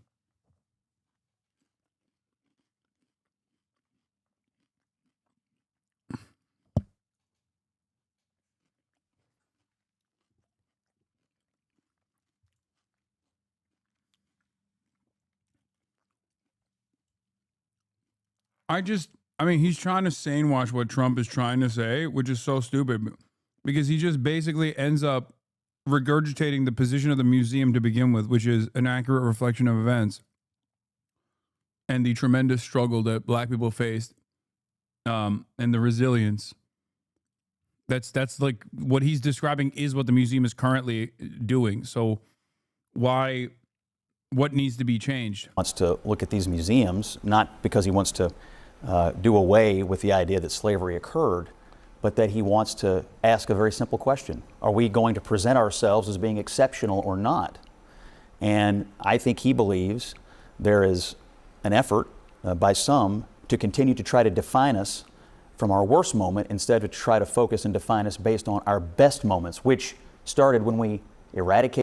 For the record, that lady that's sitting there is Joe Biden's State Department spokesperson. She works for a PR firm that is now doing PR. I think it's called 7 Letters.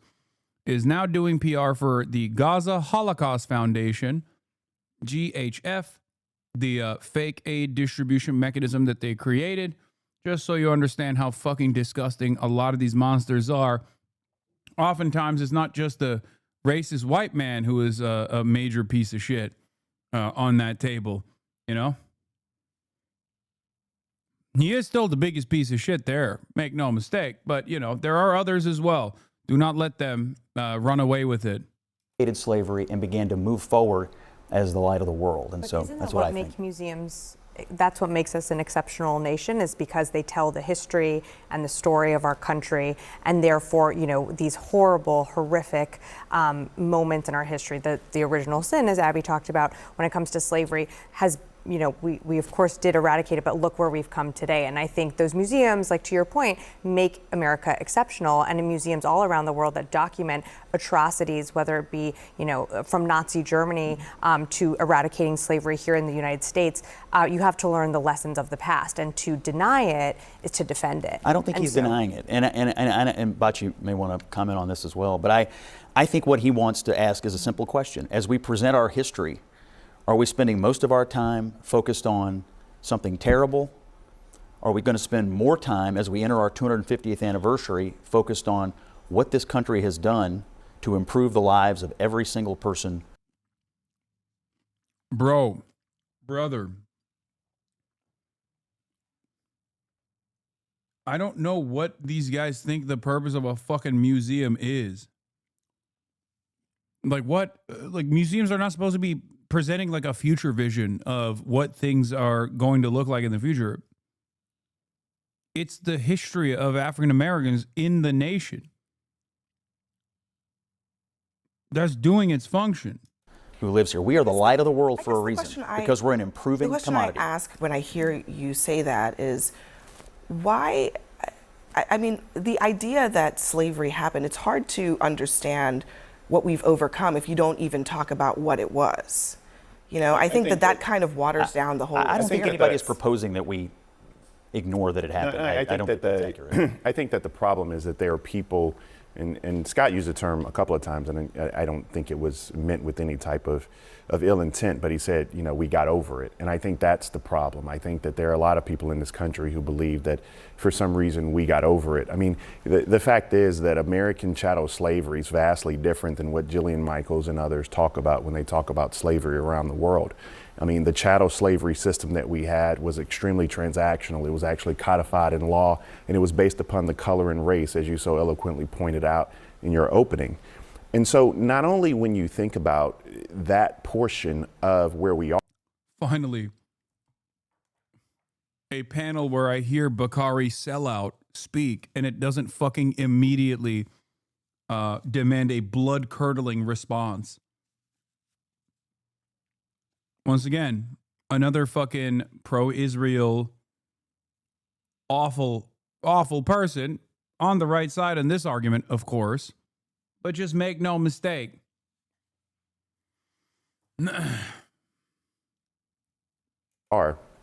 26 of our first 30 Supreme Court justices own slaves. The people who are on our money every single day own slaves. United States presidents, members of the United States Congress owned slaves.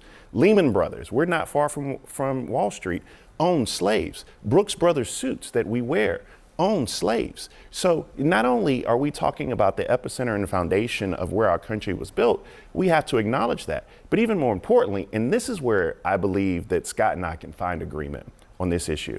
Boo. Breon and Megan Walker are two of my best friends in the world. Their dad was the first African-American SGA president at the University of South Carolina, right? He was an exec at IBM, but he was one of the first, right? We're still talking about first that emerged and stood on those shoulders. I tell the story often about my mom and dad. My mom helped desegregate high schools in Hamilton High School in Memphis. Baya Unger Sargon avocados there? Oh, hell no.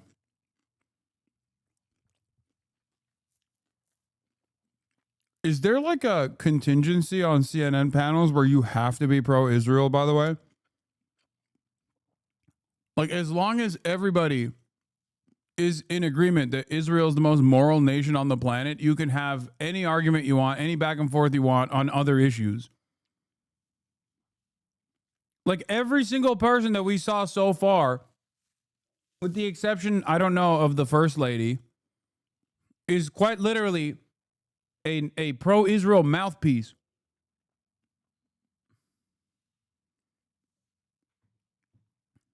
Incredibly strange.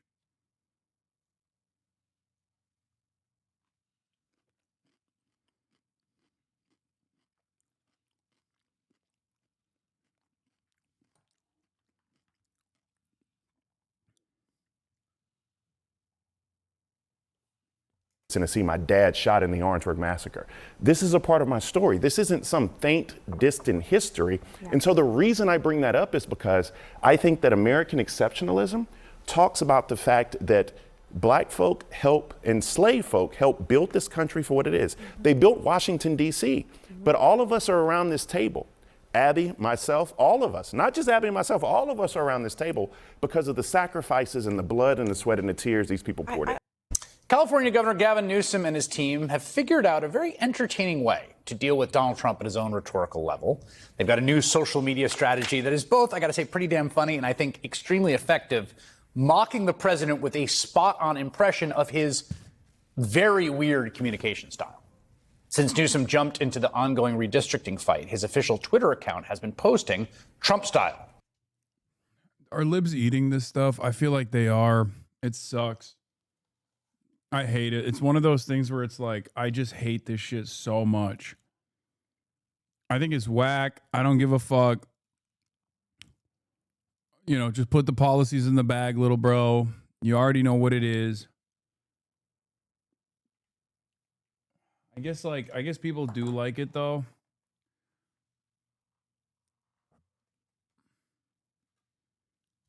People are hella defending this shit in your sub. It's super disappointing. I just don't think it's that big of an issue. For the record, I don't think it's that big of an issue. Like, it's just that when people turn around and make it seem like this is the most successful form of resistance against Donald Trump, that's when I take issue with it. This is born out of the desperation that many Democrats feel and recognize that there is no voice that's like actually taking to task the Trump administration. That's what this is. You only arrive at this conclusion that like, oh, these kinds of moves are so good because like at least they're fighting back when no one else is fucking fighting back.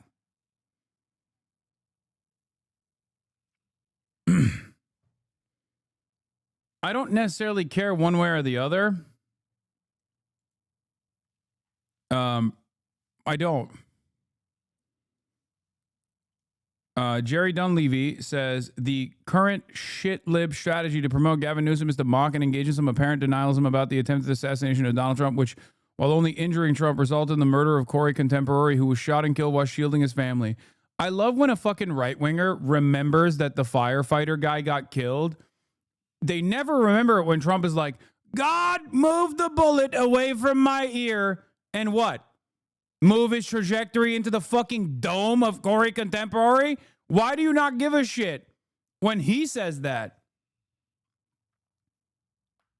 That's like so crazy. Republicans never give a fuck about the dude that actually got killed. Only when they have to cry about, in the most like annoying, mealy-mouthed, wishy-washy, liberal ways in which they complain and cry, do they ever turn around and go, they're making fun of Trump for being assassinated. They don't remember. They don't remember that the brave firefighter got shot. Bitch, you don't remember him. You don't fucking remember him. Trump says it's a miracle all the time. A miracle? Really? A miracle that a random Trump supporter got fucking killed? Wow, what a great miracle. I guess you forgot about it. So it's no wonder that liberals forgot about it too.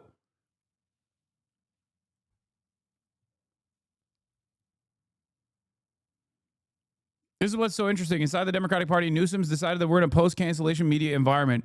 You don't say something offensive and apologize. You trigger whoever was offended and make fun of them. Yeah, it's not necessarily bad to have this kind of attitude, for the record.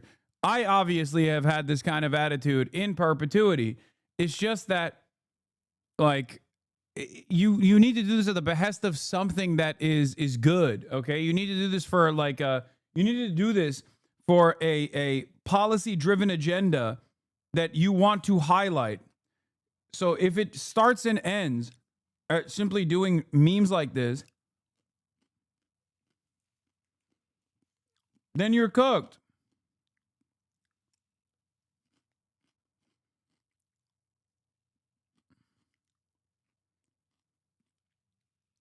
Put the policies in the bag, little bro.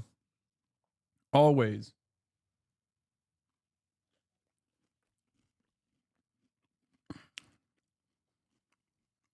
How is redistricting not a good policy agenda? Oh, no, you must have missed it. I talked about that being the real reason why people are actually excited about Gavin Newsom and not this shit. Yeah, that is good.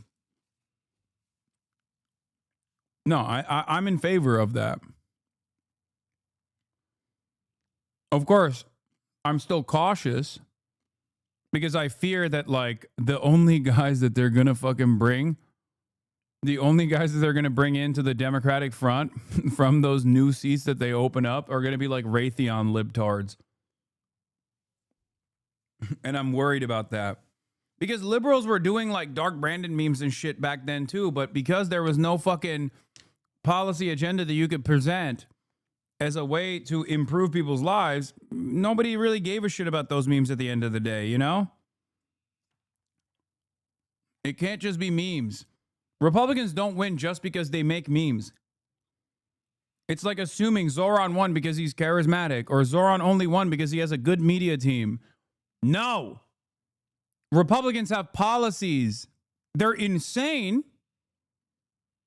They're built around hysterics, but they're offering their base something. Vengeance. They're offering their base something. Violence against marginalized groups that they have presented as like the singular reason why, you know, you're cucked by your boss in your place of work is because transgender people exist, you know?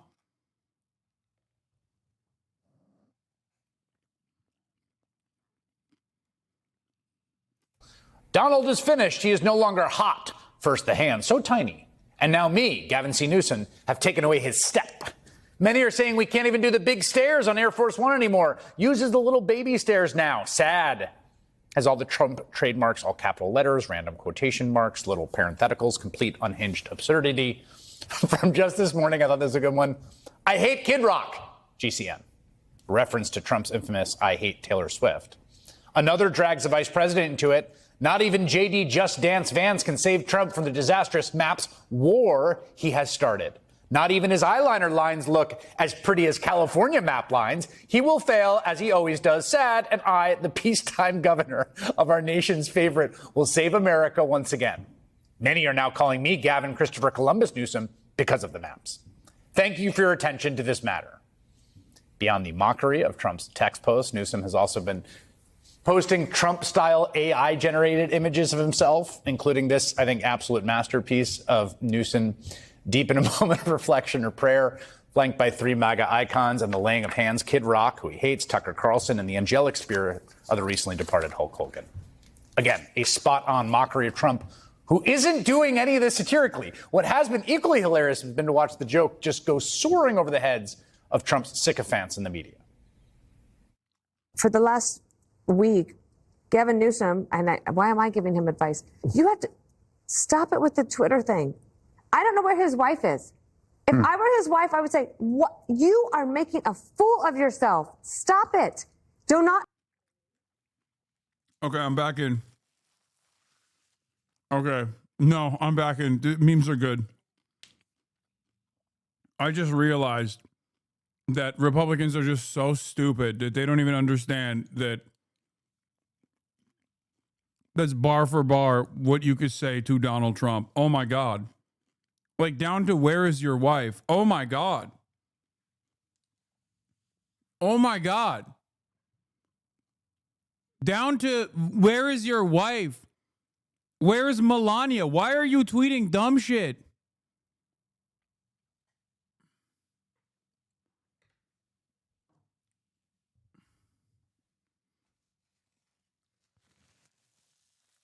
We're never getting affordable housing. I agree. The question is simple.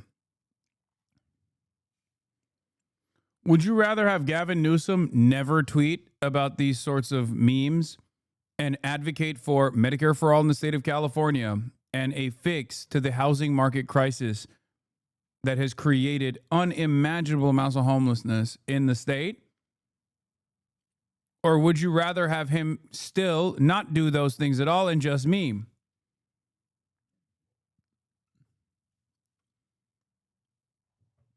The best outcome is he does both. He memes and he does the other thing. But unfortunately, we're only getting the memes and not the thing that I'm talking about. You understand? What is this lady? What is this little lady doing?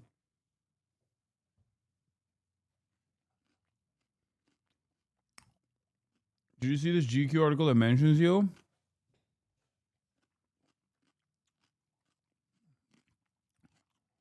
The one I'm in?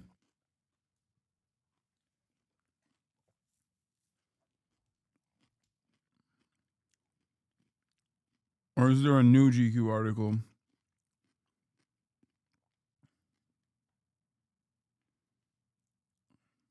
Do not let your staff tweet. And if you're doing it yourself, put the phone away and start over. And if you really, he's got a big job as governor of California, but if he wants an even bigger job, he has to be a little bit more serious. Yes, right. Be more serious. Stop posting exactly like the President of the United States does. Newsom's account responded to that advice, quote, Dana Ding Dong Perino, never heard of her until today, is melting down because of me, Gavin C. Newsom. Fox hate that I am America's most favorite governor, ratings king, saving America. Trump has lost his step and Fox is losing it because when I type, America now wins. Thank you for your attention to this matter. Again, it is a stark. Bro. Low key. I feel like this starts off as like kind of funny, and I agree there's humor in it. Wait, this is another article?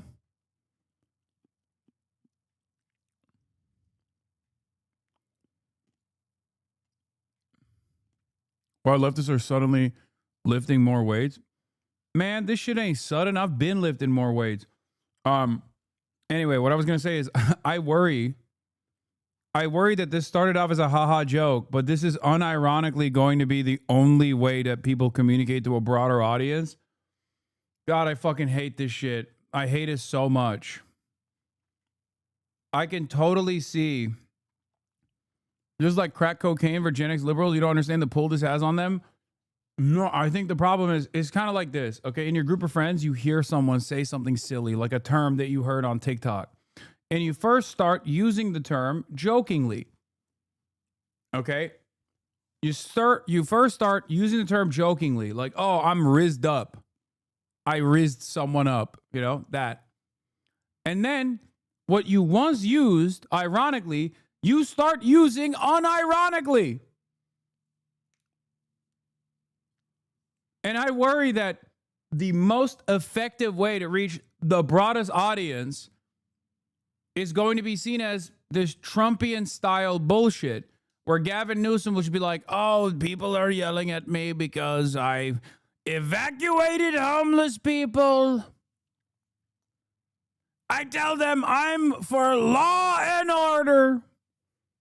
That's why I cleared out the camps.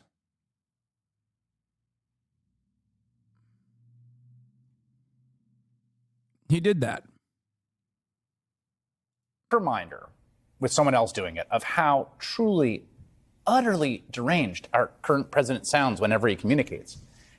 And also how accustomed we've all become to this very, very weird behavior.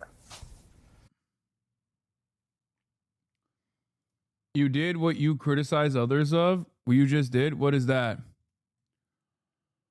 What is that? I'm not a Gavin Newsom fan, however, I think it has the potential to disarm the kind of Trump rhetoric.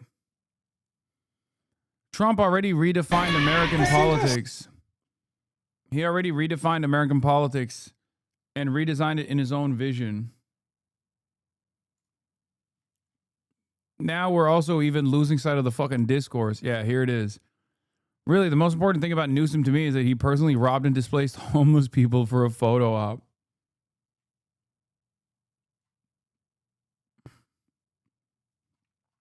This image lives in my mind permanently. I will just never, I will just never find myself to be able to forgive him. There's two ways to solve the housing crisis: punish the homeless or increase the supply of housing, create a market competitor in the government. Create public housing. And it's very obvious which side Gavin Newsom is leaning on. I have an entire photo album of these. He did it so many times. No, I know. It's kind of weird that you have an entire photo album in your phone to piss you off.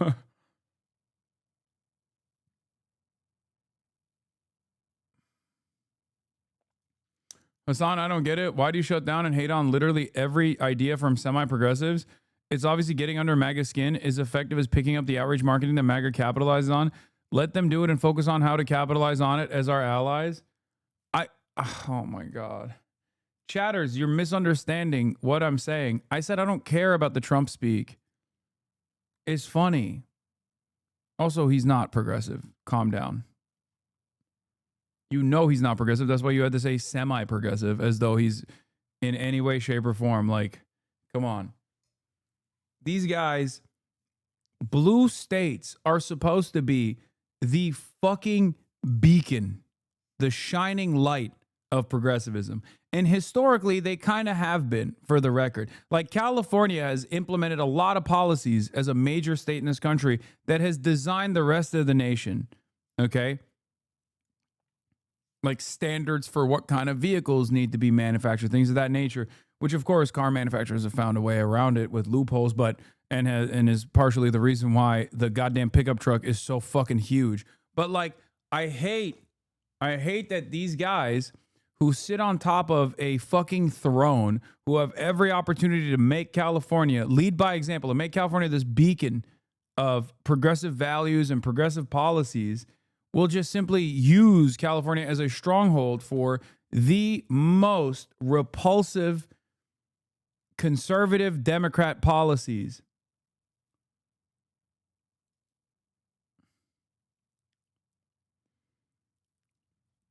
In 2022, I warned that people should be wary of John Fetterman's cool online persona because it masked a lack of commitment to important progressive values. Sure enough, people were taken in by the memes, and then he turned out to be pro-genocide. Same warning goes for Newsom. Listen, you got to respect it. This is Nate Dogg, okay? Nate Dogg, straight up, put some respect on his name, all right? Everybody was like, ha, he dresses funny. Ha, what's his accent? Is he British? Is he not British? He was one of the major role players that actively was just like, fuck John Fetterman. Fuck John Fetterman. John Fetterman can suck my dick. Okay? $15. What is this? Wow, he's the father who stepped up. The generational run you're on red. That's 10 minutes of Nick Fuentes. I'm good, man.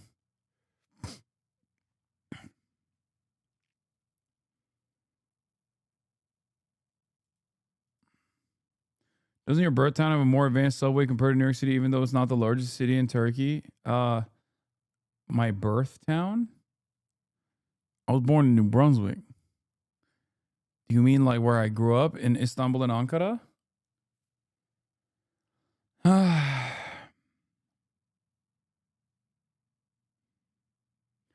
I'm confused why acting like so many people are learning about Newsom for the first time. I thought he's been a household name for a while. No, of course not. Are you kidding me? Most people don't know anything. They don't know who the fuck our politicians are. They don't know what the entire background is of their worldview. They don't know their background. They don't know their initiatives. They don't know anything. Most people are not as tuned in. Did you see Aiden said he's going to ask Trump to deport you? Oh my God. Ethan is going to suck Aiden Ross's cock for that. Holy shit. Oh my God. That's so funny. Aiden Ross is about to be the #1 greatest ally to Ethan Klein and the sex pest that is also known as Destiny. Holy fuck. Asmongold. Brother, these guys are lunatics. One of the craziest parts about this is that, like, we are run by fucking lunatics. So that's exactly the type of shit that they might actually follow through on.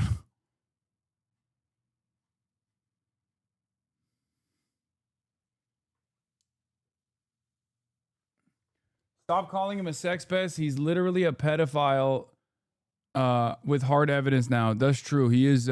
He was outed as a pedophile too. What is this? Clip Files TV.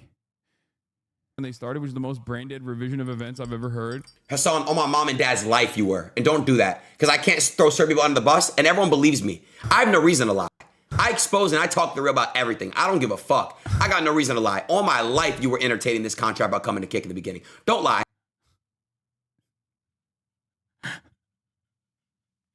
I don't know why he keeps saying this over and over again. Like, I don't, this is his new meta, is like saying that I wanted to get a kick. I wanted to get a kick deal. Is that a doll of you? Oh shit. Does he have a voodoo doll of me? Is that me?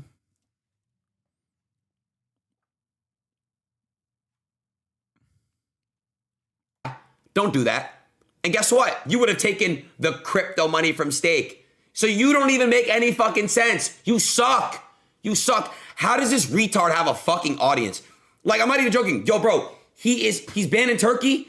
It makes sense. Let's ban him from America. Yo, I ain't gonna lie. Yo, he is literally a terrorist. Yo, bro, please can we ban him from America? Yo, bro, I will get a poll sign. I guarantee everyone will sign it.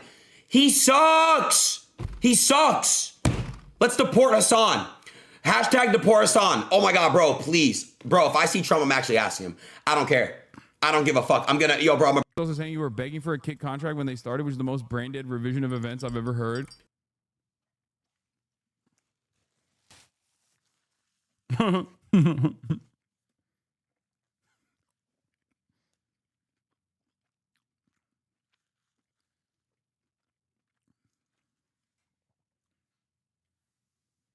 What do I say, man?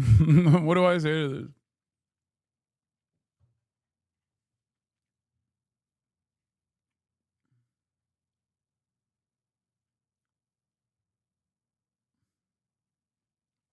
What triggered this? Calling out a genocide? Like, where is this coming from?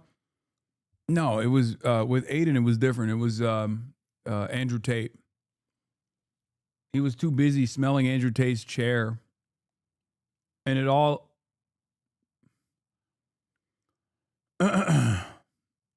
It is all. It all stems from that. I was trying to pull him away from the Andrew Tate shit at the time. And I saw how damaging that was. And he fucking dove headfirst into that side of the world. And then everything unwinded after that. I mean, slowly but surely, he just became increasingly more deranged.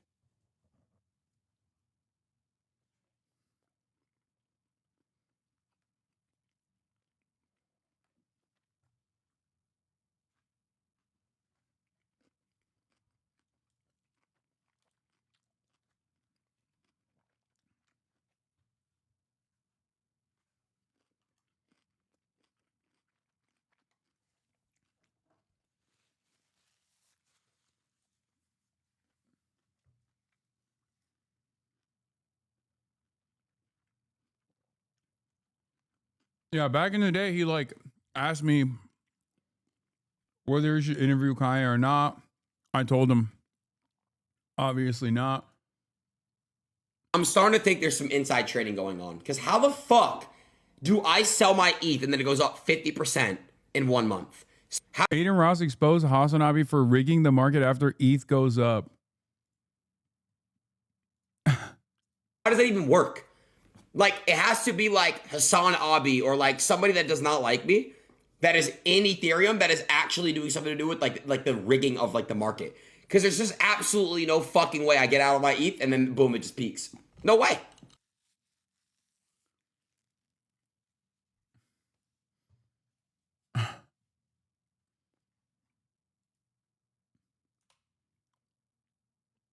Yeah, or who can forget when he blamed me for having to give the watch back.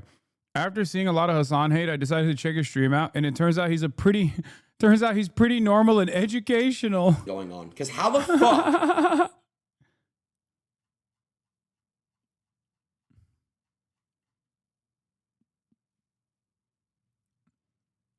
Exposes Hasan as just Aiden making accusations with zero evidence. Now I understand why he likes Trump. They both act like they're way bigger than they are. They aren't winning. It's rigged.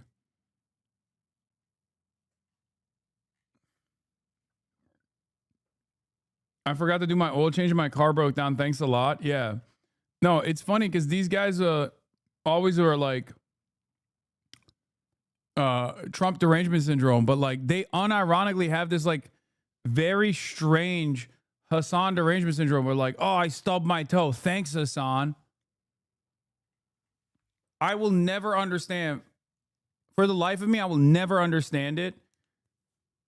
Maybe one day I need to get like one-shotted by psilocybin or something so that I can unlock a different part of my brain so I can comprehend like what I do to some of these people. Because I'm just over here covering the fucking news and dudes that I never think about, dudes that I never talk about, spend every waking moment trying to fucking bring my name up in every conversation, including silly shit like ETH. I don't have a single fucking cryptocurrency coin at all.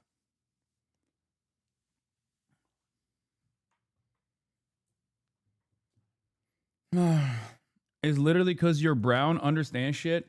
I mean, I'm so fucking white passing, dude. Well, that's crazy. Maybe people do see it that way. I don't know.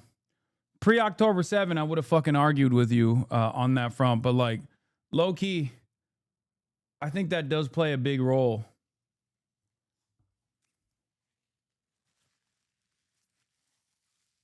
But I don't know. Nah, actually, you know what? That's not it.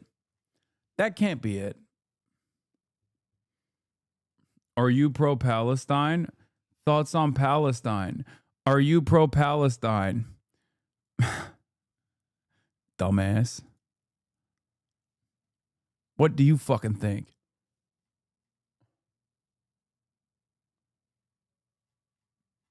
No, but I'm serious. Like, I don't know what the fuck it is. I don't know what the fuck it is. There is something. There's something that I do to like a lot of these dudes. It's mostly dudes. I don't think I have like crazy women stalkers like this that are content creators. It is usually dudes. And they are right wing, for sure. But there's other right wing motherfuckers who are content creators who don't make it their lives mission to constantly talk about me or think about me. I don't know.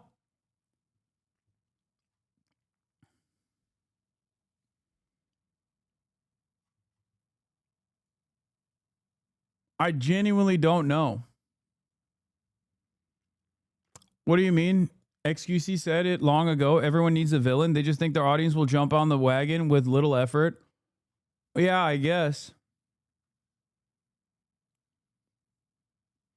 This is the internal conflict that Du Bois talked about, fam. Double consciousness can be applied to your white ass too. But I grew up in Turkey. I mean, I was an in-group. So I was functionally white as a part of the in-group in the sociological construct. So I guess maybe that's the reason. My most formative years were spent in Turkey, being a part of the in-group in Turkey.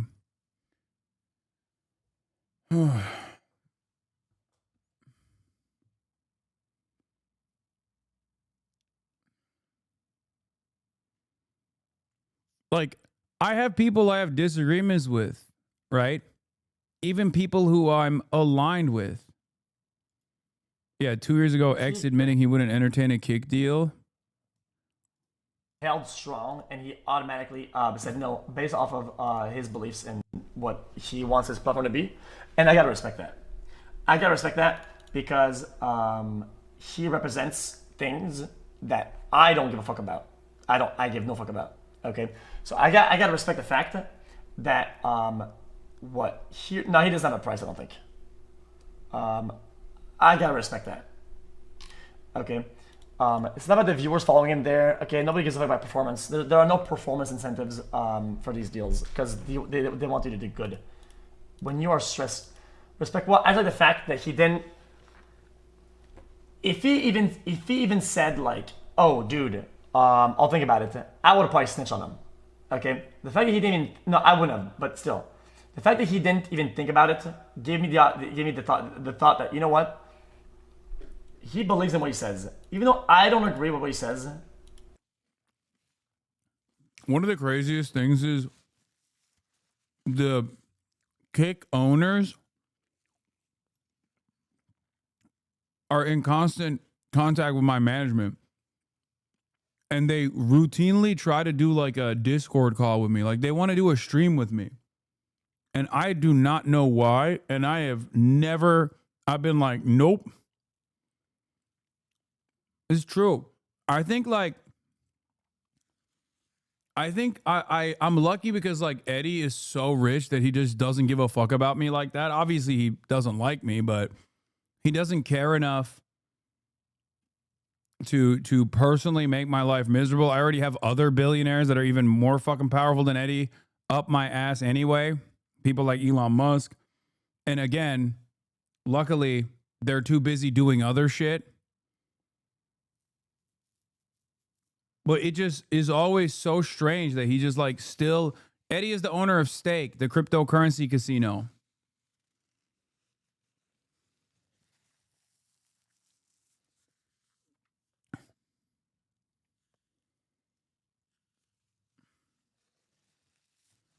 Other billionaires like your dad? Yeah, my billionaire father. That's such a funny... That's also one of the funniest and dumbest memes that people believe.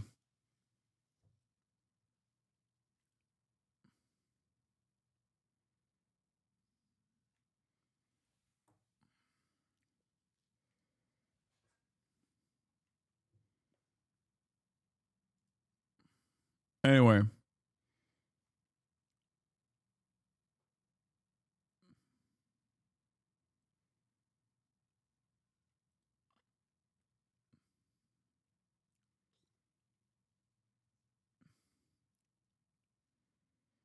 It's not like it's so insane for these dudes to take a bag from Kig, but they also need to position themselves heroically as taking on woke Hasan while they do it for some reason. Yeah.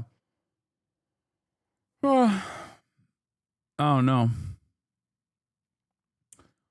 I don't know, but speaking of my enemies, Destiny is apparently claiming he wasn't aware that the person that, if you recall,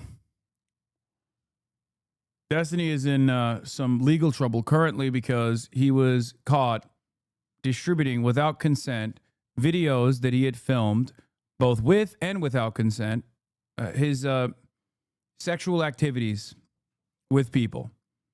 Okay? And the only reason we know about it is because he tried to hook up with some random Discord e-girl, apparently. And then in the process of trying to hook up with this random girl, random teenager on Discord, somewhere along the way, like these videos that he was sending to her got revealed. He was sending around revenge porn. Okay? And I think like some of the aspects of that story you most likely heard about. I covered it after the allegations were unearthed. But basically, he's now in a bunch of legal trouble, civil and criminal, over this. But it turns out there's more to the story.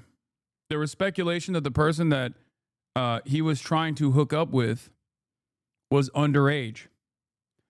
And I guess now there is confirmation that that person indeed was underage. Remember those logs that came out of Sex Pestiny trying to do age play? Well, it turns out he was trying to do age play with someone who was already a minor. Or at least according to the readily available information.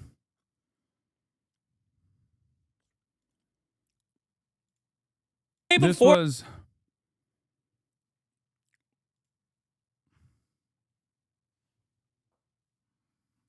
Now, obviously, this is not that surprising for many of you because you've probably seen Destiny defend lowering the age of consent before, talk about how actually it's not pedophilia, but ephebophilia and things of that nature. He's done all of that, right? So this might not come that much of a surprise to you, but this seems like the biggest confirmation so far. More leaked sex between Destiny and Rose, the underage girl he sent revenge porn to, because my parents are like super strict. Don't do this, don't do that, don't go there, don't talk too high. Well, fuck, it would be so hard to drive you home. Oh, God, I'm not going to read the whole thing. It's fucking insane. Go watch on mute. Family and kids all over the place here in our house. Ah, ha, ha, yes, ma'am. You can give me a discreet video of your little feet.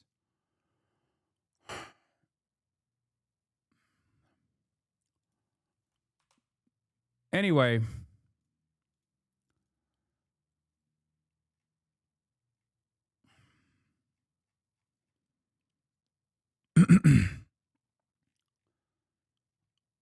this is really fucked up shit. It has now been 100% confirmed that Rose was 17 at the time the streamer Destiny was exchanging pornographic material with her, anything sent to her prior October 2022, placing him in direct violation of numerous state and federal statutes. I guess, like, they found out the actual identity of the person that he was sexting with, and they found out the age of the person he was sexting with, and it turns out she was 17 at the time.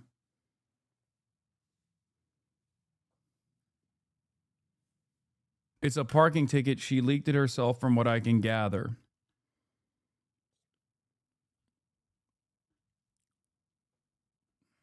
Will Israel grant him refuge? Maybe if he converts. His defense is that he thought she was 18, but alleged DM shows he didn't even try to verify her age despite being skeptical that she was 18. This is allegedly the first interaction Destiny had with Rose, a 17-year-old. The second image is an email explaining how the image was obtained and some behind-the-scenes DGG Mossad info. If this is truly all Destiny did to verify age, he deserves no amount of charity. You are hot AF, but 18? What the fuck? Also, one-day-old account. Oh, well, I mean, I'm flattered. If you wanted to, yeah, sure. Preferably one near an ID, so I know you're at least 18. But I understand if that's too much info, you'd be comfortable showing. Yeah, that's fine. Just writing something on a piece of paper, more than enough. Yeah. What? I'm not solo. A friend of mine is employed by Destiny. Destiny, the R word, started a server of approximately 10 people with the purpose of finding Rose. You're correct in that they failed. He shared the attached image with the server, as well as sharing videos of having sex with older men, other NSFW with the purpose of identifying her, identifying the hotel, etc. She was 17 years old. In the majority of porn she shared with the server, other members of the server had to tell him that if he's going to continue sending photos and videos of her, to please blur the genitals because they don't want to get in trouble if this turns out that she was underage. I don't know how damning this screenshot will be. What the fuck is this?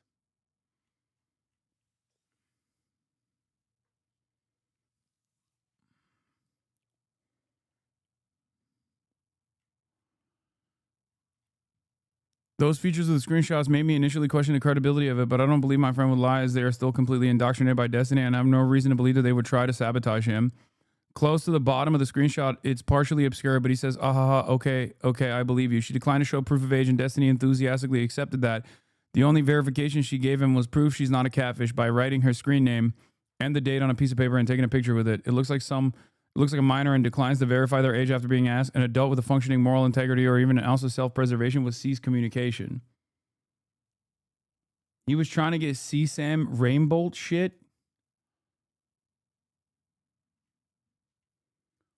Are there any FBI agents working in this goddamn country? Why are streamers doing this investigation for them? It's even crazier than that. I don't even think these are streamers that are doing this investigation for him. These are members of his own community that aren't like as brain broken by the cult, that are literally saying like, this is a bridge too far for me. And they're the ones who have actually actively pulled themselves out of the state of the state of the cult that they were in. These are all literally ex-cult members. There are a lot of people who used to call themselves orbiters, including some of the girls that he actually shared the revenge porn of, that called themselves orbiters. Like, he basically designed this like weird little sex cult for himself. And these people were self-described orbiters that were trying to, you know, generate some kind of goodwill and clout off of like being associated with him. And then when all of this stuff came out of him just like filming himself both consensually and unconsensually without telling the other person that he was filming them, of having sex, and then sending these images to random people online that he wanted to fuck for some weird reason, and I cannot comprehend what that reason would even be. He did all of this shit, and a bunch of those people who were wronged by him, including Pixie, which is one of the main victims here, who just tweeted out he knew 8 minutes ago. Okay. She was one of the people that is in a court case with him right now for revenge porn. And their friends basically said, this is a bridge too far. We're severing our ties. Okay.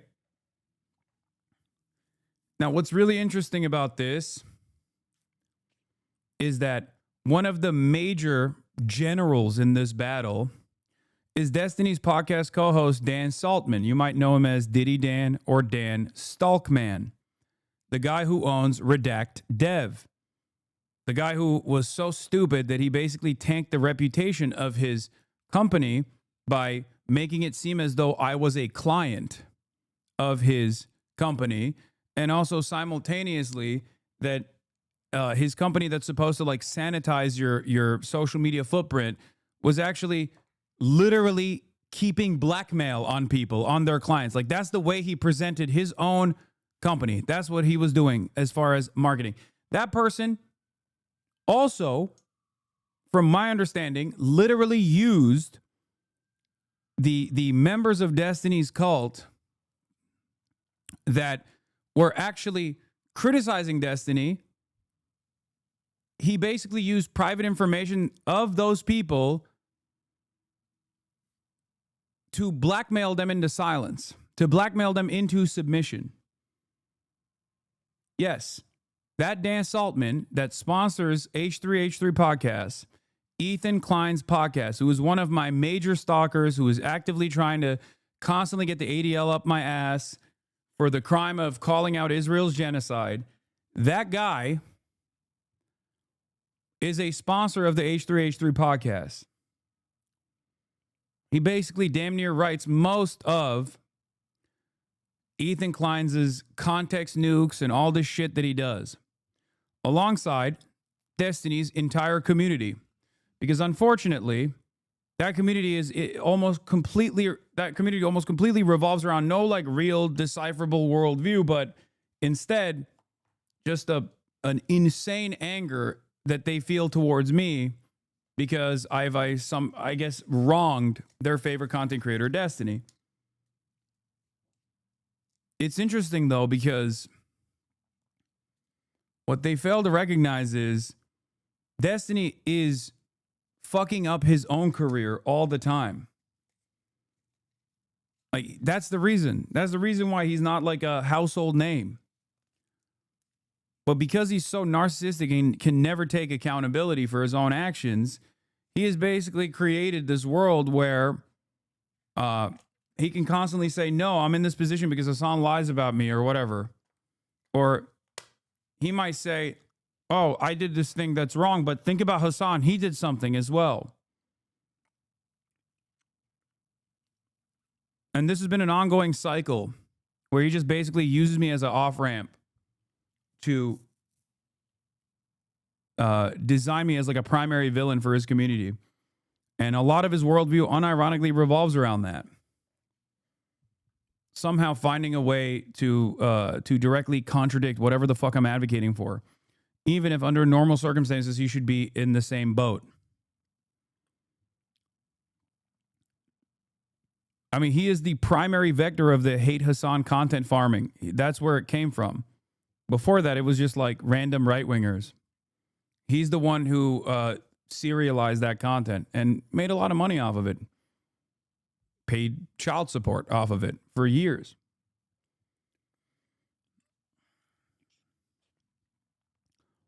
In any case, he goes on the wall of shame alongside many of my other ops that have been outed as pedophiles and sex criminals. Destiny has an online career spanning nearly 2 decades at this point. He's expressed all throughout his career that underage girls can and do trick adult streamers. He was over 30 years old when he started talking to Rose. There is no defense. He was willfully ignorant.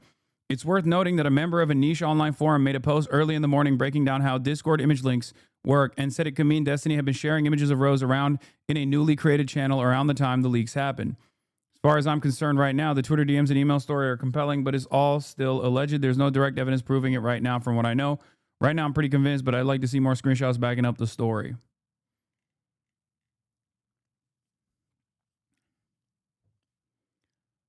How does this keep happening to your enemies? It's because I bring a vibe to the party that pedophiles really don't like. The anti-pedophilia vibes that I bring around is something that sex pest, sex criminal pedophiles really do not fucking jive with. And of course, they declare me persona non grata, public enemy number 1. I don't know what the fuck it is.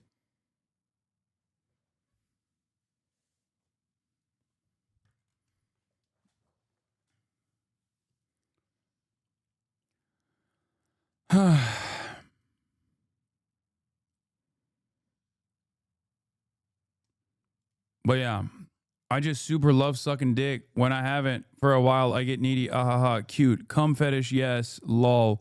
Have you recorded any more BJ cum videos recently? He was soliciting CSAM from a 17-year-old in those logs.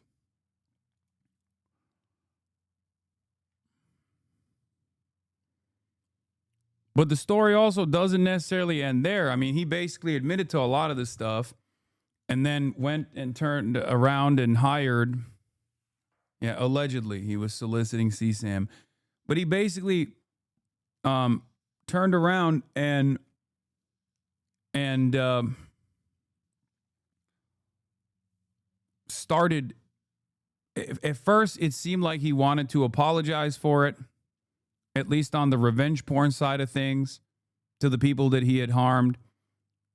He admitted a lot of this stuff. And then he went and he hired Prince Andrew's law firm. And since then, he's just been on a fucking tear of undermining the victims over and over and over again. Because at this point, it's just like there's nothing going on here. Like it's indefensible, and his reputation is understandably forever tarnished. So all he can do is basically attack and try to bring others down to his level. But yeah, here he is demanding or trying to get her to fly in. I remember having a friend who would just listen to him and literally talk about how you ripped him off and like you used them for clout to jumpstart your career. Meanwhile, he doesn't even watch him anymore. And every time I bring this shit up, he just claims that he didn't know. Yeah. Rose was cited for a traffic violation on July 21st of the 2021. The details in the court case mention her date of birth as 10/04, presumably October 2004, without a date specified. I do want to say this, and I can't stress it enough. Dan 100% knew, and Destiny also 100% knew. Keep in mind that currently Ethan Klein is making an effort to defame Hasan and to downplay Destiny's action by comparing them to Hasan's. Do not let these three people, Destiny, Dan, and Ethan, escape this. Ethan is fully aware of the allegations against Destiny and is purposely helping him bury it alongside Dan Saltman. These people are evil. Rose is the only one of the multiple minors that Destiny is 100% sexist throughout the years, this says. Again, I will reiterate, Willie Mack from the start said that he wanted Destiny to get away with it. And when he confronted him finally about Rose, he put it in the video Destiny's lie that you need age verification for Tinder, which isn't true. Willie Mack was and has continued to sweep for the pedo from the start. What is this? Dan also 100% knew the email that he sent to Bad Empanada was my confirmation. He knows Rose was underage, but he doesn't care and is actively helping him hide it. Redact Dev is run by a pedo sympathizer. Ethan Klein currently is running the campaign to defame Hasan to downplay Destiny's actions while sponsored by Redact.dev. These people are all in cahoots and coordinating one way or another. And they don't even try to hide that they want to help Destiny hide that he's a pedophile. If Hasan still refuses to weaponize against Destiny, then he's just as bad as him. He's actively refusing to give the kill shot to an actual predator who has been doing this exact thing for more than a decade. Wait, what do you mean? How the fuck is this my fault? The child porn problem on Facebook is people sending it in the messages. Yeah. Sure. This is the weirdest thing I'd ever discovered in my entire fucking life. There was a hashtag. I don't remember what the hashtag was. There was a hashtag on Twitter for underage people posting porn. Interesting. Where, fuck, it was like TWT or it was some fucking bullshit hashtag. But if you clicked it, it was a ton of girls, like 15, 16. Some of them just posting full-on fucking porn with hashtags. Like, holy shit. The child porn problem on Facebook is people sending it in the messages. Yeah. Sure. This is the weirdest thing I'd ever.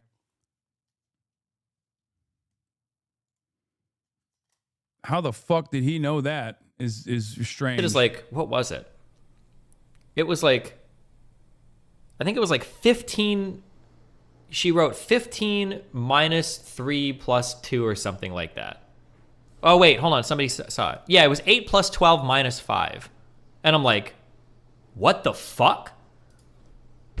And I start scrolling through, and I'm pretty sure there is a tag on Twitter, MNSFW, I think means minor, not safe for work. And there's a whole bunch of people on Twitter that are minors posting like fucking sex shit. What the fuck? It was not major, yeah.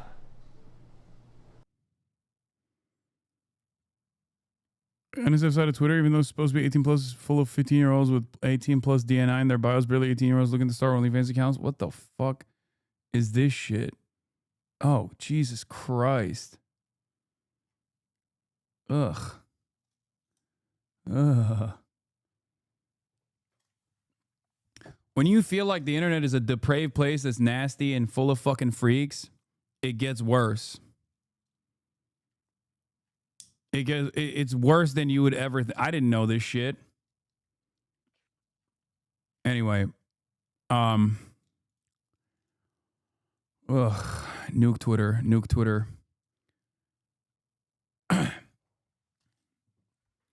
This is your ops, brother. Horrible people. I know.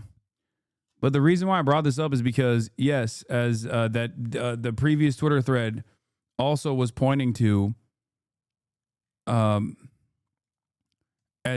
previous Twitter thread was also pointing to, yes, Dan Saltman, who's Destiny's podcast co-host, sponsors the H3H3 podcast now. Post October 7, in the last couple of months, they basically became the only sponsor of the podcast. I'm pretty sure. That's why you see that little redact dev button, the Ethan Klein button that he hits when he says some fuck shit as a 40-year-old man who can't control his mouth. That button is sponsored by Dan Saltman. Dan Saltman has a podcast with Destiny. Dan Saltman has done numerous brigades spamming false information to advertisers to try to implement an adpocalypse on Twitch, claiming that Twitch has a deep-rooted anti-Semitism problem. Of course, Dan Saltman streams on Kick. So does Destiny. And I think we all know what that platform looks like. Anyway, Ethan Klein knows all of this.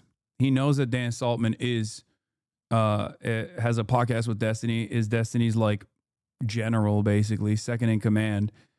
And he tries to actively make it seem as though he's not in cahoots with Destiny and his community, when in fact they get most of their notes from that community. Right now, there's probably thousands of people watching on Destiny's website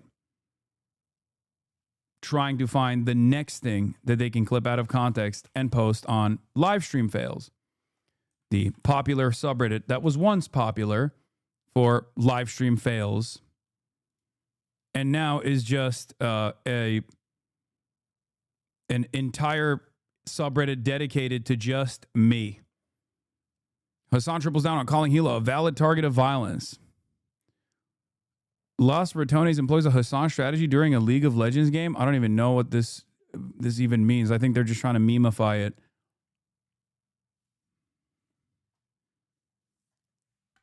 If you look at some of the top posts, XQC calls out Hasan for brainwashing his audience regarding the Israel-Palestine conflict. The reason why this subreddit is so active when it comes to fuck Hasan posts is because it's owned now and completely controlled by one of Destiny's orbiters, who, by his own admission, once famously ran for, I guess, a company, or not a company, sorry, once ran for a competition that is called like DGGer of the Year.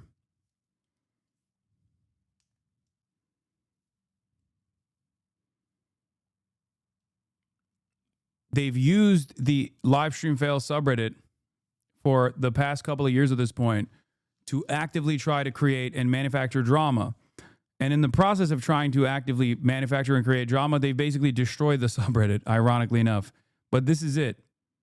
That's Dan Saltman. This is this is not what he looks like. I think this is just like this is Photoshop. Destiny's podcast co-host, and that is the guy who runs LSF, former Twitch staff of 4 years. Stale 2000, I believe, is his username. And on his YouTube page, we found a video of him petitioning to be the, if you do top and then click by week, look at the top post in the subreddit, owned and operated entirely by Destiny's mod. The guy on the right is not actually Photoshopped. The guy on the left is Photoshopped. Hasan wasn't invited to the streamer games because AT&T didn't want him there. Hasan Piker says that Hilo Klein is a valid military target. No repercussions. One Asmongold clip. Hasan triples down on calling Hilo a valid target of violence. Destiny calls out Twitch for allowing Hasan Piker to run a terrorist recruiting platform on their site. Destiny reacts to Hasan's viral Hilo Klein comments. Hasan's response to Mr. Beast and XQC and Aiden making fun of him for not donating, which, by the way, this one was interesting. It's a 2-minute video, and I did donate. I had donated the first day to Mr. Beast's to Mr. Beast charity. This is the last week Does this look normal to you? Hasan caught throwing up a popular Turkish salute. Hurricane's response to Hasan's Piker statement in which he endorsed and justified the violence and murder. You would think if this had any sort of real motion and it wasn't just like a fleshlight designed for tarnishing and slandering Destiny's enemies. Yeah, I did donate.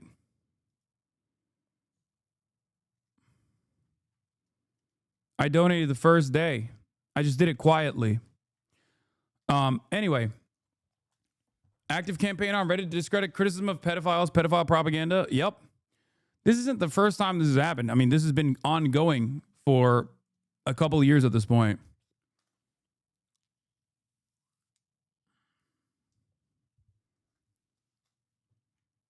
So when you wander in the wild, when you wander out in the wild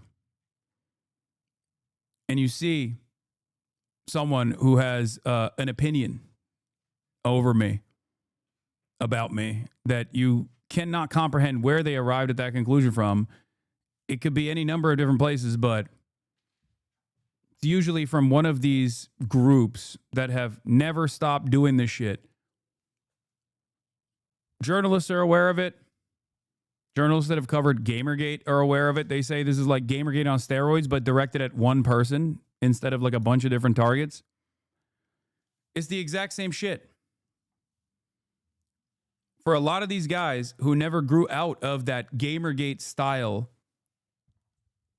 of behavior online,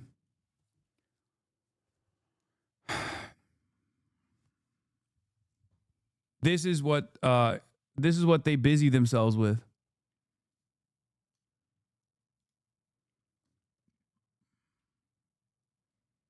Yeah, Slate deleted the DDGer of the year video, but it's, of course, it was on his... Hi, I'm Stale 2000. Yeah, it was on his YouTube. And when we found it, he deleted it. But this is the guy who runs the LSF subreddit. And I'm running for DGGer of the year on December the 3rd. In this video, I'm going to be talking about how all of my opponents are way worse than me, using facts, logic, and most importantly, evidence, as in chat logs. Here, Albert FCB is asking people to gift him subs. A real DGGer buys his own subs. In the month of November, Fitz spammed the... Anyway, that's all you need to know about this dude. This is not satire. This is like literally their own little inter-community fun that they engage in. So, not only that, but like I said, Dan Saltman has played a formative role in silencing the criticism that's coming internally from the community after Destiny's numerous sex crimes were unveiled and people started questioning Destiny and people started attacking him. People felt like he was maybe not such a good guy. It even caused some of these people to actually reflect on the way that they have covered me, as a matter of fact, where they were like, if I can't trust this guy on this shit, maybe he was just lying about Hasan this entire time. Some of them actually arrived at that conclusion and realized that they were lied to.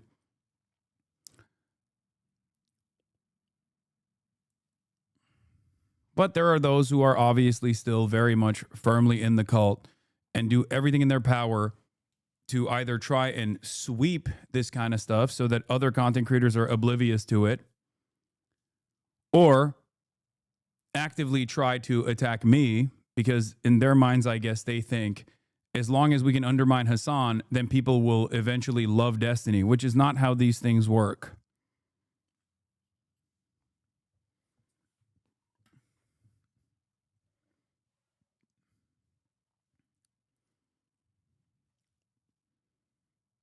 Very sad state of affairs overall.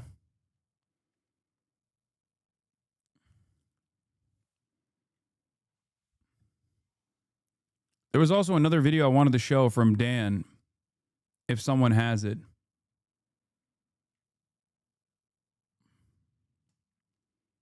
Where he's like talking to everyone in his community and Destiny's community being like, you're all hypocrites. If I see you calling out Destiny, I'm going to do everything in my power to take you out. He has already doxed numerous people. He's even doxed people that are like fan editors of mine on Twitter, weaponizing the DMCA claims to his advantage. They're basically just they're just doing Gamergate, but for one dude. And they've latched on to the pro-Israel side of the argument because they know that there are at least like groups that are just as fucking crazy that have some level of institutional power that can also be beneficial allies in their cause. My fellow orbiters or coworkers, if you're one of my coworkers out there and you're making your little bit of a strong statement about how much you condemn Destiny and everything else, you better not let me fucking find you doing something else and signing some other bullshit off for someone else. All this is just virtue signaling fucking bullshit, okay? It's like, because it's like, oh my God, sharing nudes? Okay, I'm out of here immediately, right? Like, fuck Hasan, right? Fuck everyone that's using this as a jumping off point to like try and make their side win. Don't let me capture you. Like, that's the only way he analyzes this stuff is like making their side win. This dude is like 60 years old, by the way. It's not about winning a side, man. Like, what the fuck do you mean? It's about having an incredibly toxic force in online political discourse that is basically never held to account, never held accountable for any number of different horrifying things that he does. The metric that is applied to someone like myself is so distorted. I get quote unquote canceled or smeared for things that I don't believe, for things that I've never said, for false framing of things that I'm talking about. Meanwhile, if I were to say even a fraction of the awful shit that Ethan Klein says or that Destiny says in any number of different streams that they've done, I would, of course, be canceled 1,000,000 times over. By these guys, ironically enough.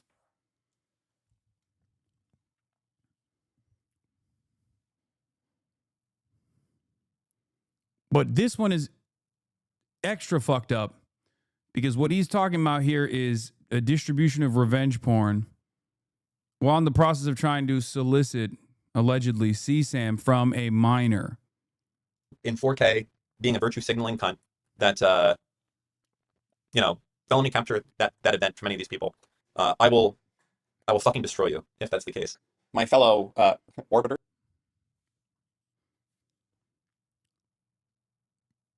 Why is Dan trying to sound like Destiny? I don't know, dude, because he's fucking pathetic. I feel like it's given his life meaning, I guess. But that's the main sponsor. That guy is the main sponsor. What is this? Dan Saltman, sponsor of the H3 podcast, is found in Discord dedicated to spreading lies and stalking Hasan's family. Turkey backs Palestine and they don't like America. It was just a funny theory, but I think people would latch onto this without a second thought. So if you don't care about hard proof, then I think this would cause a panic with enough people to get some real movement on it. I found a book his dad wrote. It's the limited free version and in Turkish, but maybe something could be extracted from this.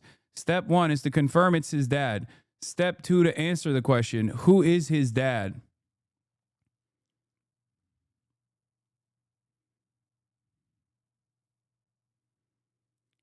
This is the unspoken side of what I have to deal with on a daily fucking basis. What these guys claim I'm doing to them, ironically enough, is exactly what they're doing to me. I've never done this to any of these guys. I don't give a shit enough to do anything like this. And I think it's repulsive to do things like this to begin with. The double standard is so glaringly obvious. Could you imagine if I was in a fucking Discord server stalking Ethan's family members?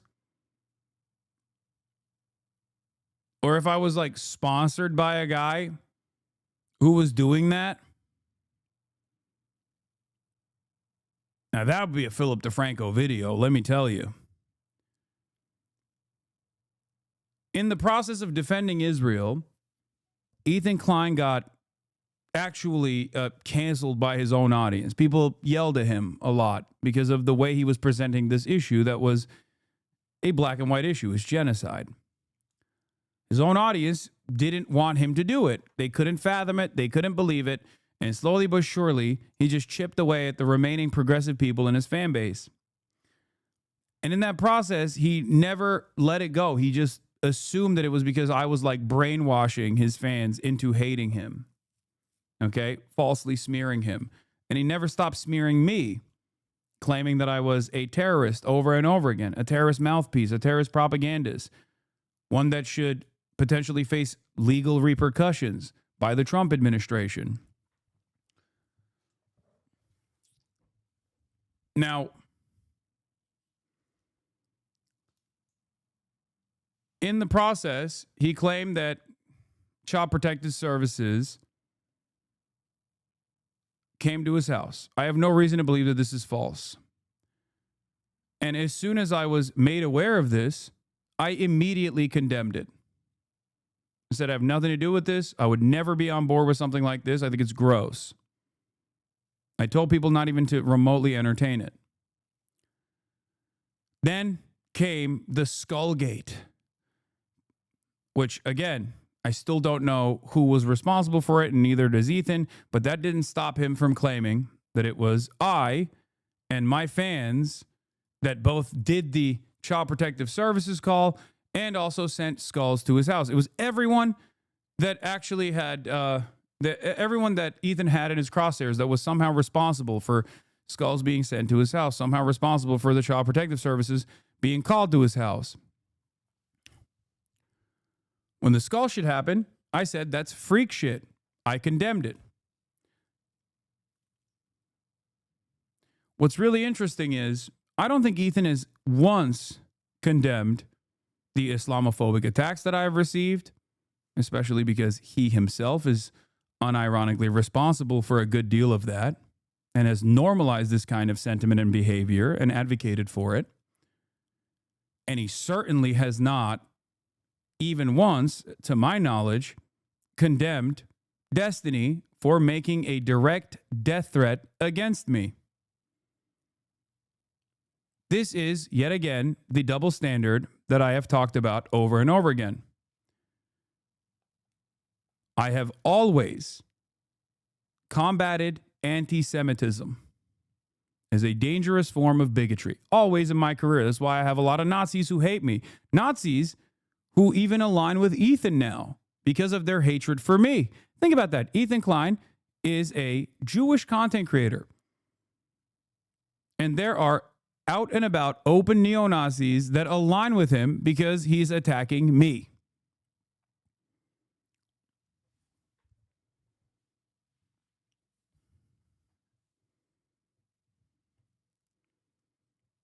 I've never once collaborated with anti-Semites. There are plenty of them who hate Ethan as well, because I don't agree with them. I don't agree with their worldview. I see them as a threat as well. Ethan does not see Nazis as a threat, as long as those Nazis are directing their animosity towards someone who is pro-Palestine, his former podcast co-host. This is hypocrisy of the highest order.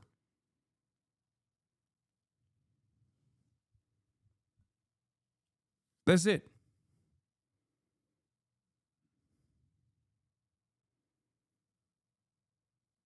He has mentioned Destiny's calling for your death. He thinks it's fine because your fans do it all the time. He has posted 2 Instagram stories, one today saying that. Yeah, imagine how much concerned trolling would take place if I literally saw an active death threat an active death threat that Ethan Klein was receiving from a prominent content creator, okay, and said, that's totally fine. That's actually perfectly valid. They can't, because I don't believe that, because I don't think that that is appropriate at all.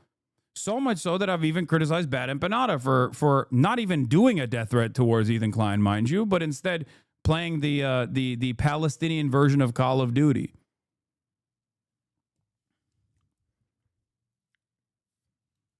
It's interesting, though.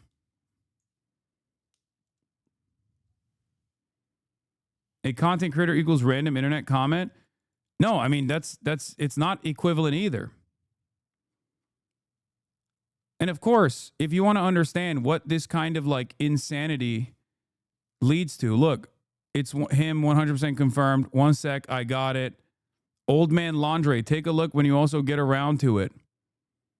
Goes through Cenk's life and details his sister Hasan's mom stalking my family. That's Dan Saltman, sponsor of the H3H3 broadcast through redact.dev in a Discord dedicated to stalking my family. That is Ethan Klein's only sponsor. What the fuck are we doing?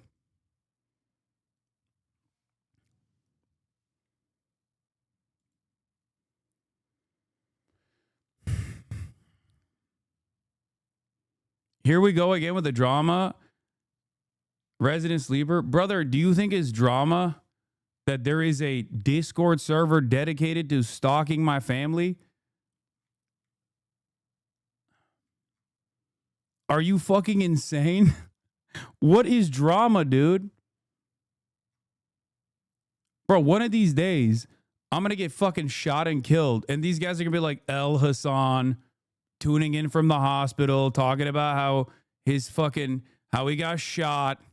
El drama, bro. Put the news in the bag, little bro.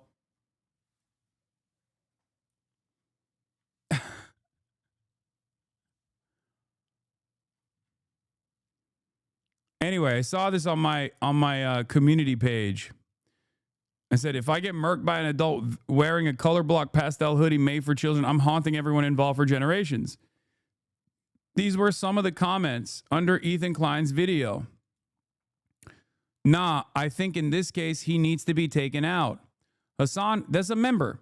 Hasan cannot threaten our queen and expect to get away with it. Whatever happens to him now will be well deserved. May he sleep with one eye open. He has gravely mistaken our fan base for not being dangerously insane when it comes to protecting our own. It's coming for him. What about Hasan? He doesn't have anywhere near the protection he will need. I've watched him up close plenty for when I need to. The war has begun. Please, someone has to off Hasan. People should never have associated with these far-left psychos like Hasan. They're as twisted as any MAGA cultist, just in a different ideological direction. Also similar ones as well. Disgusting. Yeah, there's more. It's not just those 3 comments. This is just like some choice words from under the video. A video that Ethan Klein has changed the thumbnail and title of 1 million times at this point, including, as far as I understand, his last version of it was just death threat.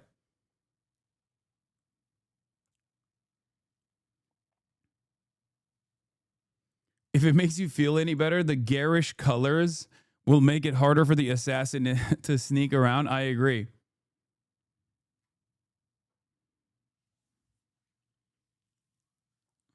That's true.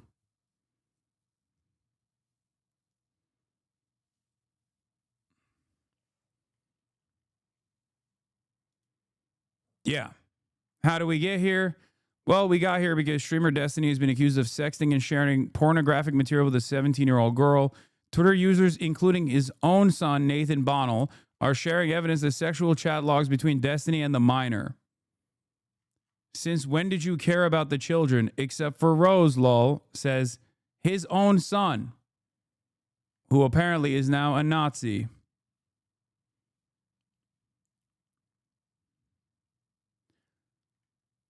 The question is it really that hard? For Ethan, is it really that hard to not involve yourself with these people?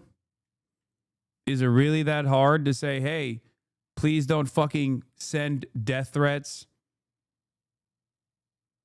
to my mortal enemy who never wanted to be in this position?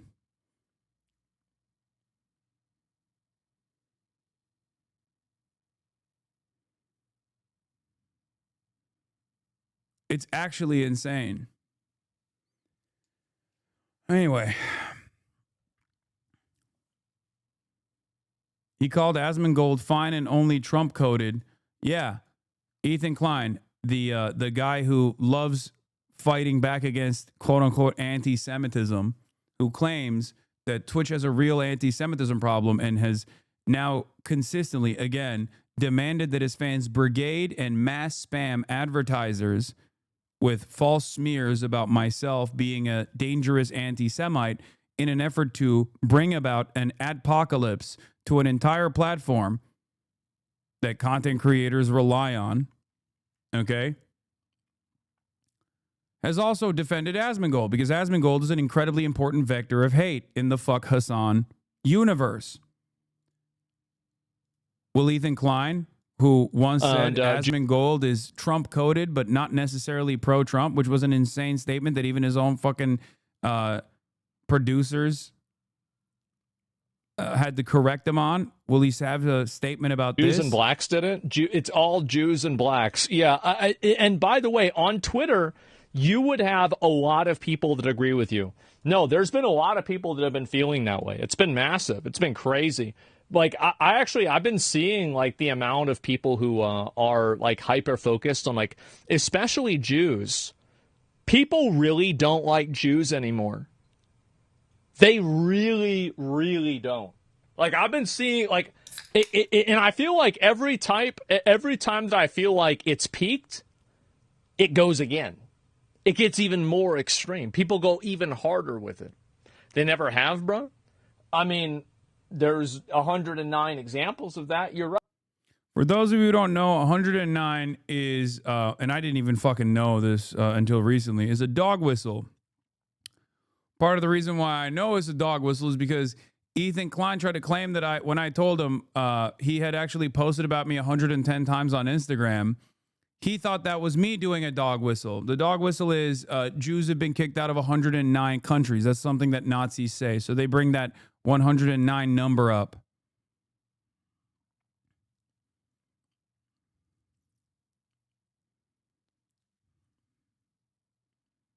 Yeah. So he knows it is a dog whistle because he claimed that I was doing it to him. It was just the number of Instagram stories that he'd posted about me. But that was enough for him and his fan base to claim that I was actually doing a dog whistle, this dog whistle specifically.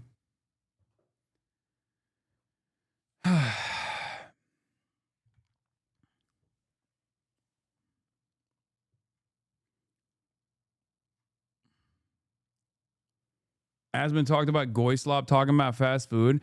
I mean, he's also routinely promoted Nick Fuentes. Right. Asmongold is a really interesting person because he has consistently fucking defended Israel, attacked Israel's critics, calling them terrorists, demanded their deportation, saying that they're a dangerous threat to American foreign policy, but also simultaneously loves Nick Fuentes and regularly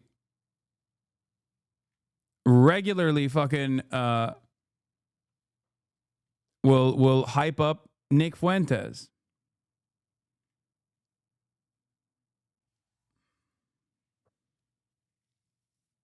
You figure Asmongold is anti-Semitic on purpose or just ignorant and apathetic?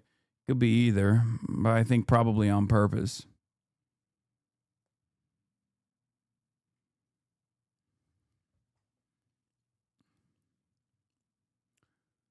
But even on the aspect of, drama-related things, Ethan Klein went from calling out Keemstar's anti-Semitism to wearing Keemstar's merch, it seems, making the entire team wear it too.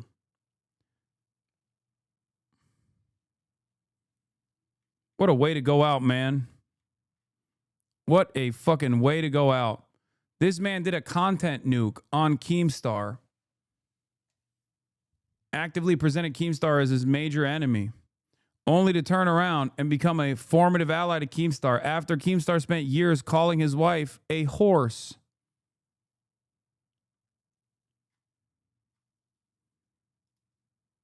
No shame. He did 3 nukes on Keemstar.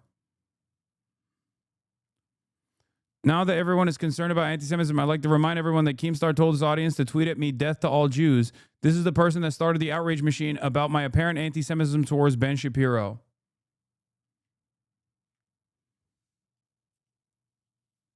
This man said Twitch was incredibly anti-Semitic and now is entertaining a kick deal. He was part of the reason why Kick even exists to begin with, because alongside myself, he actively crusaded against crypto casino gambling. And then it got banned off Twitch. So Stake, the crypto casino, had to make its own website. That website is known as Kick. Years later, now Ethan Klein is entertaining getting a contract from Kick.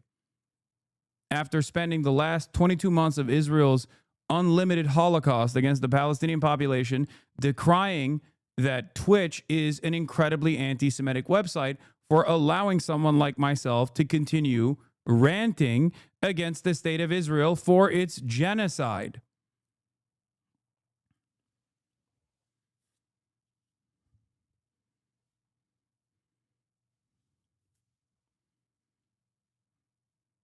He can't even stick to one fucking consistent position. It makes no sense. No morals, no principles, just fucking pure hatred. There are plenty of people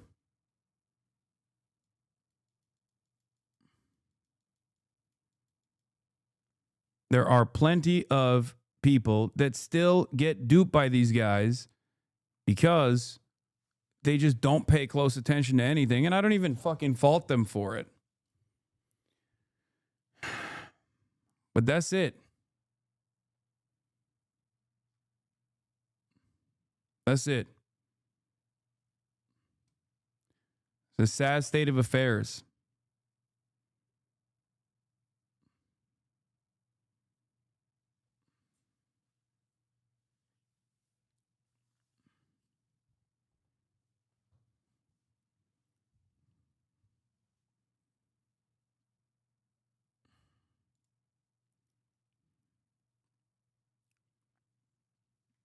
Anyway.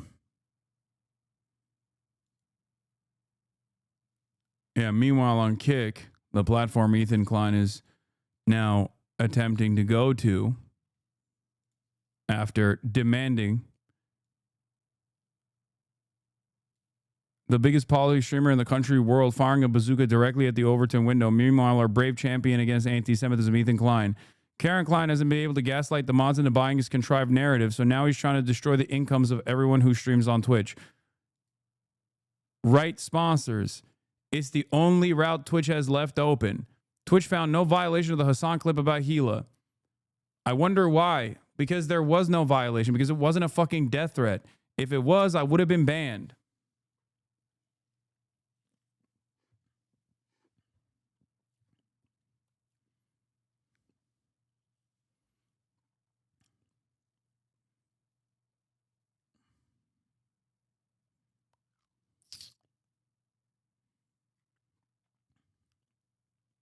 Have you ever been banned? Yes, a fuck ton. I've been banned for far less.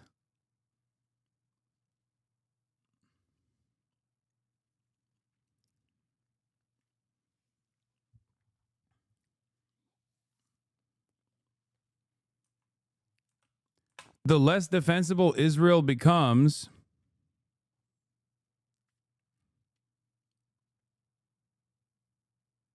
the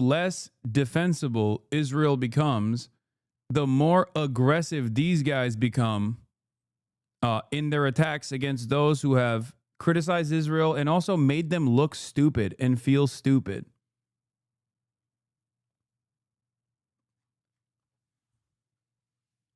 My most famous ban happened literally on this day in 2021. Or no, 2019 at this point, right? Not even 2021.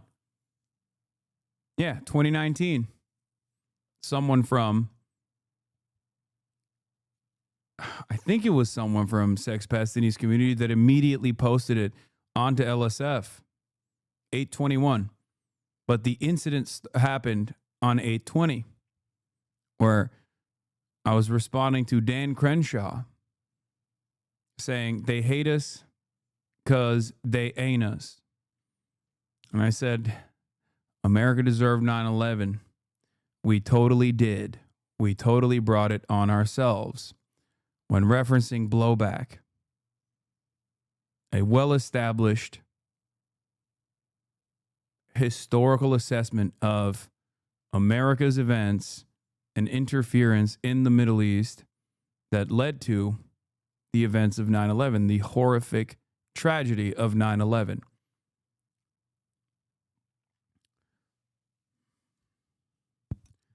That clip, when it made its way to LSF, then made its way to Keemstar, and immediately made its way to Fox News. The next day, I was banned.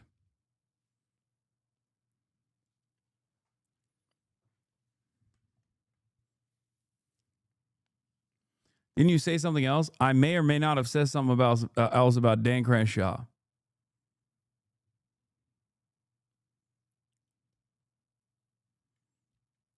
I won't get into it. Where's the self-preservation from other streamers? They're just going to sit down and be scared while their livelihood is threatened by a freak crashing out? Yes. Because in some ways, I think they correctly interpret this as an event that is inevitably going to go away. If these guys are successful and then I'm deplatformed, it goes away for all these other content creators and they go, oh, finally, you know? Yeah, we like Hasan, but he was really threatening our bag because of his existence. And that's the goal. For a lot of these guys, they can't actually make me into a toxic figure amongst my friends, so they try to bring me down to their level. These are people that none of these guys want to collaborate with, none of these guys want to be around, but as long as they can associate themselves forcibly with someone like myself and make it everybody else's problem by routinely attacking my friends for even collaborating with me, for example, then they can successfully turn me into a toxic pariah figure. That's the whole point of the LSF brigading, for example. They can't do it, so they try everything they possibly can. In the process, if they were to be successful and get me deplatformed, then people are like, all right, finally, they'll move on to someone else. If they fail and get bored, eventually they'll move on to someone else. Ultimately, for a lot of the content creators that are in the periphery, quietly watching the events that are unfolding, their hope is that it just inevitably goes away. I think what they fail to recognize, that the lack of counter messaging from progressive voices on this platform, out of understandable fear that they might be harassed endlessly by some of these rabid monsters, has created an environment where the most loud voices you hear are the likes of Asmongold. And there's only one person who is actively in the top, regularly duking it out with these people, and that person is ritualistically humiliated with ridiculous smears over and over again and turned into a toxic pariah. What do you think happens at that point? If the only voices of political discourse is far-right voices, and the only major voice of progressive politics is a guy that those far-right voices are explicitly attacking with regular frequency, from the audience's perspective, they don't actually understand where that silence comes from these other content creators. They don't see the way the sausage gets made. They don't know that this is out of real fear of harassment that they do not want to invoke.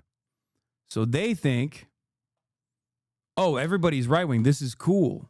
Reading an AI script? Yes. I'm reading an AI script. And not just like communicating my day-to-day experience.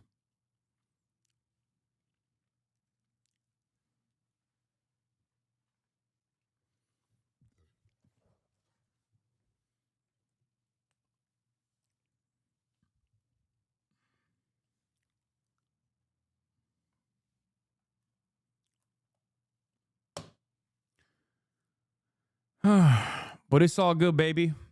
I'm a stubborn motherfucker, and I'm not going to stop.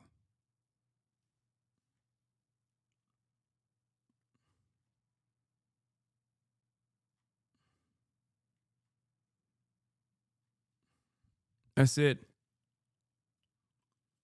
Because unlike a lot of these guys, I'm not fueled by pure spite and resentment and a narcissistic desire to want to fucking undermine people who have made them feel stupid at some point. The reason why I'm stubborn is because I do believe something. I believe exactly what I communicate to you. Because if I didn't, I wouldn't do this. There are much easier ways to make a far larger buck online, even in the realm of political commentary. If this was a pure grift, then I just joined the wave of content creators that are doing unlimited right-wing propaganda right now because they're at the mercy of political. They're at the mercy of political memes, and they just basically latch on to whatever motion any sort of politics has, whether it be Andrew Tate taking off like a rocket ship and designing your worldview around whatever the fuck he's saying, or whether it's Donald Trump winning the election.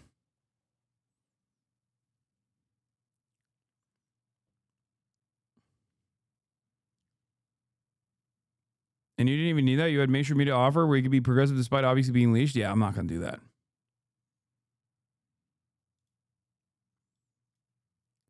J-Reg went on Atriok's stream and talked about the political compass, lumped you as only talking about Israel-Palestine for drama. Yeah, I think he has a intellectual disability if he genuinely thinks that I only talk about Israel-Palestine for drama. But I doubt he's that stupid. I think he's actually, he's had some funny moments on that issue at least. So I don't know if he's like that.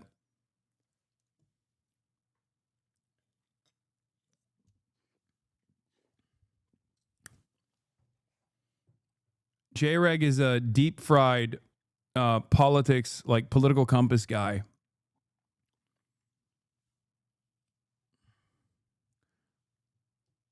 Yeah. Okay, that reminds me. Actually, you know what? That reminds me of a funny thing that I saw. Remember when I was showing you like the top 10 tweets or whatever the fuck? Or the top posts from live stream fails? I have to show you one of the funniest comments I've ever read. Okay? There was someone that there was a comment that I saw that actually one-shotted me, and it was like, Hasan has no tweets and has never talked about Palestine before October 7.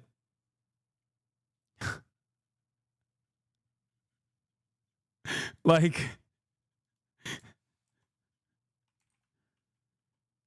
let me see if I can find it.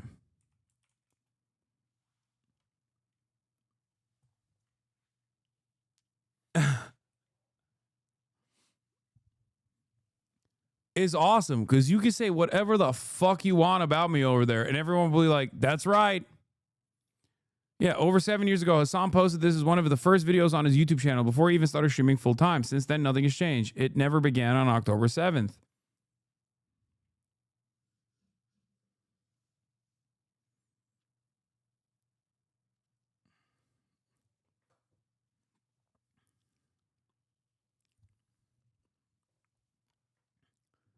I read a comment that hundreds of upvotes claiming your mom and dad are billionaires. Yeah, I know.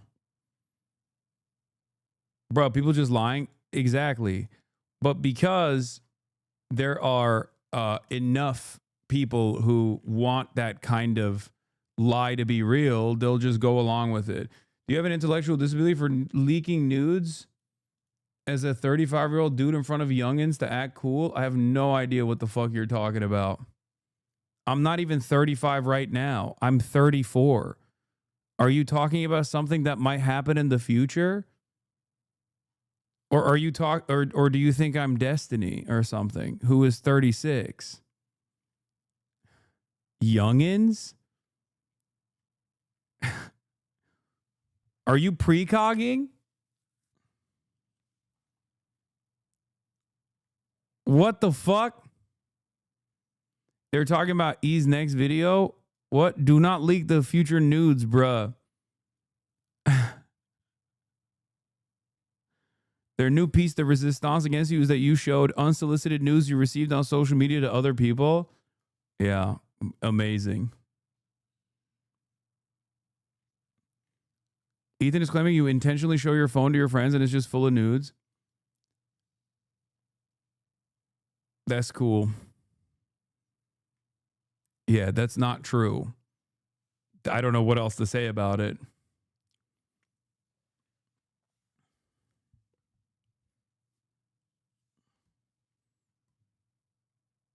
You can leak me a few news is fine. Okay, don't even joke about it, chatter. Come on. No jokes.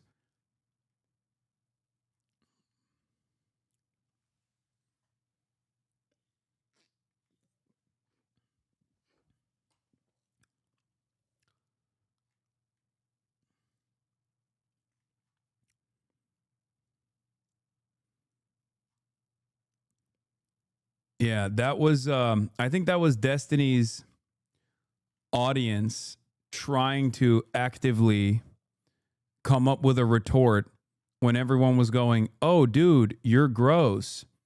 You distributed revenge porn."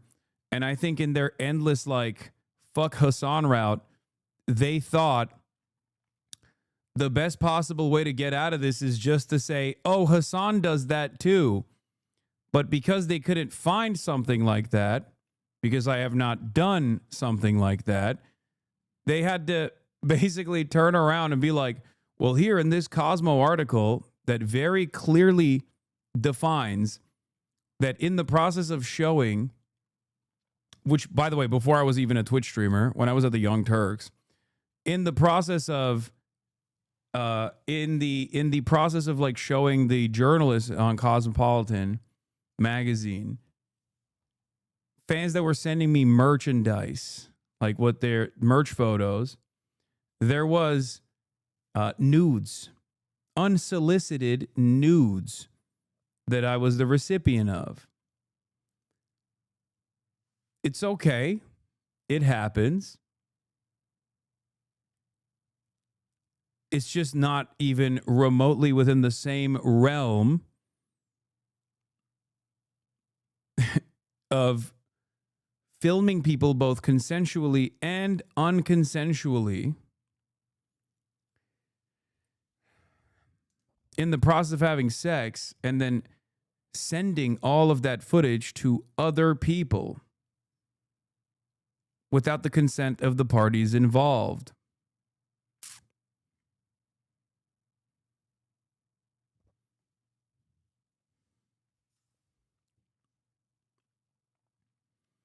How will all this end? Will they eventually become so irrelevant that we collectively move on?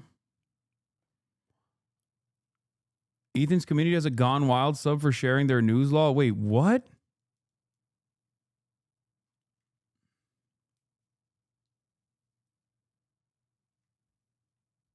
What?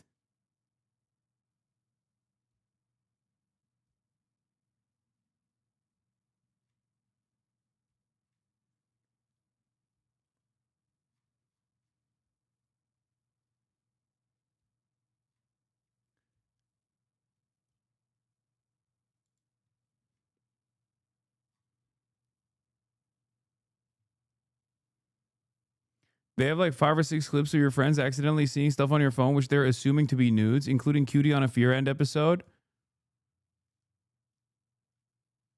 Without context, that could be anything. That could be a weird text message that, unless they're going, wow, I just saw a nude of a random person on your phone. How the fuck are they interpreting that as? How the fuck are they interpreting that as like me showing people my you know, the news that I've gotten or something?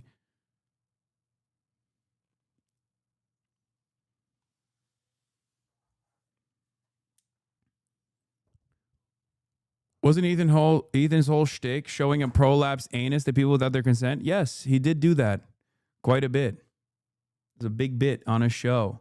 And I believe he even did that at one of his live shows where they were not checking IDs. So he might have actually shown a prolapsed anus to minors, as a matter of fact. But of course, that's different.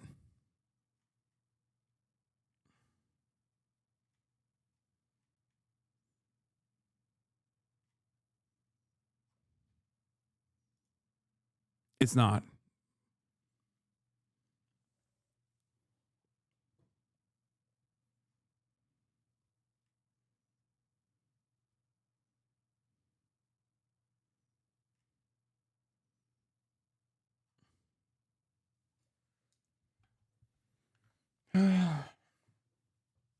Noah shows Ethan talking about you showing nudes in this vid. What is this? Israel This is slop just a short tuber clip army? covering something that happened. What is in this video? At what time code? Isn't this just like our stream?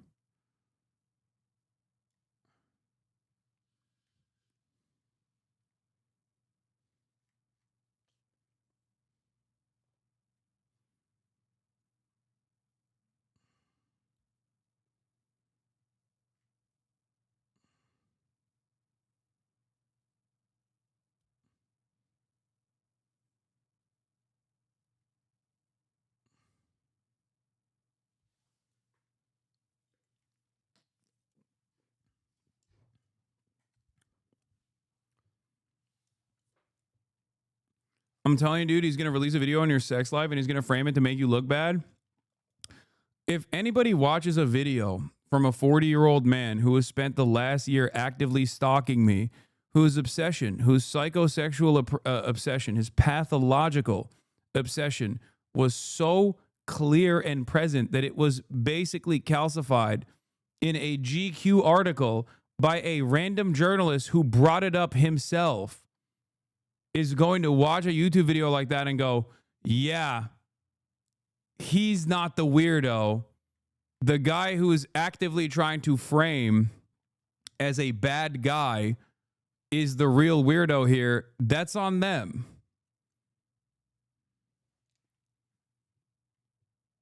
Starting a podcast with Ethan was your biggest L? 100%. That is true. Major mistake. If you were to have asked me like a year and a half ago, I would not have said that. I would have said, you know, it's the friends we make along the way that matter. But oh my God, it's not just like a cancerous. It's not just like a cancerous entity on my life, but also on the lives of others who are not even like completely associated with me. You know, like there is very little association that I have with like Denims. You know, we've collaborated like one time. Brogan obviously is a different story. She was my mod. She's a content creator, like on her own, but still.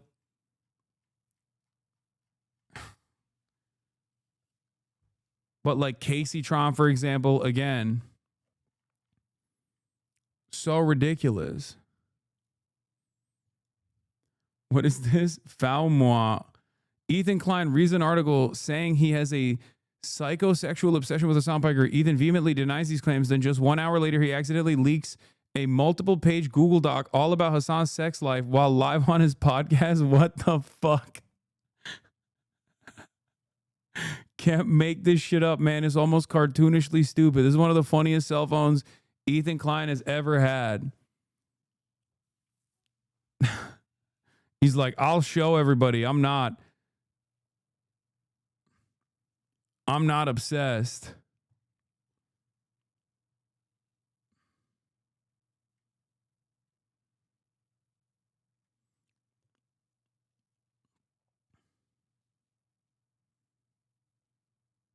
I think part of the animosity you receive from Ethan is to show other people in his life what he'll do to them if they turn their back on him. Oh, for sure. Click on the video. I'm not going to watch the video. I don't care.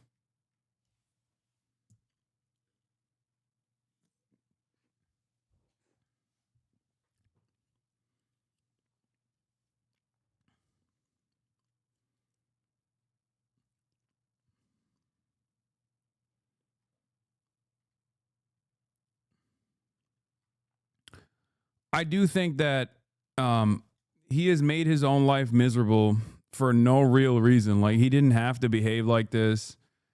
And he, at any point, can still stop doing this, but I don't think he will. One of Ethan's links was about you and Austin arguing who was the more selfish top. This man proved his own obsession. Wait, what? Selfish or selfless? Guys, don't listen to them. Women have driven hundreds of miles to have sex with him. And did you hear him talk on the test yesterday? He's had webcam sex, and he doesn't even turn his camera on. Are you kidding me? That doesn't mean selfish top behavior. It's because I need to protect my. I want to protect my identity, and I would of course never.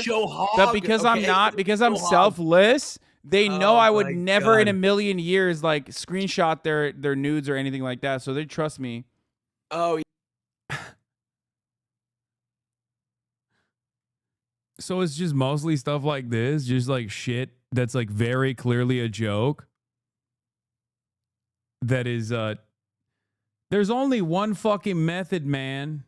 There's only one method. Is literally take anything that a person is saying in jest as a joke to their fucking friends with the utmost sincerity and act like this is a political advocacy that I'm engaging in. You know what I mean? This is like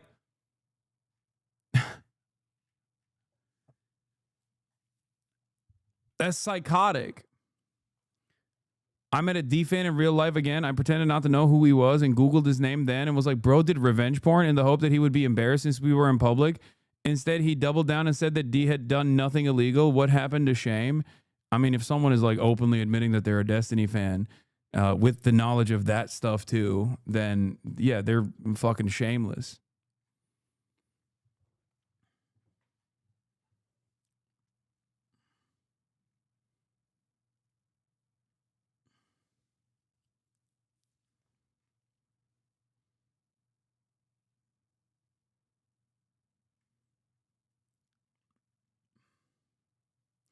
He also brings up the brothel when you have explained it to him. No, it's really funny. It's really funny because it's not... the brothel thing is not even just me explaining it to him. The brothel thing is literally him reading the article where the brothel successfully sued the government for lying about without actually doing a proper raid and a proper investigation. He debunked that himself.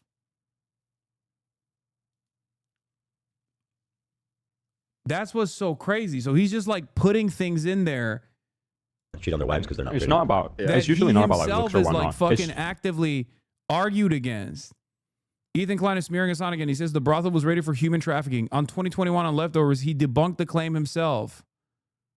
Look. I must have missed something. No, you didn't miss anything. I was talking about his son, Piker, going to have sex with a prostitute at a brothel. You know what I want for my birthday? A prostitute? For us to enjoy the ice cream. And I believe the brothel is now suing the city of Berlin for damages too. On top of that, I actually have an excerpt here. It says, "The Berlin authorities raided Artemis in a human trafficking investigation. Some people on let's see here. Basically, what they do is, I guess the authorities do routine investigations. They drop in." I mean this with no hate, but didn't you say you were going to cover him in this drama again a while ago? No, you're right. Absolutely. It's just the dynamic has shifted a little bit, don't you think? Considering that apparently he is like actively slandering me and also is once again trying to trigger an adpocalypse on Twitch by lying about my positions. Hopefully it won't work. It didn't the last time. But the reason why I'm covering this is because we started off talking about who has been funding Ethan Klein's podcast and what the reasons as to why he's engaging in this kind of smear operation. They're stalking my family. This is just another part of the multifaceted, multi-pronged approach see if there's any like human trafficking there. They didn't find any human trafficking there. Yeah, but he's implying that there was. Right, because what they actually did arrest people for, as you said, was tax fraud and withholding Social Security contributions. So there was no arrests about human trafficking, in fact, and it's routine. And anyway, it was the people arrested were related to tax fraud. Yeah, I mean the It's a total fucking brothel bullshit. is still in operation. Yeah, it's not like you know what I mean. Total bullshit. I mean, what the fuck? Why would he do that? Well.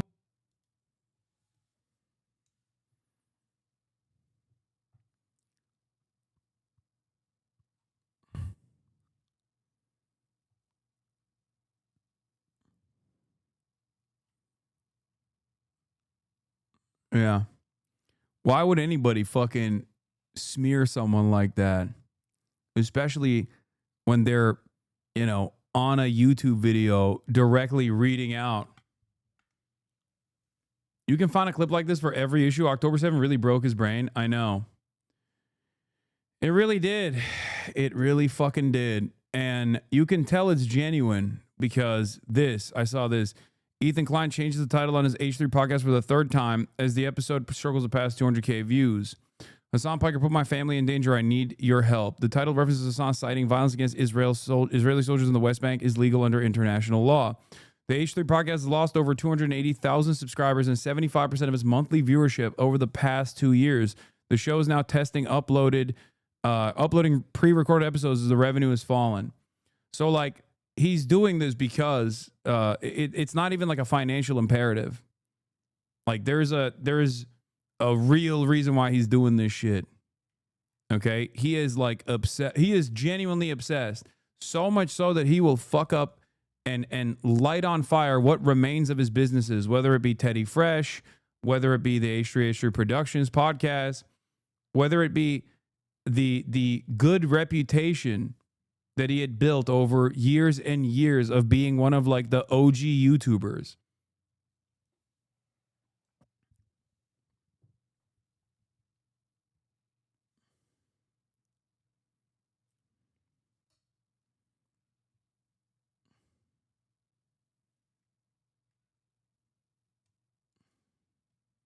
It's clear he's willing to destroy everything that he's built over the past 2 decades for himself in an effort to like take me out with it, which is so crazy. And I don't know where this goes. I just don't know where this goes. I don't know where this goes for him.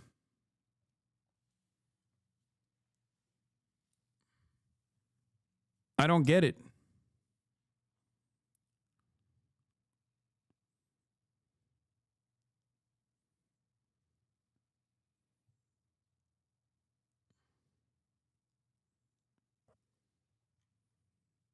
What I also don't get is like how there are still remaining like supposedly progressive fans who just like, I guess, turn a blind eye and tune out this shit, or have like totally believed everything that he's saying.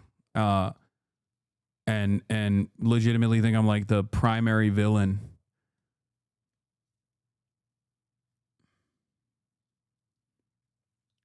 But yeah, it's a narcissistic smear campaign. Like Ethan, I also have a psychosexual obsession with Hasan Piker.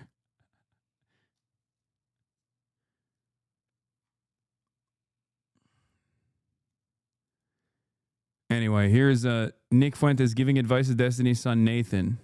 Money problem sent $15. The generational run you're on red pill. Destiny's son lol. I don't know. I don't want to get mixed up in that because you know what happens when you got kids is when you're 14 years old, okay, people got to lay off this guy. He's 14 years old. You know, people are on his Twitter. He's giving fatherly advice to Destiny's Child now. Too long, don't watch. He doesn't want to get involved. I'm not going to go through it. You're right. That's fucking ridiculous. The amount of fucking clout that Nick Fuentes has been able to garner by basically presenting him as like the #1 fuck Israel guy is also insane. Well, his dad did suck his dick. Yeah, I guess. I mean, I don't know if. Did you see that the kid got banned on Twitter for having a list that you were on? Yes, I saw. I feel really bad for him, dude. You didn't talk about Platner, dog? Yes, I did. It was the first thing I talked about. I feel very, very, very bad about that situation. That's all I'm gonna say. It's so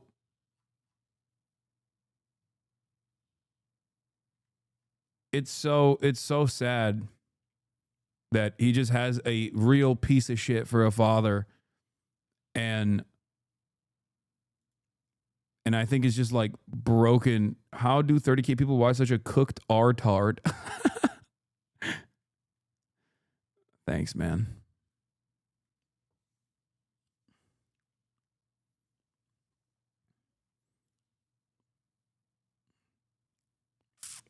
Yeah, the world is already hard enough before, you know, we arrive at like having a fucking absent dad who's like too busy, who's too fucking busy running around trying to fuck like Nazi e-girls, Nazi e-boys, who has spent most of his interactions with his family in a Discord server. Like, no child should be in a Discord server, especially not Destiny's Discord server. That was, I mean, this dude was like doomed from the start.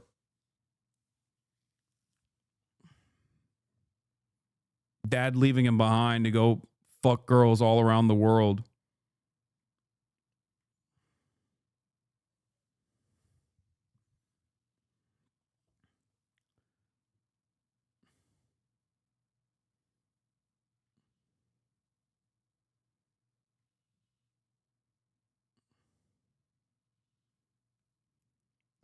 Textbook edgelord to incel pipeline. Yeah. Have you seen the nuanced PCM test? Libs are freaking out after getting matched with you. No. Okay, link that to me. That's very funny. Liberals finding out that they actually are closer to my worldview and therefore perhaps maybe more radical than they think they are. But because they've been positioned into thinking I'm the great evil, that is incredible. I need to see this shit. What the fuck is that?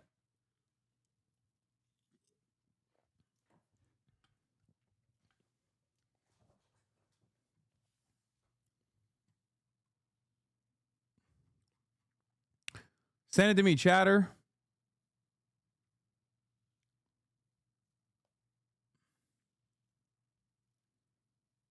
She's trying to gaslight us now. What is this?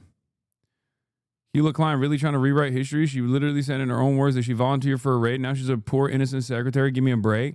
Yeah, I don't fucking understand that. Like, I guess there's the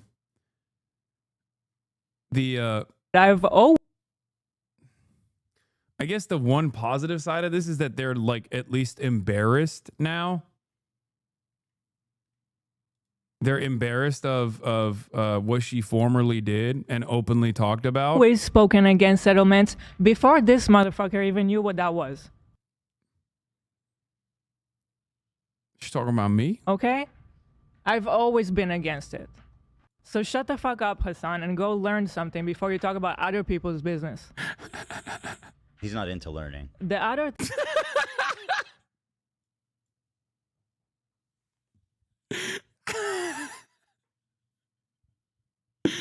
Bro, I don't understand. Like, what kind of entertainment value could this have for motherfuckers? You know what I mean? Unless they're like watching it to just like laugh at it. I don't know. Like, what? It's just like two people nervously talking about how much they fucking hate me. And then how Israel is the most misunderstood nation on the planet. I feel like that's all they do. How is there any sort of entertainment value you could derive out of this? Unless you're like a real freak and you're like, I just desperately crave the exact same fuck Hasan content. But this time, being nervously reiterated with a little bit of chat GPT botted talking points along with it. You know, this is thing that I wanted this is just a beacon of mental health here. to say is that now when people say, oh, she just did mandatory service, he's like, oh no, it was way more than mandatory. She volunteered to go into raids. participated in this raid. No, it was just mandatory service. Yeah, you are okay, but she did participate in a raid. Secretary, and you went on a ride along. And I was a secretary. Don't rewrite history. I'm not going to sit by and let people rewrite what I did and what is my life. It was mandatory service, and I was a secretary.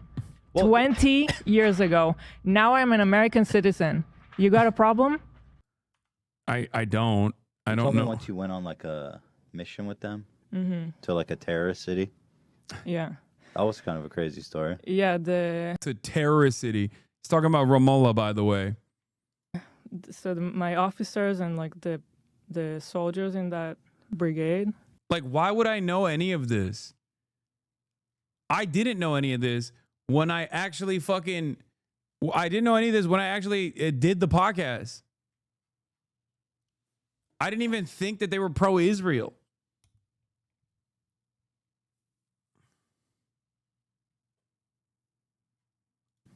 They would go every night on a raid Right. in Ramallah to arrest terrorists. And so I always saw them preparing for it and leaving, and then I would stay in the base. Mm. So one time I wanted to go with them just to experience it. Why, you just were all of a sudden had an urge to go with them? I just wanted to see what it's like. Right. I wanted to see it. Okay.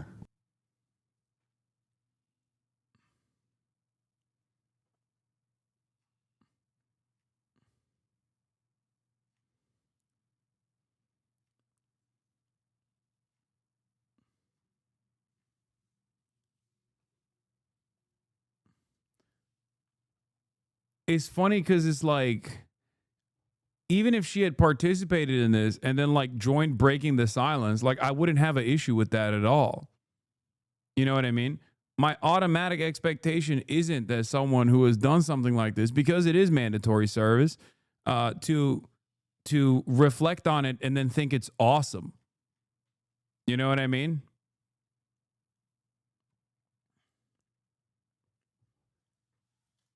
Like,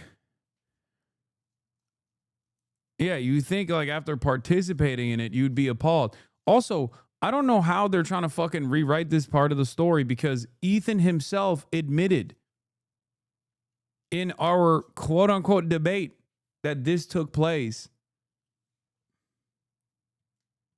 He went as far as even calling her a terrorist in order to maintain some kind of moral consistency, just so he could call a random 19-year-old in Yemen a terrorist over and over again.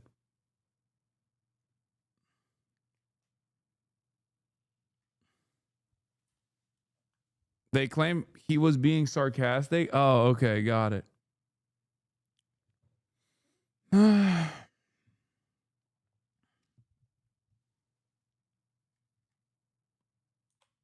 Yeah, she did a raid, an illegal raid in the West Bank, because she was bored.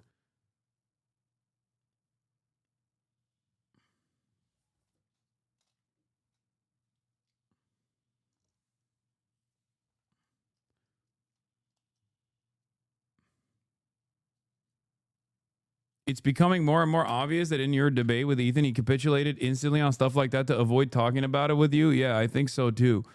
He was like, what now? Immediately to like move away from a major point of contention to make it seem like that's not the real reason why there is this like back and forth that's taking place. Yeah, also, yeah, the fact that no one knows the answer to this question is really where this discussion begins and ends. With what we now know, the raid could have been legal or illegal. Anyone trying to argue one way or another without more information is a charlatan. There is no such thing as a legal raid in the illegally occupied West Bank. What do you mean? This guy is supposed to be one of the smarter minds of the pro-Israel side, by the way. They're so fucking cooked.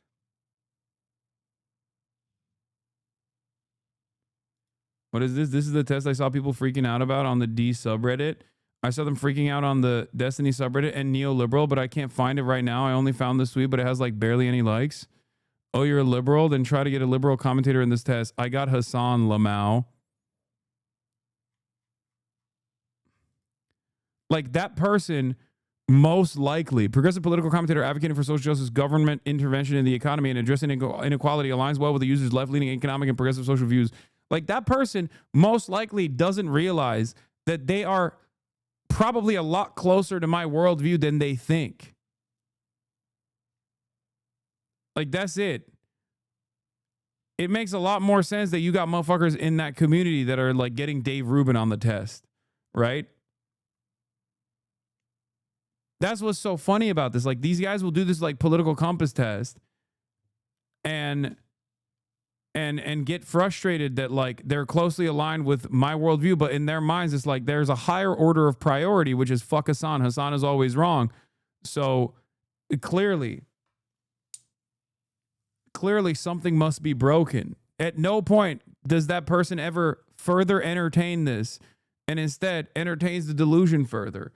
There's no questioning like what they have thought. There's no questioning about what they've thought about me and whether or not they were wrong, you know, whether or not they were just like actively well poisoned. Before I watched you, I for some reason thought you were a rad lib. Yep. That's why I always tell people like the greatest antidote to all the fucking smears. The greatest antidote to all those smears is just be like, dude, just watch one of his videos or just watch his stream and you will very quickly arrive at who he is and what he believes. But yeah, them disliking me is a load-bearing structure in their entire worldview because their entire worldview and their entire politics is designed around the opinions of one madman. And that one madman has basically made hating me his only consistent ideological position. So for those guys, they literally can't even comprehend that like they might just have been wrong and duped. Here's an example of a Reddit post. Me taking the new nuanced PCM test, satisfied with my results as a sock dem.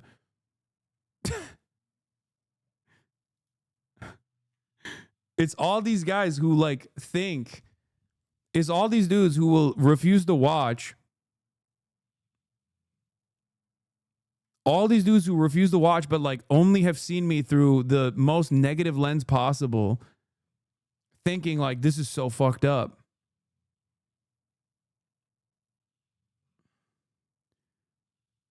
That's it.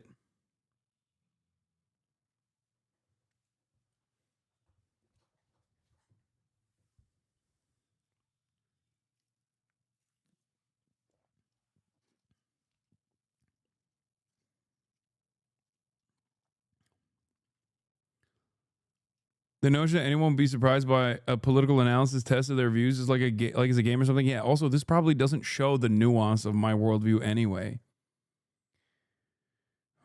A second leaked DM has hit the timeline. I don't even know what the fuck you're talking about.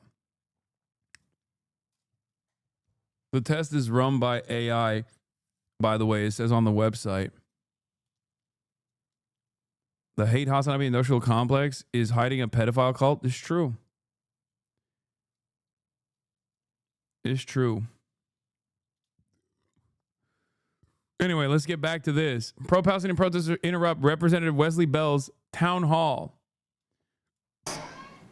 Within the past 2 hours, a contentious town hall debate wrapped up with Congressman Wesley Bell in downtown St. Louis. A group of demonstrators. They hate me, so they're pedos? Wait, no. I mean, I'm not saying that. I'm saying they're pedos. Them hating me has nothing to do with them being pedophiles. It's just weird that like a lot of people who hate me do turn out to be active pedophiles. But I'm not saying that about them for this reason. I'm saying that because they were soliciting CSAM from a minor, allegedly, and have actively defended hooking up with or talking about how hot 15-year-olds are, for example. I think if it walks like a duck, it quacks like a duck, it's soliciting in DMs from minors, CSAM, like a duck, it's probably not a chicken, you know? That's it. It's like the classic, oh, you call everybody a Nazi. Meanwhile, I'm talking about like Adolf Hitler. Oh, dude, classic. Is there a person you don't think is a Nazi? It's like, well, this guy definitely is, you know? Like, what am I supposed to do about a dude who's like routinely talked about how he thinks 15-year-olds are fucking hot? What am I supposed to do with this information? It's not my fault. So many of my most active haters are just visibly insane, and many of them happen to be sex criminals as well. Yeah. It is also weird how yeah, exactly. I call all my enemies Nazis, is what a lot of Nazis say, to undermine when I call them Nazis. But then, of course, I'm always Hamas and anti-Semitic. I'm an anti-Semitic Hamas terrorist and an Epstein affiliate. I always go back to this banger meme about your haters. Oh, yeah. Every year, this meme has to be updated because more and more people, more and more of Hasan Piker's enemies are outed as predators or their collaborators.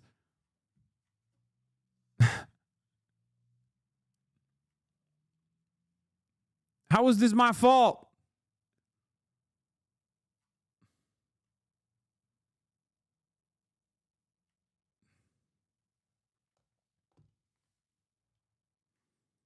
Anyway, that's why the judge me by my enemies makes the rounds with regular frequency, it seems.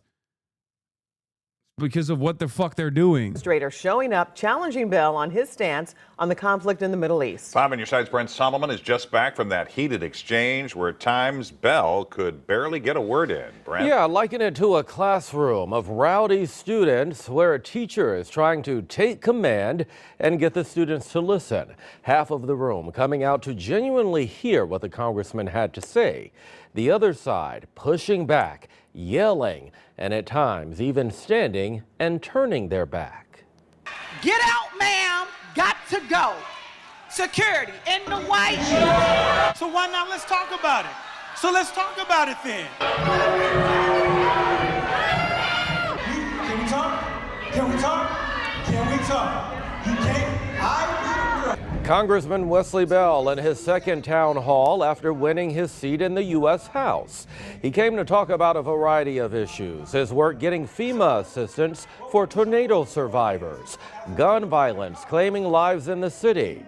But for most of the conversation, a crowd of demonstrators that assembled both inside and outside interjected, questioning his support from pro-Israel interest group AIPAC and what they refer to as genocide in Gaza. When it comes to the word genocide, I kind of disagree with it because the bottom line is, can I finish? Can I finish? Israel was. By the way, these people, like, maybe she's wearing a keffiyeh, she's got the mask on and stuff, like, but a bunch of those people are not like, a bunch of those people are not like fucking there specifically to protest you. You know what I mean? I'm willing to entertain the notion that like she might be there specifically as a constituent, specifically to address this issue. But like there are so many people booing in that fucking room that were there to talk about a pothole or some shit. Okay. Or that were there to be like, why don't you fight back against the fucking, why don't you fight back against the government? Why don't you fight back against Trump? It's locals. Those are your fucking constituents. You have to keep this shit up, by the way, especially after what Rashida Tlaib told me. 100 million%. This is the most effective way. These motherfuckers literally are worried that there are going to be people doing this, but for pro-Israel purposes at their town halls. And that's precisely the reason why they ahead of time will, you know, engage in this like pro-Israel sentiment out of fears that like their donors are going to pull out or some shit. I'm telling you, dude. Attacked by an openly genocidal terrorist group. Like, how do you get around that? We need to surge aid to make sure that people get fed in Gaza. What is this? Bro is a sponge for APAC. What? Oh, it's because it's from that. It's literally all from the primary, bro. That's what's so crazy. It's just, that is just one primary, bro. That was the money spent to defeat Cori Bush. At first, I was like, what the fuck? How did he fucking clock that much money? God damn. And then I'm reminded it's because that money was spent by AIPAC and pro-Israel affiliate groups specifically to unseat Cori Bush, who was actively calling out Israel's genocide at the time. As opposed to my goat, Connor Eats Pants, live streamer and host of the famous internet talk show Fortnite Friday, $0.00 received from AIPAC.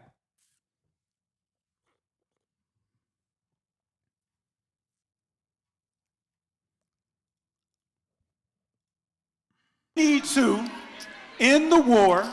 We need to return every single hostages, and Hamas has to go. At the end of that town hall, I got an opportunity to catch up.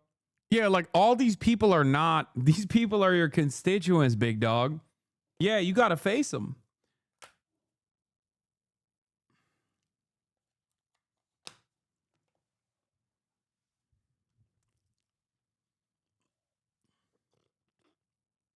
With the congressman.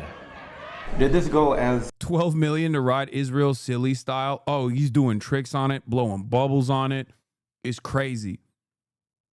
It was 90% locals asking about tornado relief and genocide, bro. I was outside this shit. Yup. He's out there literally doing unlimited gymnastics on it, okay? On the Israeli penis. You expect it. It actually did. And actually, you did expect it. He was like, well, I had to show my tongue game, okay? See, now I saw this in a video. I was blowing bubbles. Gargling on it, sexual style. Oh my God. I thought it would be a little even more contentious, to be perfectly honest, because there's a lot of people that are passionate about their issues, and we're seeing this around the country. So God, I fucking hate this lip speak, dude. It's like, oh, it's just a very passionate issue. And I did, of course, win this primary specifically because I was blowing bubbles on Israeli dick. Okay? Israeli penis. That's why I won it. They gave me 12 mil. They dumped 12 mil into my race. it's not just here. I learned if you put your thumb inside of your hand and make a fist, you can gag on it without gag reflex kicking in. That's what I got for $12 million from the Israel lobby. You want me to show you? Despite the uproar and chanting from the crowd, we have seen politicians call it quits and wrap up early. Bell stayed for that hour-and-a-half conversation. We spoke about a few other topics, including his former opponent, Cori Bush. You can watch that unedited conversation on KSDK.com right after this newscast. Read the top comment about what happened. It was so much worse than they're showing. I would say about a good 40% of the audience booed almost the entire time and it ended 30 minutes early. People and police got into scuffles as well. Not sure if Bell knew what he was getting himself into. Clown Hall. I was there. The event started with the moderator at the end of her lengthy self-congratulatory introduction, pointing at a woman and demanding security to remove her before pointing to another and doing the same. She was trying to make an example out of them and was clearly getting off on the proximity to power. We surrounded them and didn't let security take them, and I don't believe anyone was successfully removed during the town hall. It ended with Wesley Bell encouraging everyone to stay so we could talk more and answer questions. Didn't think it would happen, but wanted to hold him accountable, so many of us stayed. About 5 minutes after, he walked off stage and immediately into the back to speak with the media, meaning media cameras all left the space. Cops went from 0 to 100. No warning, no request to leave. In fact, our congressperson told us to stay. But they started shoving people, shaking them, throwing them into the ground and into folding chairs. A city council person was grabbed by their hair and thrown. I was personally shoved into a wall. And when I moved my arm and stopped bracing myself because I was choking someone else, a giant out of uniform cop basically picked me up and threw me onto the chairs on the ground. When they weren't actively being violent, they were threatening more violence. Make no mistake, Wesley Bell made that fucking call. He has nothing but contempt for you. I hate this goddamn party, man. Fuck. This is where we're at. This is where we're at. For example, the boos when Hamas called Hamas genocidal were a lot louder than shown in the local news clip. Israel was attacked by an openly genocidal terrorist group. Hey guys, by the way, make no mistake, this is in fucking Missouri, okay? Understand, like, oh my God. You walk up to a random person on the streets nowadays, you ask them, what do you think about Israel? They're going to say, fuck Israel, okay? That's it. That's it.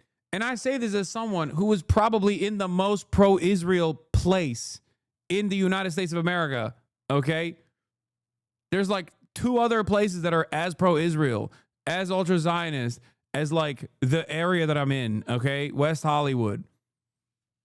You got like Boca Raton and like maybe one segment of New York. And it's like, it's so fuck Israel o'clock that, you know, the people that are refusing to recognize that are so delusional, dude. And to add insult to injury, these motherfuckers present a hurdle for us to get health care. Okay? They don't want you to get free health care. Meanwhile, Israel has free health care, bro. What the fuck? They can spend all that money on free health care because we got their defense and offense covered. You can't keep running around and going, but Hamas around this country, man. It's fuck Israel o'clock.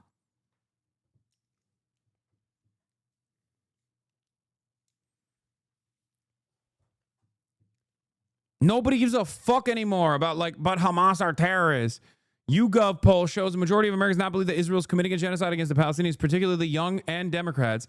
I suspect views of Israel are going to keep deteriorating after the conflict rather than bouncing back to positive. That's what I've been saying. I've been saying this.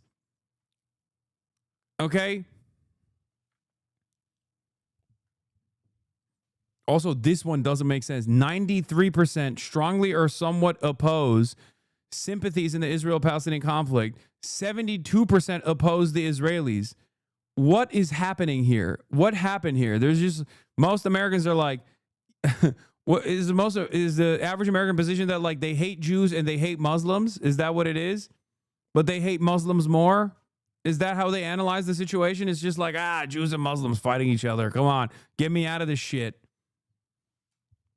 Okay, well, we're not funding Palestinians. We're funding Israel, okay?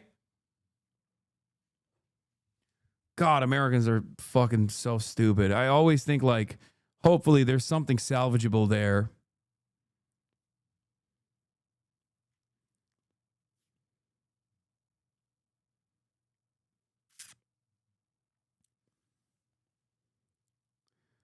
Unironically, that's how a lot of normies see it. Unironically, yes, they recognize Israel's in the wrong and hate Israel more, but also hate Muslims, so they don't hate Israel as much. I guess that's what it is.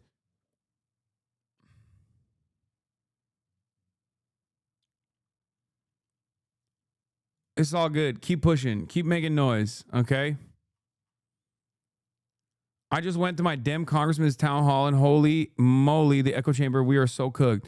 I went to Dem Congressman Medicare Town Hall, and let me just say we're so incredibly cooked. My rep, Gil Cisneros of CA31, is so incredibly useless in the info he gave tonight.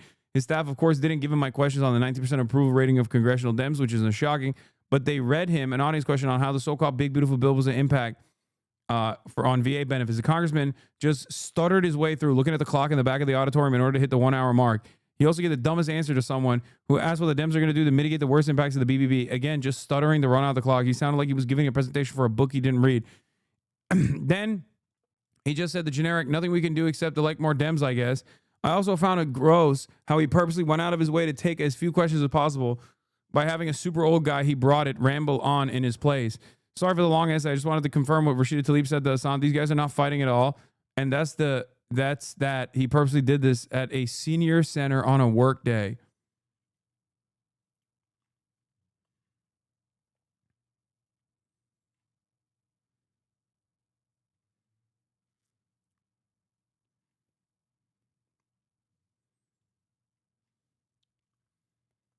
Also, this was Wesley Bell less than 2 weeks ago. Instead of being in St. Louis meeting with Isaac Herzog.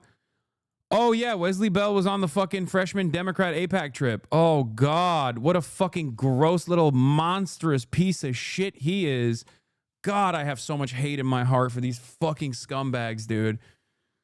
Oh, my God. Nazis, all of them.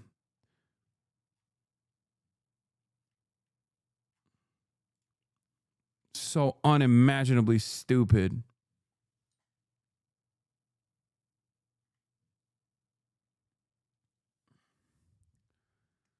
Dude, I don't know where the fuck we go from here, dude. They're just straight up throwing it back. More Americans oppose and support Israel taking military control of all of Gaza.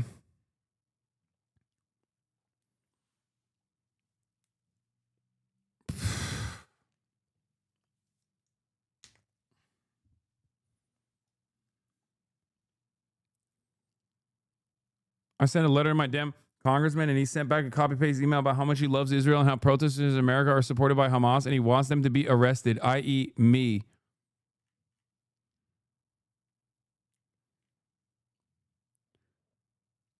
"28% of Americans strongly or someone support Israel taking military control over Gaza, while 42% oppose it. 52% of Republicans support Israel taking over Gaza." Reuters Ipsos poll found that 58% of Americans support recognizing Palestine, only 28% oppose. 59% describe Israel's response in Gaza is excessive, a 6 points increase from the last poll. It's not enough. We got to get those numbers up. It's up to you and me and everyone else around us to get those numbers up. I'm telling you right now, if you think you hate Israel, you don't hate Israel enough, okay? It's fuck Israel o'clock. Some people are having a hard time reading that watch, okay? That's it. We can do better. We can do better.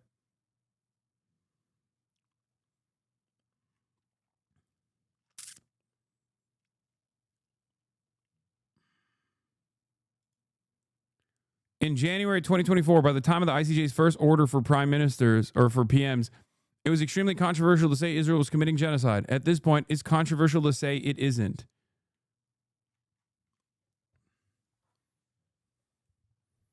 Share of Americans who say Israel is not committing genocide against Palestinian civilians is 28%. Okay? Like April 2024, it was already the plurality. The yes had overtaken. What happened here? What the fuck was this? Did they do like a mass blast of remember October 7 shit in October 2024? Is that why? When they were like, oh, wait, maybe it's not a genocide or something.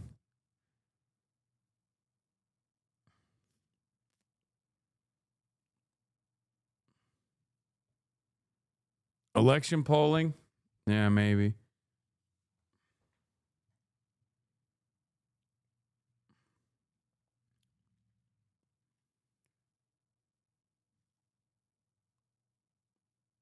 Also, peak of Kamala Lib momentum? I don't know.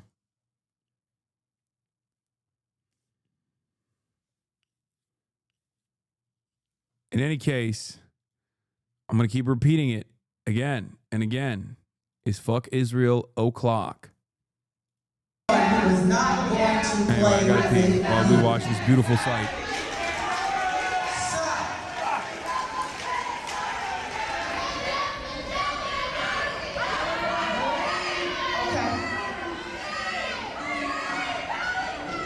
They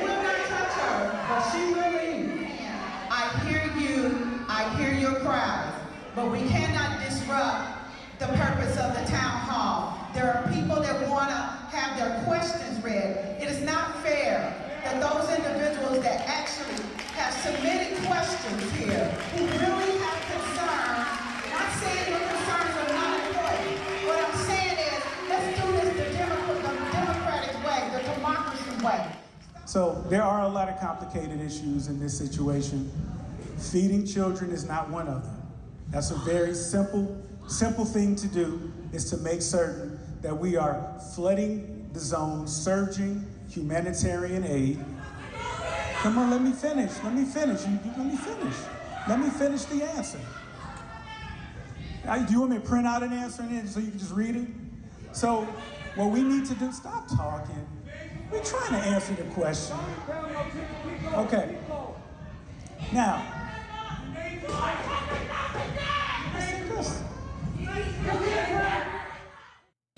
After months of physical violence and humiliation on the Le Local group's Kick channel, 298 hours into a live stream, one of the group's other members reached for a bottle to throw at Jean Pormanov to wake him up.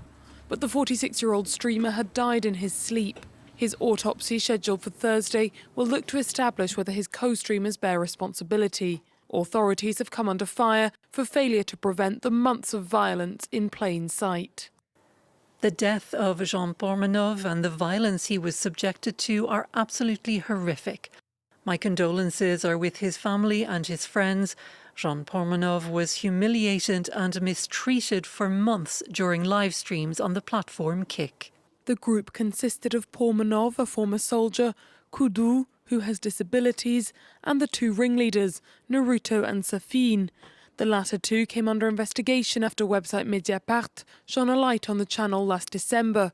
They were briefly taken into custody in January, but after both Pormanov and Kudu refused to undergo medical or psychiatric. This video shows some wild shit. Oh, did they show like some of the torture or something? What the fuck, Kick in France? Dude, this is man-made horrors beyond comprehension. Like, this is the final stage of this kind of content if left unchecked. Okay?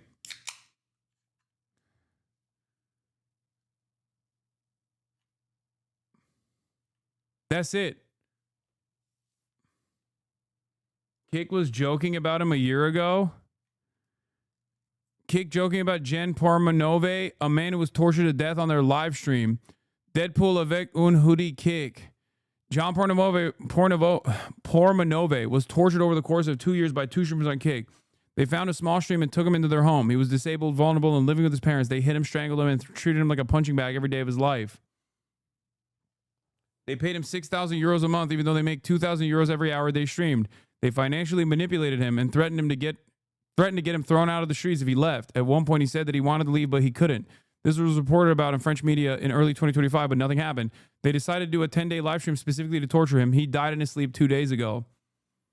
This is the TLDR, but I'll put the full thread down below. It's horrible. Don't look up the videos. They're horrifying. The worst part about the joke is that he looks like that because of the torture they allowed on their platform. Never use Kick.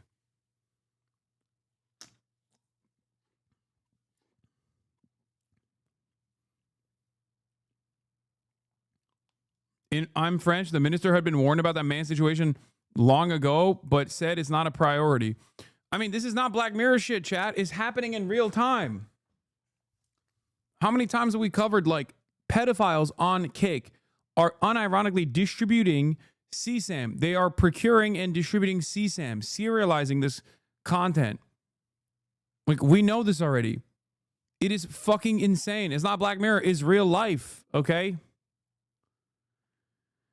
And there's not really anything you can do about it. There's just they have unlimited money and very little interest. Many kids here in France are defending his friends. That's crazy. I think the real issue here is, like, because they have unlimited money, no one wants to regulate these guys, and it's up to them to self-regulate, and they seemingly are not invested in the self-regulation because they have an endless bag. Bro, they've literally got Mr. Beast. A week before this happened, Mr. Beast openly signed on to the platform. Now you got fucking Ethan Klein, who is trying to sign on to Kick. There are always going to be people out there who don't give a fuck. Like Mr. Beast is a Walmart figure, man. He's in Walmart, like, and he's on this platform. Very clearly, it doesn't matter. These guys want to normalize kick, and they get unlimited bags to do so. I don't know. I just like, this is yet another instance of right but too early, in my opinion, where it's going to turn into a situation where, you know, all of the fucking animosity that that myself and many others who have been actively calling this shit out for a long time is just only getting fucking animosity from a lot of people who like that their favorite content creator is there and want to defend it regardless of the consequences. There's nothing you could do.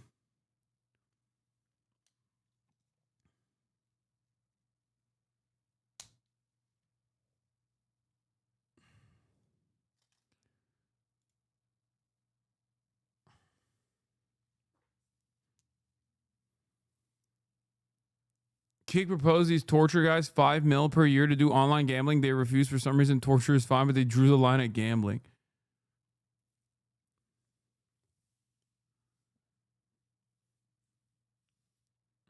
I don't think Kick loves this shit personally either, for the record.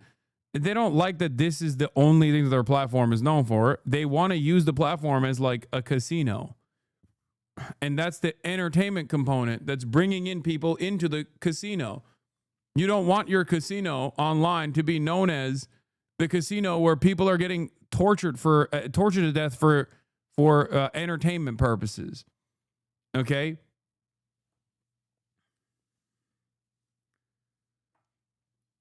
And look at the fucking psychos, dude. Twitch has a dark history too. Brother, Twitch, YouTube, these are mass platforms, okay? Owned by major conglomerates. And they've been around for decades. There have been mass shootings that have taken place on Twitch. Like someone has live streamed it. These guys immediately clamp on it. They have an entire moderation team dedicated in real time to fucking handle stuff like this. Okay? As opposed to a dude who did a 10-day snuff film, like a bunch of content creators on the platform who did a 10-day snuff film that ended up with the dude that they were torturing dying. Like, this is endless cope to be like, oh, Twitch does this too, or YouTube does this too. Yeah, I'm not going to fucking sit here and act like there isn't fuck shit on this platform too. Certainly there is. But at least like this platform and all the other platforms like try to actively mitigate the harm. Whereas Kick very clearly does not implement this harm mitigation at all. They do not give a fuck about moderation. Years ago, when Kick was first starting out, I said,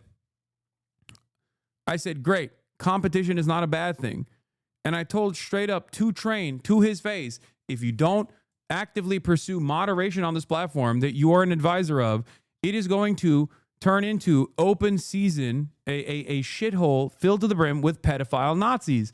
And that's precisely what happened. Lo and behold, that is exactly what happened. Of course, Train and all the Kick enjoyers and all the content creators that went there never let me fucking forget, never let me forget that warning. I did. I warned him. I directly warned him straight to his fucking face. I said, listen, this is what's going to happen. I know this shit. I know what happens when there's no moderation.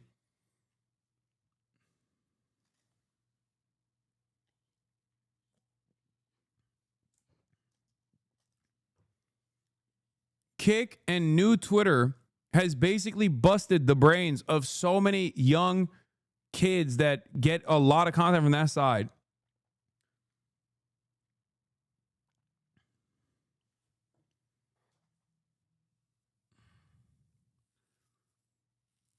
I'm sure someone has the clip of me saying straight to Train's face, like, this is going to be fucked up.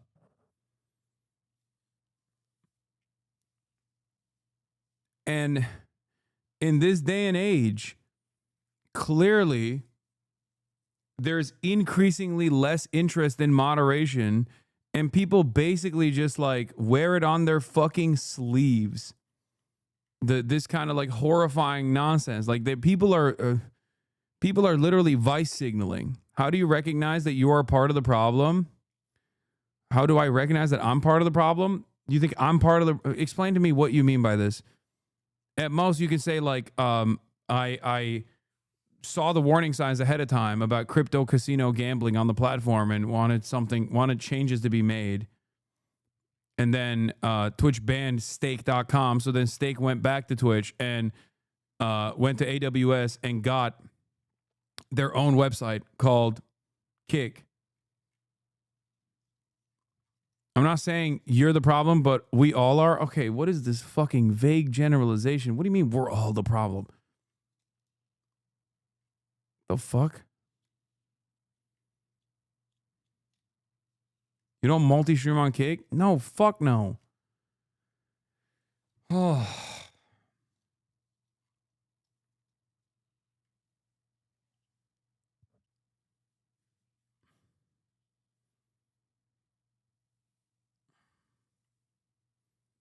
You not hearing him. Yeah, he's spitting.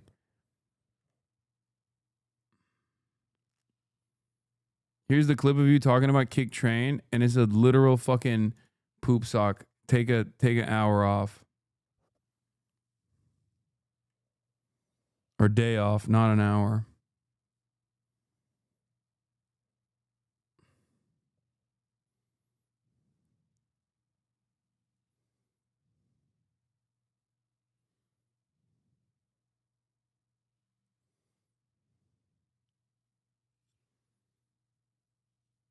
Aiden Ross and Drake are currently doing PR for Kick after this, funding Jean's burial or some shit is wild. Yeah. And it for a lot of dummies, I think, for a lot of dummies, that's enough. You know, they will take that and be like, what do you mean? They're trying their best.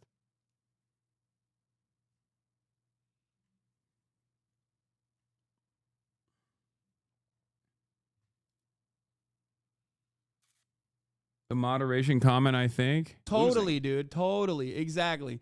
Also, on top of that, I do wish you well on Kick. I really do. Thank because you. I want a competitor. I want a competitor to Twitch because I think that would make the platforms overall better. But make no mistake, ironically, you started off talking about how you hated how much titty streamers or fucking hot tub streamers and the meta was awful. And now you got porn on your platform. Now you got one of your main poster boys at Kick showing porn to minors. So maybe you now recognize the importance of moderation, especially as it pertains to an overall platform. I've said it before. I've said it in different versions as well. Like, this isn't exactly what I was thinking of, but this is one of the moments where I was like, dude, what the fuck? Like, you need moderation. Also, both of these guys are now on Kick.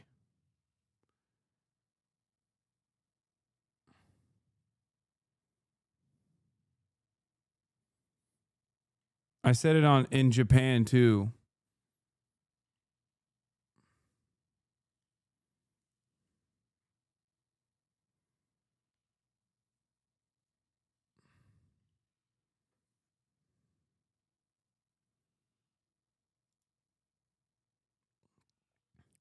Update. Naruto's lawyer says the shocking videos are just stagings with Jean Pormanove denying his client is a torturer. He calls them best friends, blames cyberbullying campaign, and plans legal action.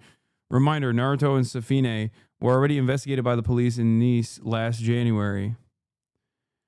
Trigger warning, violence. A shocking story out of France as an actual Black Mirror episode come to life. Streamer Jean Pormanove, real name Raphael Graven, died last night live on Kick. For years, his so-called friends humiliated him on camera with beatings, bullying, insults, all for donations. On Monday night, after 10 days of nonstop streaming, I'm not going to show you the footage. I don't know what they will actually show. On Monday night, after 10 days of nonstop streaming, 46-year-old Jean fell asleep on camera and never woke up.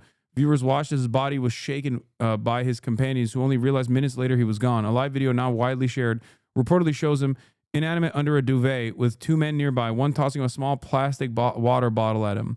Those 10 days weren't just harmless gaming or chatting. They were 10 days and nights of humiliation, extreme physical violence, sleep deprivation, even being made to swallow toxic products, all live and fully monetized for donations.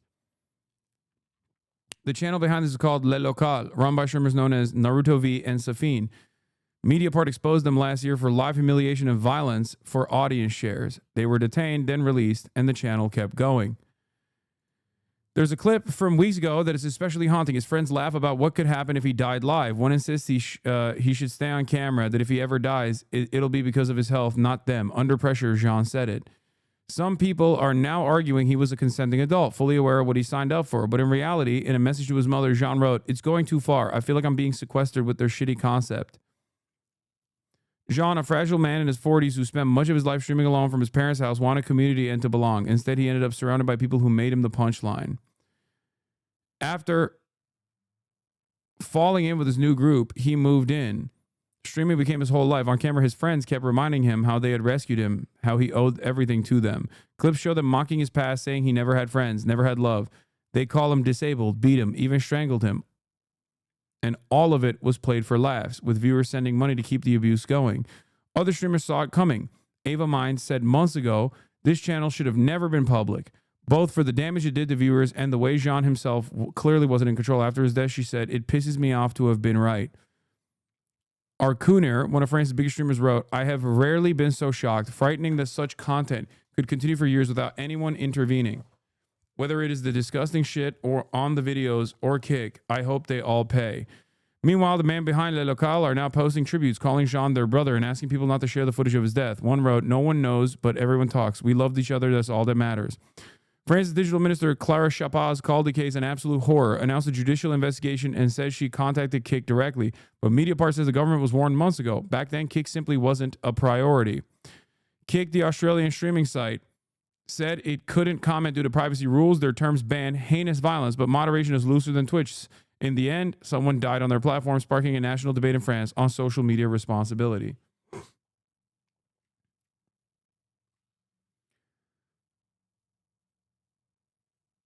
And the community literally laughed when he died on stream, being like, "Oopsie, no more content. He's dead, lol. Fucking monsters."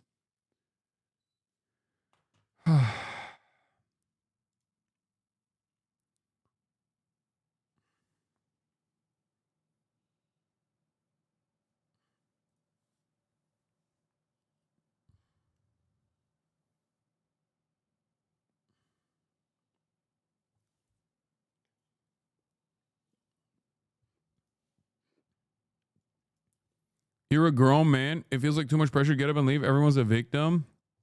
Lol, now I'll speak how I feel, bud. Dude, you're talking about a dude who had like major disabilities and was lonely. He's like 46 years old. These people clearly took advantage of him. What the fuck's wrong with you?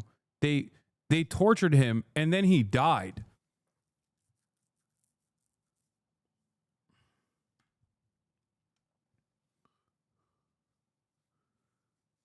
Jesus Christ. Dude, there's always a special type of person who will just like endlessly find ways to victim blame, no matter how heinous the situation is. They were also his landlord, chatter. Yeah, exactly. Like they literally were providing him housing too. Like they were exploiting him.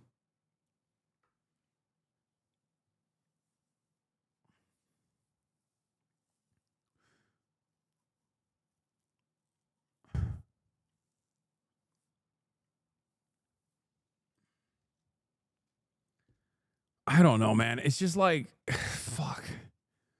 I don't know what compels someone to be that much of a piece of shit. I don't know what compels someone to be that much of a piece of shit in this circumstance when they're analyzing a situation that they're not even remotely involved in, where they immediately find a way to fucking... No, I understand why those guys could do it, because they're fucking evil, okay? And they wanted to make money, and they didn't care about the humanity of the person that they were, like, torturing. I'm saying, why the fuck are you, a random ass dude on the internet, literally turning around and being like, "Nah, he was asking for it"? Like, what the fuck? You're not even making money off of it. Like, there's not even a financial incentive for you to fucking defend this kind of thing. Like, how the fuck? Like, what do you gain in that situation? You know what I mean? You just see evil being conducted and you go, "I'm on the side of evil."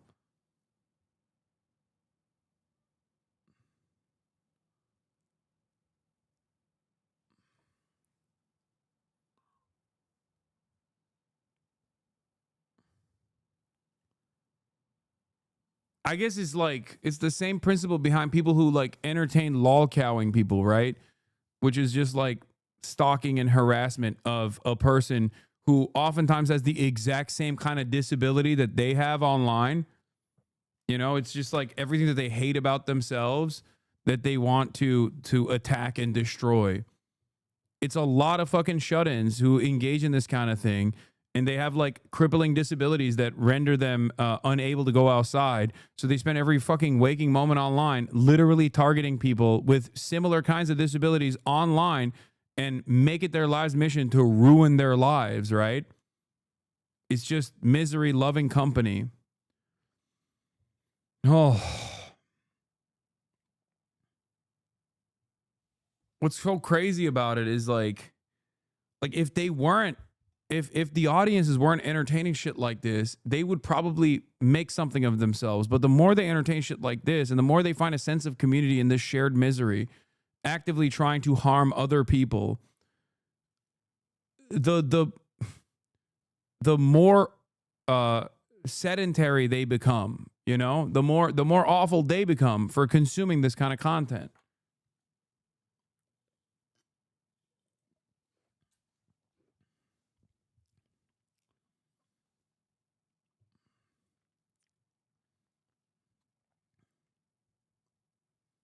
Shone a light on the channel last December.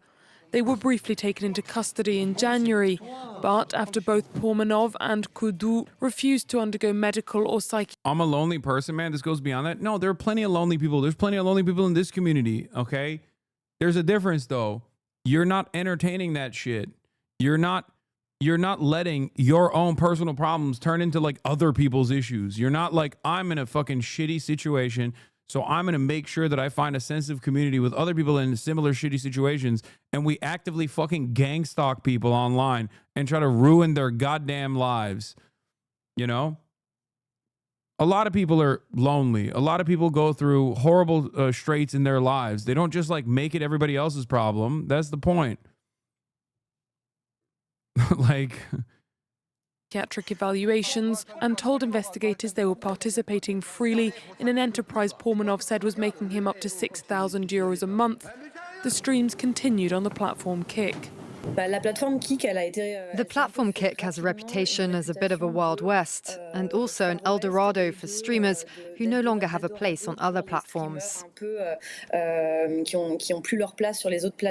Kick posted to X that they were deeply saddened by Pormanov's death, promising to cooperate fully with the authorities and undertake a full overhaul of their French language content, also banning the rest of the Local group from the platform pending the results of the investigation.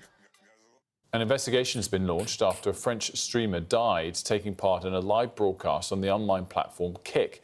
Oliver's here with all of the details. Oliver, what can you tell us? This is a really shocking case, Wilf, where 46-year-old Raphael Gravin, also known as Jean Pormanov to his online followers, he had 600,000 followers on the likes of TikTok, also a big audience on the video streaming site Kick, and it was there where he was reportedly taking part in a 10-day marathon live video when he died in his sleep near Nice on Sunday night. Now, viewers were concerned when he was unresponsive. He didn't answer any of their messages.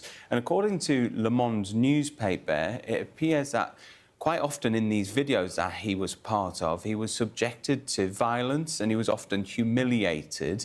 On one part of this live stream, apparently he had water thrown on him as he was lying down on a mattress. Now, Clara Chapaz, who is the French digital technology minister, says that it appears he'd been abused for months and that an investigation has been launched. We've had a statement from Kick which says, "We are deeply saddened by the loss of Jean Pormanov and extend our condolences to his family, friends and community. We are urgently reviewing the circumstances and engaging with relevant stakeholders to investigate the situation." This statement goes on to say, "Kick's community guidelines are designed to protect creators and we remain committed to upholding those standards across the platform." But it's clear that French ministers are really wanting to hold Kick to account here. They believe that the platform should be held responsible for the content that is on its site. So he had water thrown on him. I'm being honest, like, I just don't think that they're ever, like, when we say, like, oh, what will it take? Like, I don't know. I don't know what it will take for Kick to actually self-moderate.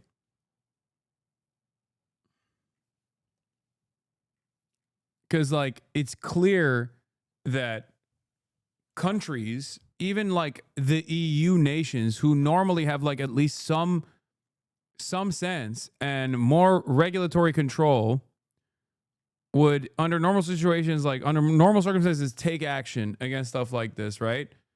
But nowadays, I feel like that's long gone. Even European countries don't do this anymore.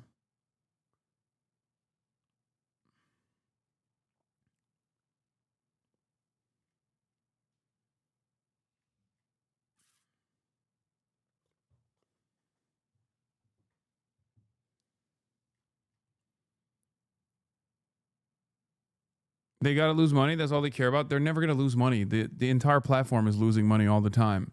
It's not designed to make money. It's designed to be somewhat self-sustaining, but mostly just as a tool to market the cryptocurrency casino that powers it. Like, for example, Stake is a crypto casino. It tried to do ads on Formula One and numerous other competitions, and they were told no. But they can do it for Kick, because Kick can present itself as the entertainment function of the casino and not directly the casino itself. It's not about making money for them. It's just a sole advertiser for their casino. And also a way to basically do some kind of like reputation laundering for the cryptocurrency casino without it being directly a cryptocurrency casino ad. Fizz made a good point. In my opinion, this is the logical endpoint of all lolcowing. It usually doesn't get this far due to moderation and guidelines, but Kick has none, and therefore it enables it to reach this natural conclusion. Yeah. This is what happens when you systematize and turn it into content. Because this is the impact of lolcowing online, but it's usually relegated to the darkest circles of the internet. You know what I mean? This used to be something that people do in like anonymous forums that they have to fucking use VPNs to tune into. But now you're just doing it in broad daylight on a fucking visible platform to an audience that demands more of it. It's basically, you know, Live Leak and fucking Kiwi Farms, but on steroids. And if left unchecked, from my experience, and I can draw a parallel here to what Twitter turning into the Nazi shithole it has become has done to every other platform, and what TikTok has done to like red pill incel terminology and basically made it popular and added into the regular lexicon of normies. If left unchecked, this is going to become a thing that everybody does. More and more people do. Content creators are like, they're bots, they're NPCs. They rely on trends, okay? They're not creative enough on their own to come up with like unique ideas. So they'll see something going popular, and if they're depraved enough, they will do it as well. Look at the distribution of CSAM that happened on Kick. One content creator took it upon himself to do these like Riz videos on Omegle or whatever, one of those like fucking websites, random websites. And he started getting nudes from minors, okay? And when that became a meta on the platform Kick, more people started doing it because content creators saw that and were like, oh, this is sick. Like, you can make money off this. You can get clout off this. That is how it goes. That is before this incident, by the way. A year before this incident. And then it became a regular thing.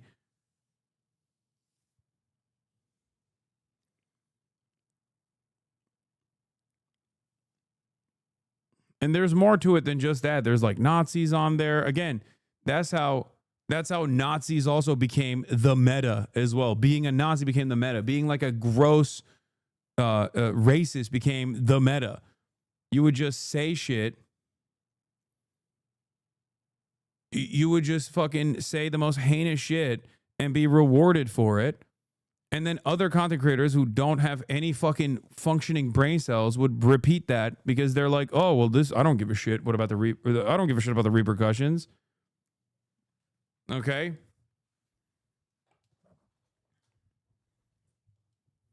Yes. Something About Chickens did a 2-part series on the distribution of CSAM on Kick. Sequencing and serializing and turning it into content for a bunch of content creators who saw one guy doing it and they all did it as well. It even goes, I mean, the same thing is happening with right-wing commentary in general. Okay? That's what it is. Monkey see, monkey do. Other content creators see people like Asmongold popping off, fucking making like Nick Fuentes jokes or pointing to like anti-Semitic memes and shit. Maybe they don't see all of it, but they see most of the stuff that he's saying about like trans people, undocumented migrants. And then they go, well, this guy's popping saying this shit. I'm going to do it too. Greatest example of this is XQC. XQC has no fucking worldview. He doesn't give a fuck about anything. But he saw how much Asmongold was gaining prominence by doing this shit. So he tried to do it as well. And then his audience fucking yelled at him every goddamn day. And then he had to basically back away from it a little bit. He still tries it to his best ability, but that's it. There are a lot of people who don't. Over under 3 months, Asmongold going to Kick. He already did, brother. What are you talking about? He already is a Kick streamer. He went to Kick. He went to Kick months ago.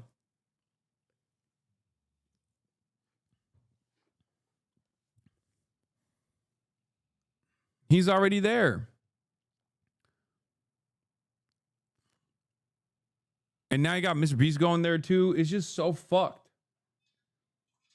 Because that kind of stuff just has like like people just don't want to see their own responsibility at all. They just they don't realize that they're playing a role in like normalizing this fucking abhorrent behavior. They don't want to think about their responsibility. They don't want to think about the role that they're playing. They just think about the bag.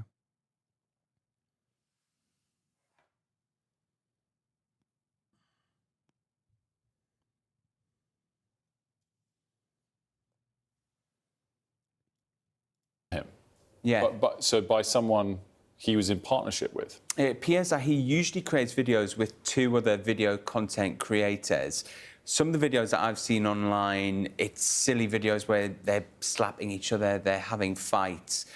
It's not clear whether this was something consensual that he took part in or whether this was an escalation in this sort of extreme videos that they were taking part in. But it's very, very unusual set of circumstances. Entertainment or ritual online humiliation? French content creator Raphael Gravan was known for his video stunts, like taking on these attack dogs. But other clips show the 46-year-old being doused in water, shot with paintballs, and apparently even being strangled. I'm so happy HasanAbi held the line and denied them early on. Yeah, like, yeah, I mean, Speed too.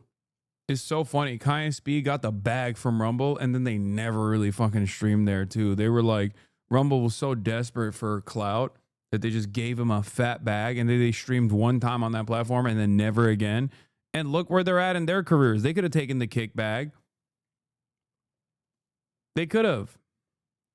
Let's not give Kai too much credit. Yeah, sure, but like on that front, he was smart enough and had surrounded himself with smart enough people that knew better, that like that was a major problem.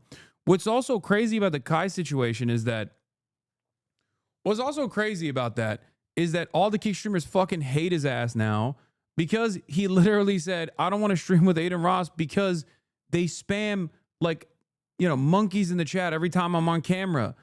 Yeah, dude, they're like, what do you mean? That's the most normal thing on the planet. Like, that's the most normal thing for a black content creator to be like, I don't want to be a part of this. It's racist as fuck. And they hate him for it.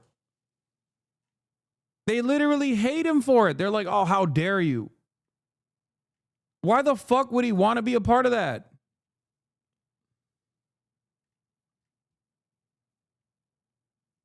It's crazy.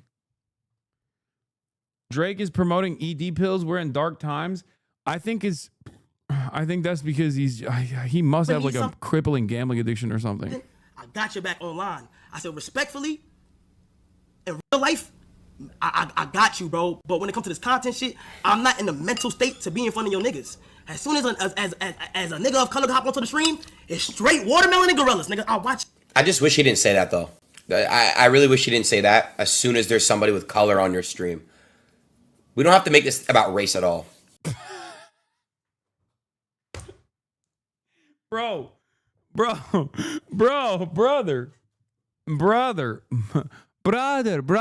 come to Dagestan, brother. 1-2 year, we make wrestler out of you, brother. What the fuck? This is such a stupid statement. I turn into a Dagestani. You can't, this is such weirdo behavior. I don't know how to describe it. It's like, you got a black dude being like, hey man, it's really fucked up that your community is insanely racist whenever there's someone of color on your stream. And he's like, why you got to make this racism about race, man? Oh my God.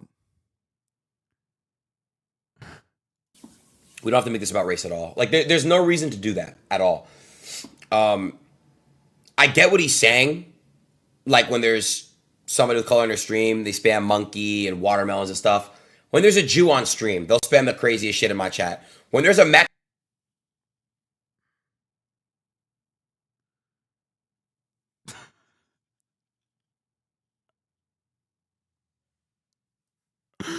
Bro, what?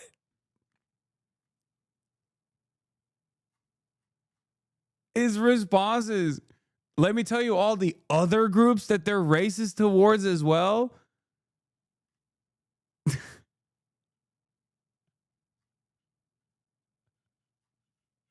Hey, yo, man. Dude, how echo chamber do you got to be to think this is a good line? This is bars, man. He's spitting. Yeah. You don't understand, bro. We're not just racist towards black people. We fucking hate the Jews as well. Aiden Ross is Jewish, for those of you who don't know. Mexican on stream, they'll spam shit on my chat. When there's a Chinese person on stream, they'll spam my shit on my chat. Oh, Chinese people too. God, okay. It's not just one specific race, guys. It's every fucking race. Bro, if you ever need something.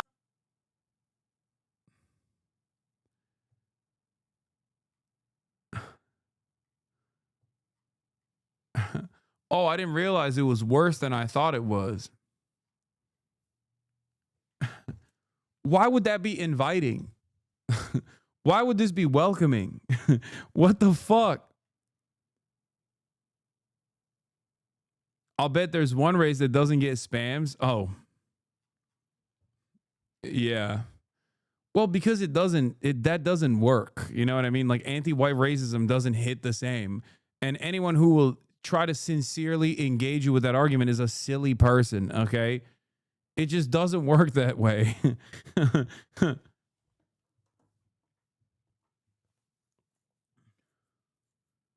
Andre is a relevant tweet about anti-Semitism on Kick. Yeah. After Ethan said he is announcing that he may begin streaming on Kick. Remember that Kick allowed anti-Semitic imagery as official channel emotes on Aiden's channel.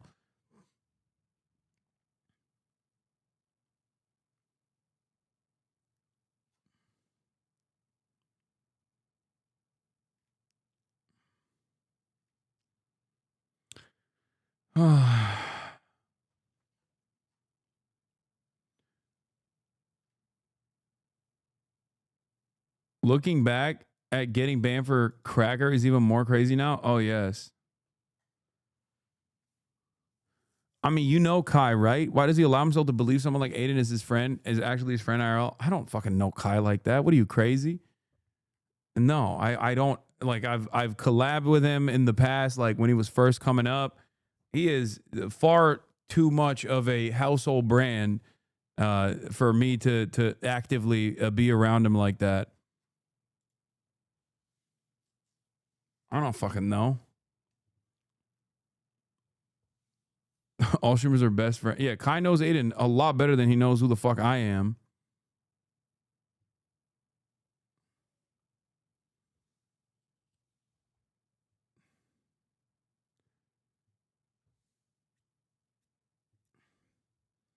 You and Agent collab with Hit? Yeah, I love Agent. Agent is great.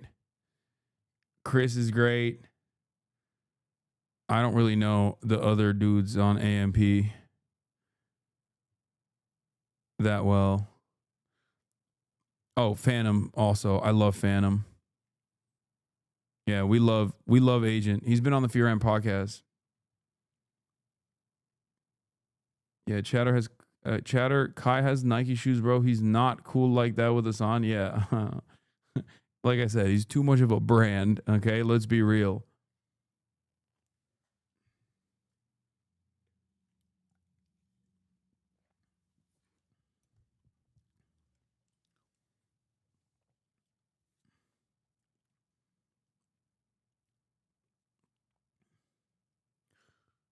I'm gonna work on something with Phantom too.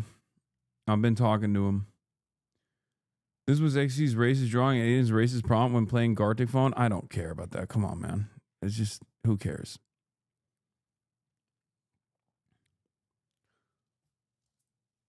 They literally just showed off putting Kai in Fortnite. Yeah. He used to beg to be on Aiden's stream, and Aiden is the main reason why Kai dramatically grew. He feels like he don't need him anymore, so now he wants to manipulate to try to slander Aiden. Big fucking L. Okay. Two things can be true at the same time. Like, Aiden could have played a formative role in Kai's, like, popularity, but also Aiden himself literally is not the same Aiden from, I don't know, fucking 4 years ago. Why do these people think that he owes them something still? Like, he has to sit there and go through like ritualistic humiliation. What the fuck? It's so crazy. It's like, nah, you just have to sit there and be tight. You have to sit there and be tight with a dude who's like hanging out with Nazis and shit. Yeah, also, you can go back to like, I mean, you can go back to Bronny. Bronny was responsible for Aiden's career taking off, you know, and Bronny doesn't fuck with Aiden anymore either. So, you know.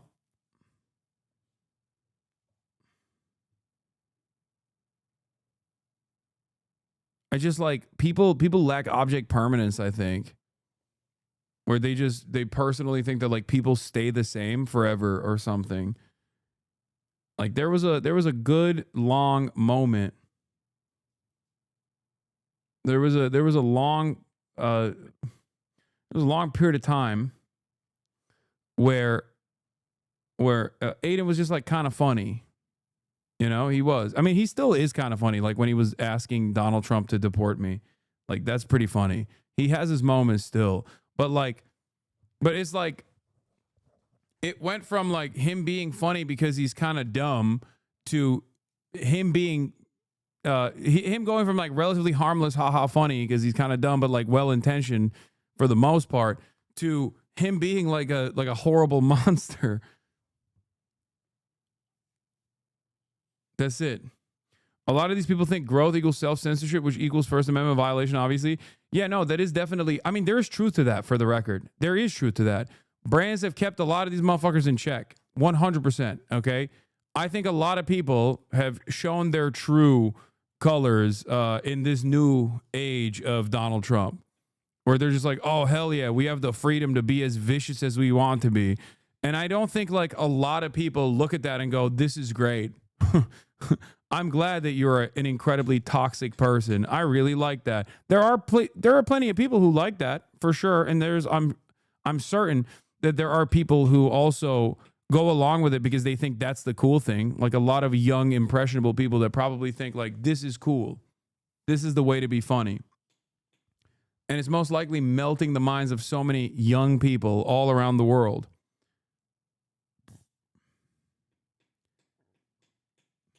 Having said that, however,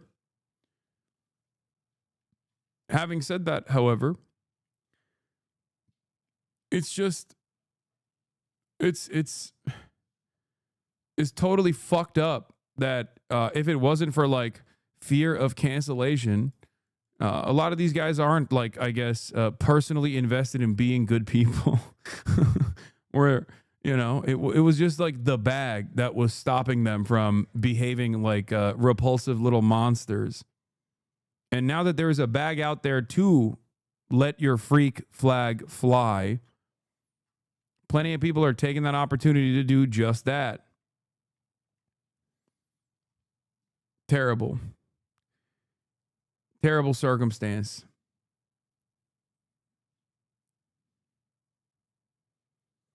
This is sort of the same as saying we need religion to not kill people or behave. Wait, what? No, I'm not saying that. First of all, a lot of those dudes literally act as though they are religious.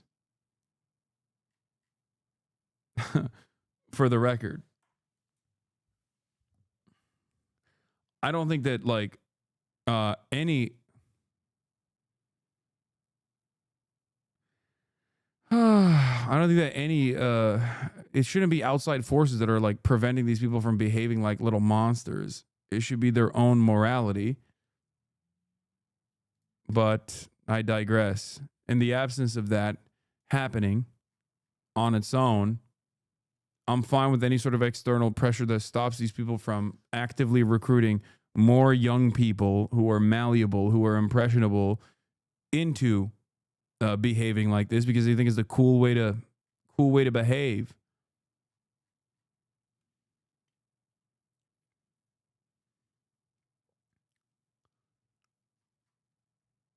Zero gaming again, typical liar. I didn't say I was going to game today. I don't know where you guys got that information from. Okay.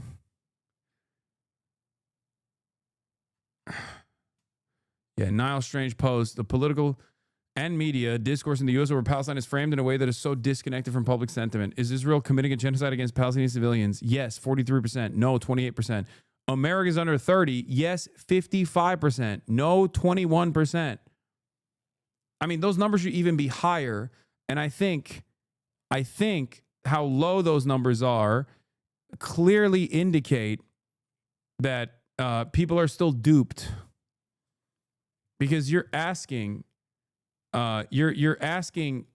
people not their opinion necessarily, but like you're asking people about a truth, whether they recognize a truth or not. That's what's so crazy. In most TV news and panels discussing the Mideast, both cable and broadcast news, every commentator is either pro-Israel or neutral. Very rarely do you see pro-Palestine voice on TV, and even rarer, a Palestinian. New York Times had a front page news story authored by a former Israeli intelligence officer without any journalism experience. It turned out to be full of fabrications, but you can imagine the New York Times ever hiring a former Palestinian intelligence official to write for the news section? Of course not.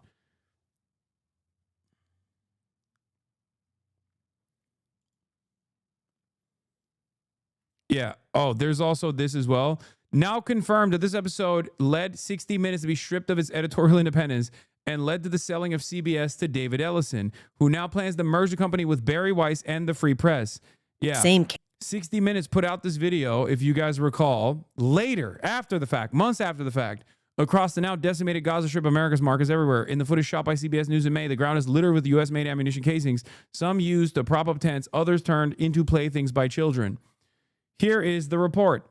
Shari Redstone hoped Trump's 60 Minutes suit would root out anti-Israel bias at CBS News, and she sold Paramount partly over October 7.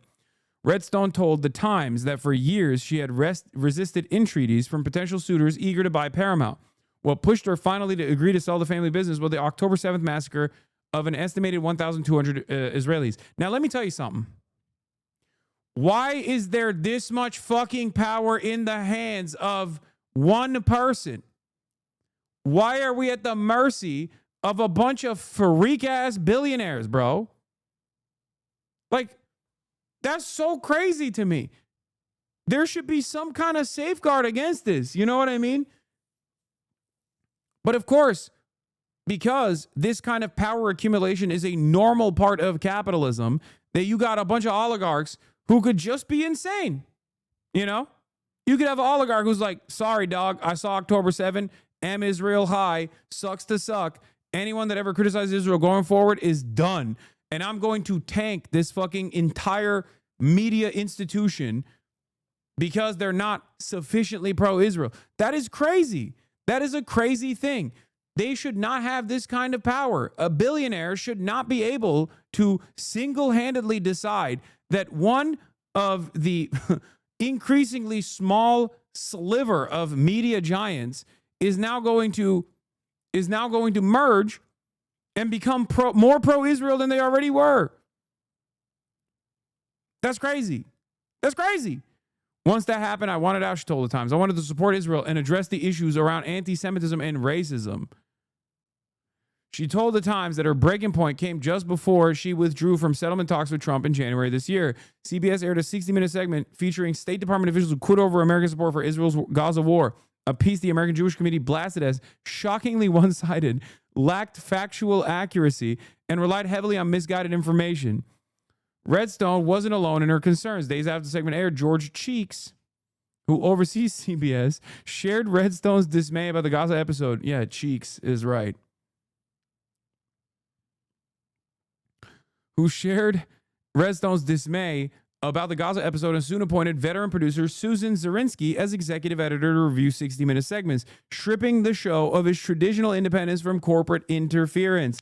In April, the longtime executive producer of 60 Minutes, Bill Owens, departed after Zirinsky's appointment undermined his autonomy. It is now confirmed that the Gaza episode led to 60 Minutes being stripped of its editorial independence and led to the selling of CBS to David Ellison, who now plans to merge the company with Barry Weiss and the Free Press. Barry Weiss only has a media career because she's a fucking Israel dick rider. Okay, that's it. She was at the New York Times. She's a repulsive little monster and made an entire career talking about cancel culture and how the left is so shit, while simultaneously invoking the worst versions of cancel culture on anyone who was remotely a critic of Israel. Her Free Press outlet routinely does fucking hit pieces on me, relying on information that was compiled by the previous pedophile sex pest cult that I just showed you, Sex Pest in his community. Like, literally, they just straight up have like DGG points on Free Press. That's how fucking ridiculous that outlet is. And they work directly with the state of Israel.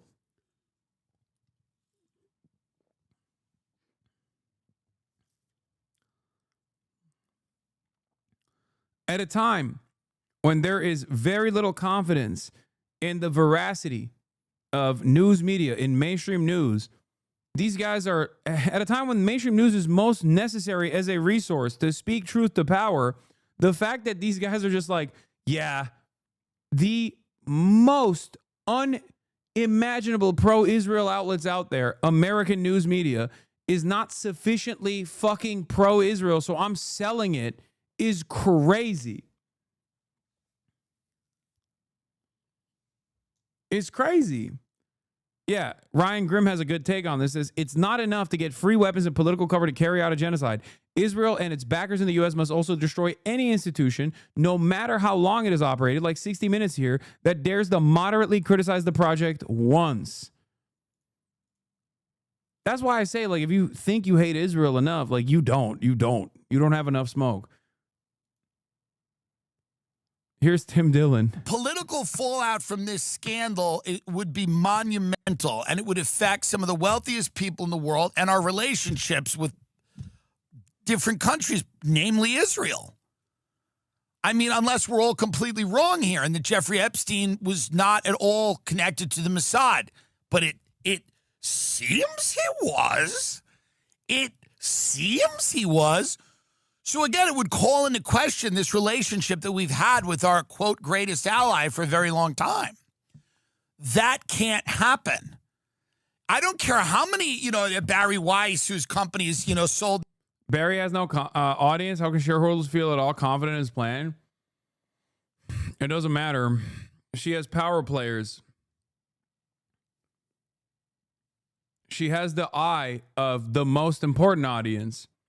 Their numbers are very marginal. Billionaires. Billionaires love her shit. They think she's fucking brilliant.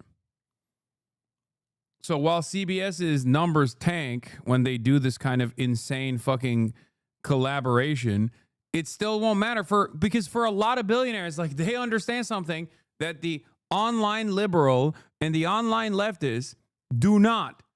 The value of propaganda. Why the fuck do you think the Wilkes brothers, the oil tycoon, fossil fuel industry giants, have funded both PragerU and the Daily Wire? They know how important it is to just constantly pump out bullshit and delude people to the best of their fucking ability. So as long as they subsidize her fucking idiotic operation, okay, even if it's on CBS and it has no fucking real audience, it doesn't matter. They'll fucking try to do everything they can to create motion around her. Now he's going to sell to CBS for $3 trillion or something. Larry Ellison's son's buying the Free Press. You know, the very important Free Press blog that is on Substack is worth $250 million. Yeah, and I like Barry, but the free, you know, the one that gets I don't. It's like 7,500 views on YouTube. That powerhouse conglomerate media company is worth $250 million. By the way, so the Tim Dillon show's apparently worth $1 billion. Hello, Miriam. Where's my fucking money? $300 million, $250 million for Barry Weiss's blog, in which she interviewed megastar Ross Douthat from the New York Times about why conspiracies have taken the hold of the American mind. And Ross goes, well, you know, the thing about conspiracies is there's an element of truth. Not in this one. There's not an element of truth. It's all truth. It's all the elements of all of the truth. It's not a kernel of truth. It's lots of kernels in a bag of popcorn. The State Department fired a spokesman for Israel-Palestinian affairs because he drafted a statement clarifying that the United States government opposes ethnic cleansing. What a proud legacy for Marco Rubio. The State Department fired his top press officer for the Israeli-Palestinian affairs following multiple disputes over how to characterize key Trump administration policies, including a controversial plan to relocate hundreds of thousands of Palestinians from the Gaza Strip that critics consider ethnic cleansing, according to U.S. officials and documents reviewed by the Washington Post. Monday's firing occurred days after an internal debate about releasing a statement to the news media that said, "We do not support forced displacement of Palestinians in Gaza." Shahid Qureshi drafted the line, which resembled previous remarks made by Donald Trump and Middle East Special Envoy Steve Witkoff, who said in February the United States would not pursue an eviction plan for Gaza.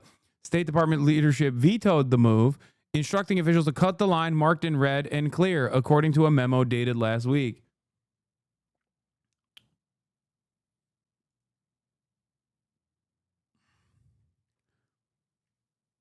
Incredible.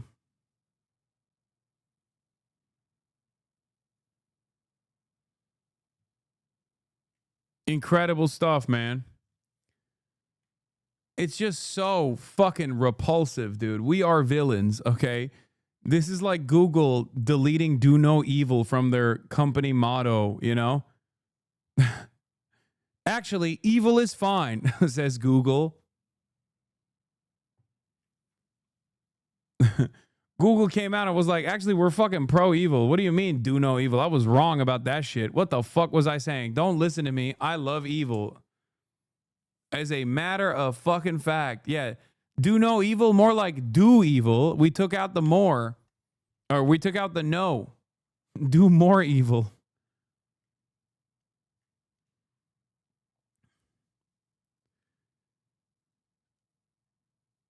It's an inevitability that every single for-profit institution, unless they're like a one-off, is always going to put profits over the interests of people.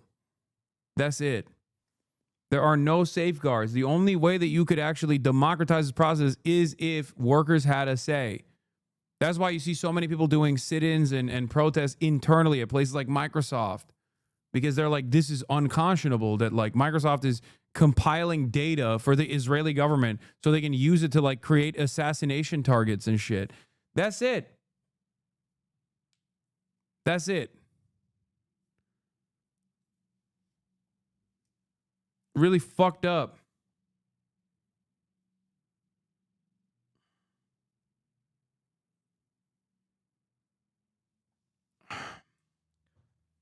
Anyway, on that note, I'm going to end it here.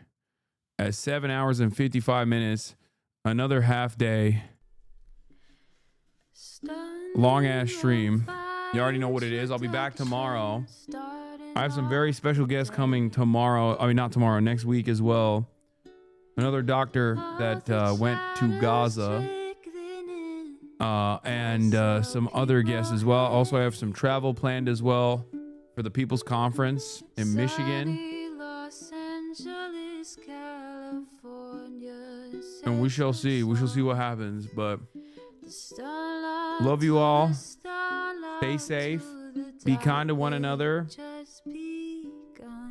And yeah, free Palestine. Peace, everybody. Love you all.